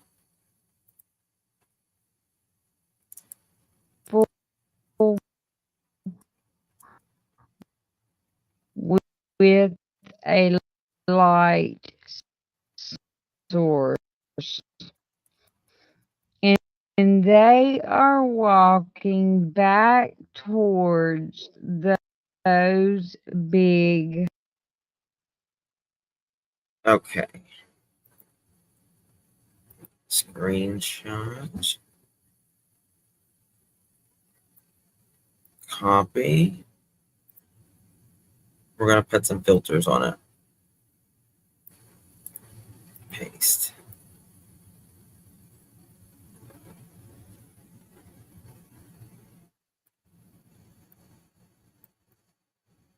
What's that?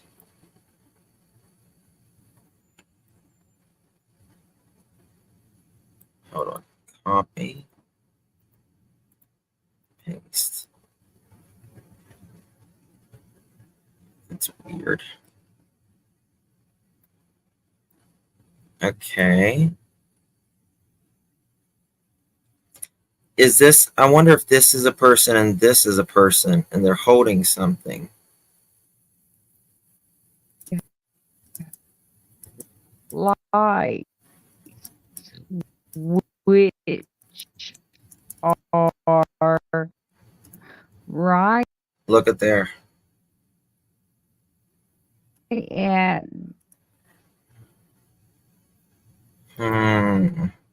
Look at this, y'all.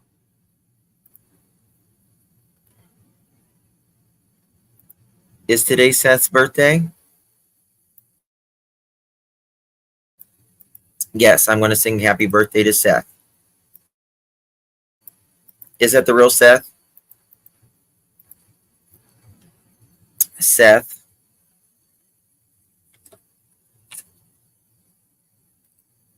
Just for you, honey. Just for you.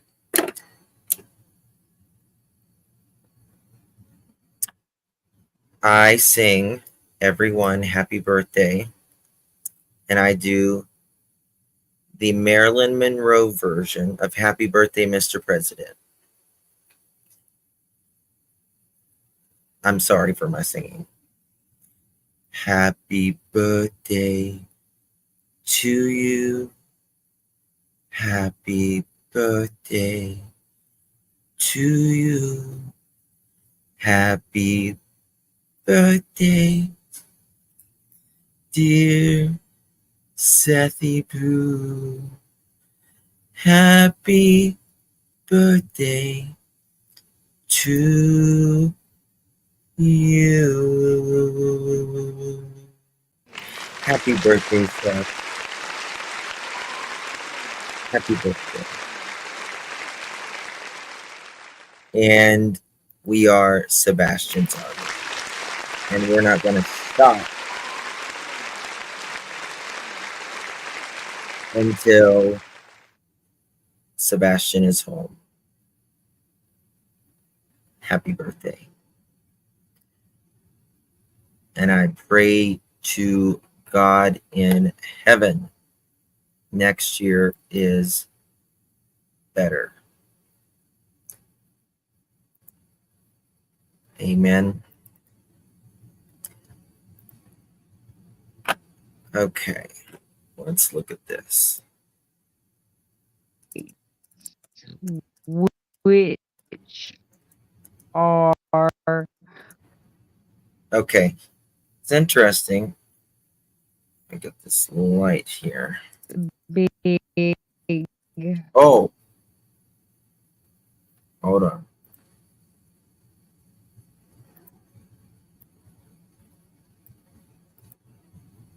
All right, let's go over here. And then let's look.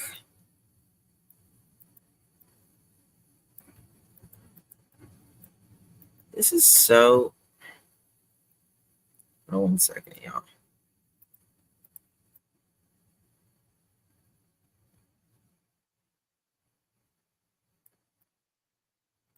All right. I'm going to show you this. It's really weird on my Canva. So this is kind of like a, yeah, I don't got the transparency on, but there, it looks like in this little section right here, when I put it over, it looks like there's a balloon or something. I don't know why that's there. So I'm trying to make sure it's not on there. I always try to make sure there's nothing behind. All right. Now, let's throw some filters on this and see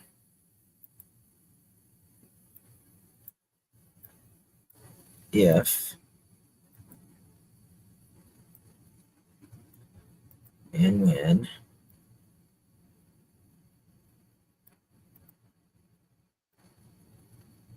or what.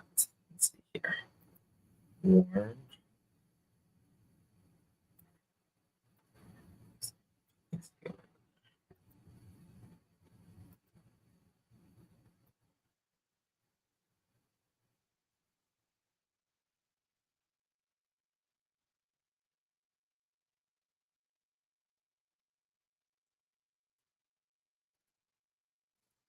We've got a few we can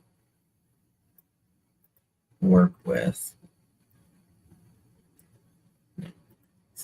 Cool.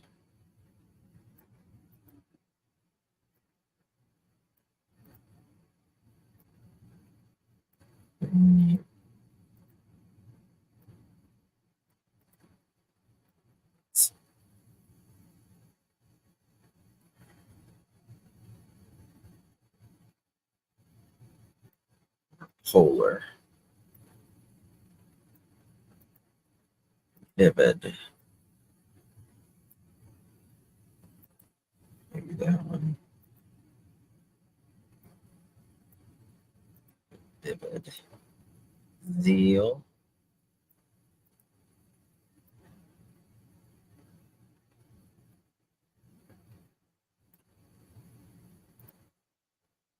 We'll look at some more filters, but Justin, you'd better be on so you can sing To me too. I sing to everybody on their birthday. Everybody on their birthday. Okay, this right here. We need to go to filters again. All right, we're on Vivid right now. That was Z. I think it was Zeal or Area.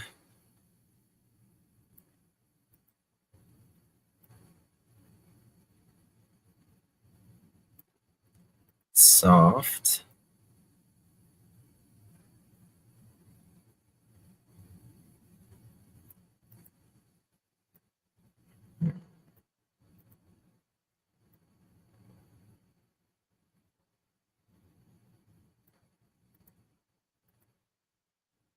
Rose.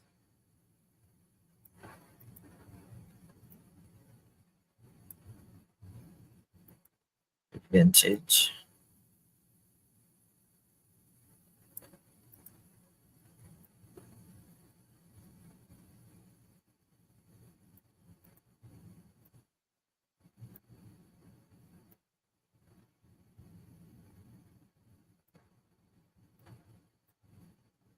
Antique. Dream.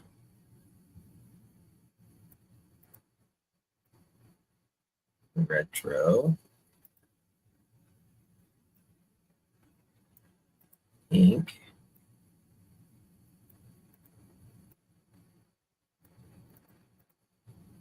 You know, I can always do these usually better with my phone for some reason. Slate, let's see, this heat wave. Nope, these aren't gonna work. Color pop. No. Let's look at this. Hibiscus.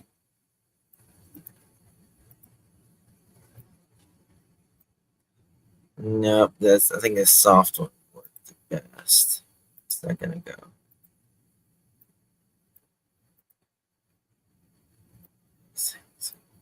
Which one was it?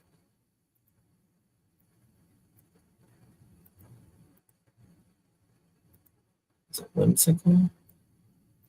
Hazel?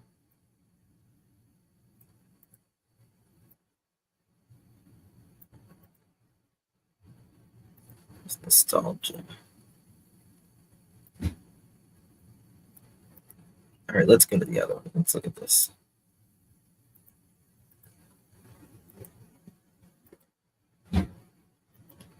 To me, it looks like they're carrying something here, if you ask me.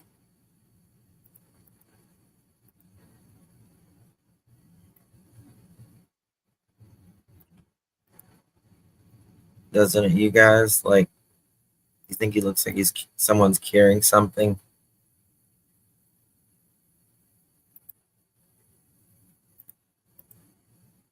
What do y'all think? It's vintage.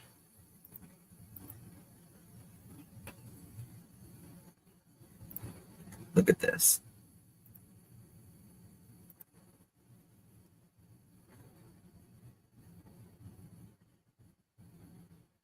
It is pitch dark outside.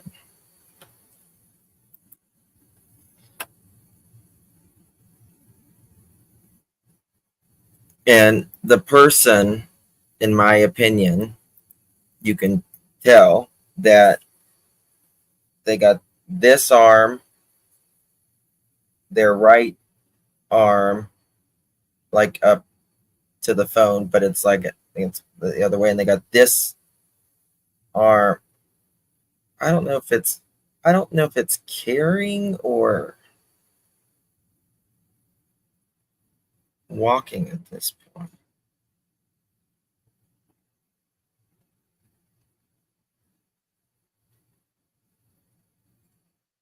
What's a bun head? Oh, I got you. Like a bun. They are short sleeve black shirts on. I don't know, but something is off.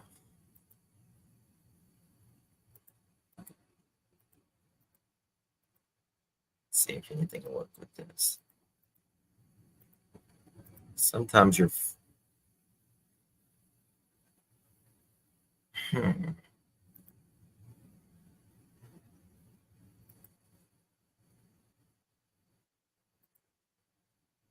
wait a second. Edit videos.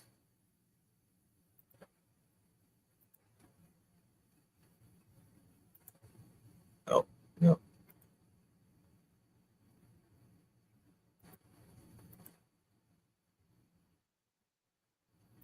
Shadows. What's this?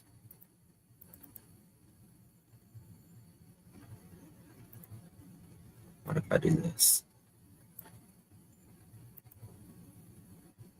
Okay. Angled. Page lift.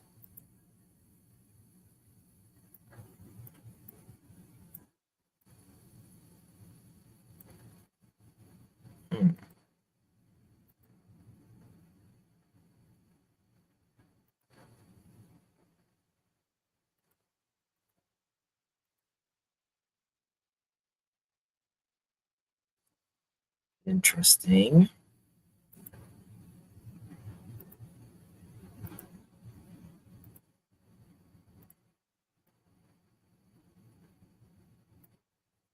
I liked it a little bit, but I wish I could do something with I saw a video last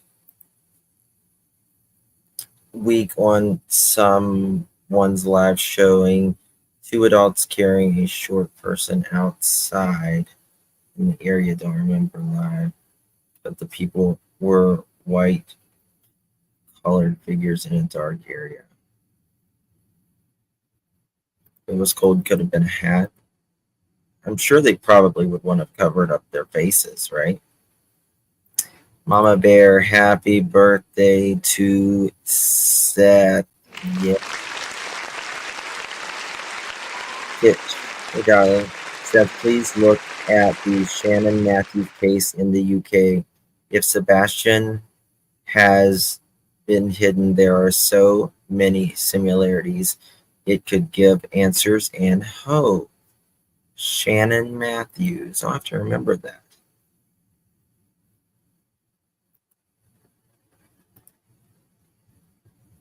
I'm still on. Jason P. You cannot see the garage from... No, you can't see the garage from the kid. It's impossible. It is impossible. That is true. It is impossible to see from... Let me show you. Let me show you. Just to make it very crystal clear. Crystal clear. Invert the colors. How do I invert the colors? I have no idea. All right. All right. So this is where the camera is. That we are looking at this direction, right? Looking at all of this direction through here with that camera. All right. This is the Proudfits home. This is where the garage is. This is their home too, but their garage is on this side. You cannot see. I mean, now when the trees are off, you can absolutely see their house. You know, when the leaves are off, you can absolutely see their house, but you can't see on the other side. You can't. I mean, just look at this, right? See this? See how green it is?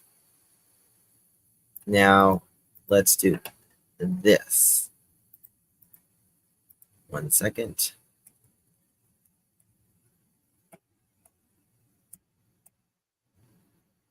See the difference of the winter? This is the camera right here. right? It's pointing this direction. This direction, you can see. Okay. See those trees, how they have no leaves on whatsoever? I almost have to point them to you so you can see them. Right here. These trees. Right?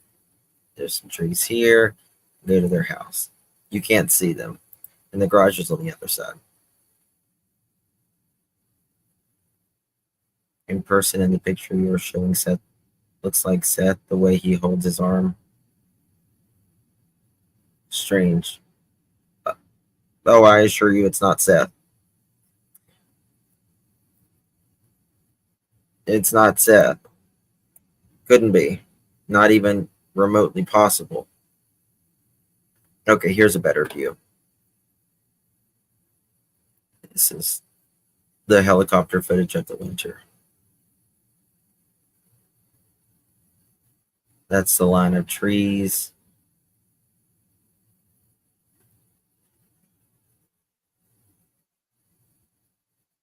See, this is their backyard.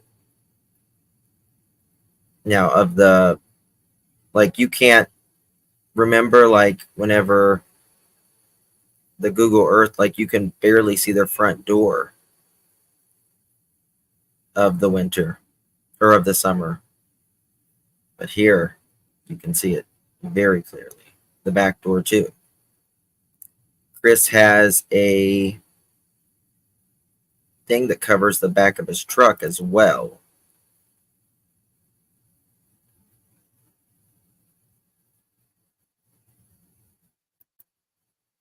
Yeah.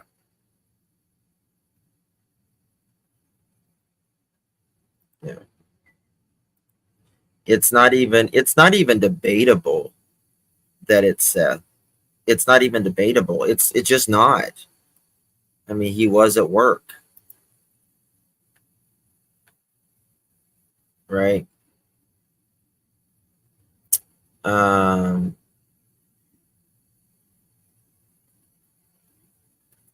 So it's just not even debatable.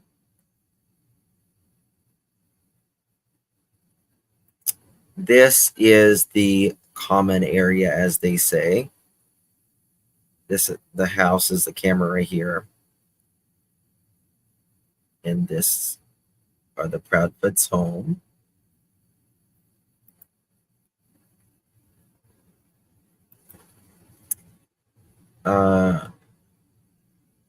Where were the flashlights in that last picture?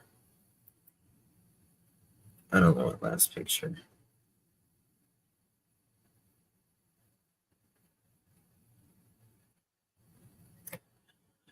Okay, anyway, guys, I'm going to jump off. I've been on for a century and 2 days. I'm almost at 5 hours. Invert the colors. I'll look at that. I usually can do it better from my phone, Ginger. Look at it. All right, guys. Love you all. Appreciate you. Thank you for being here. Can't stop until you find little Sebastian. Too long. Too long.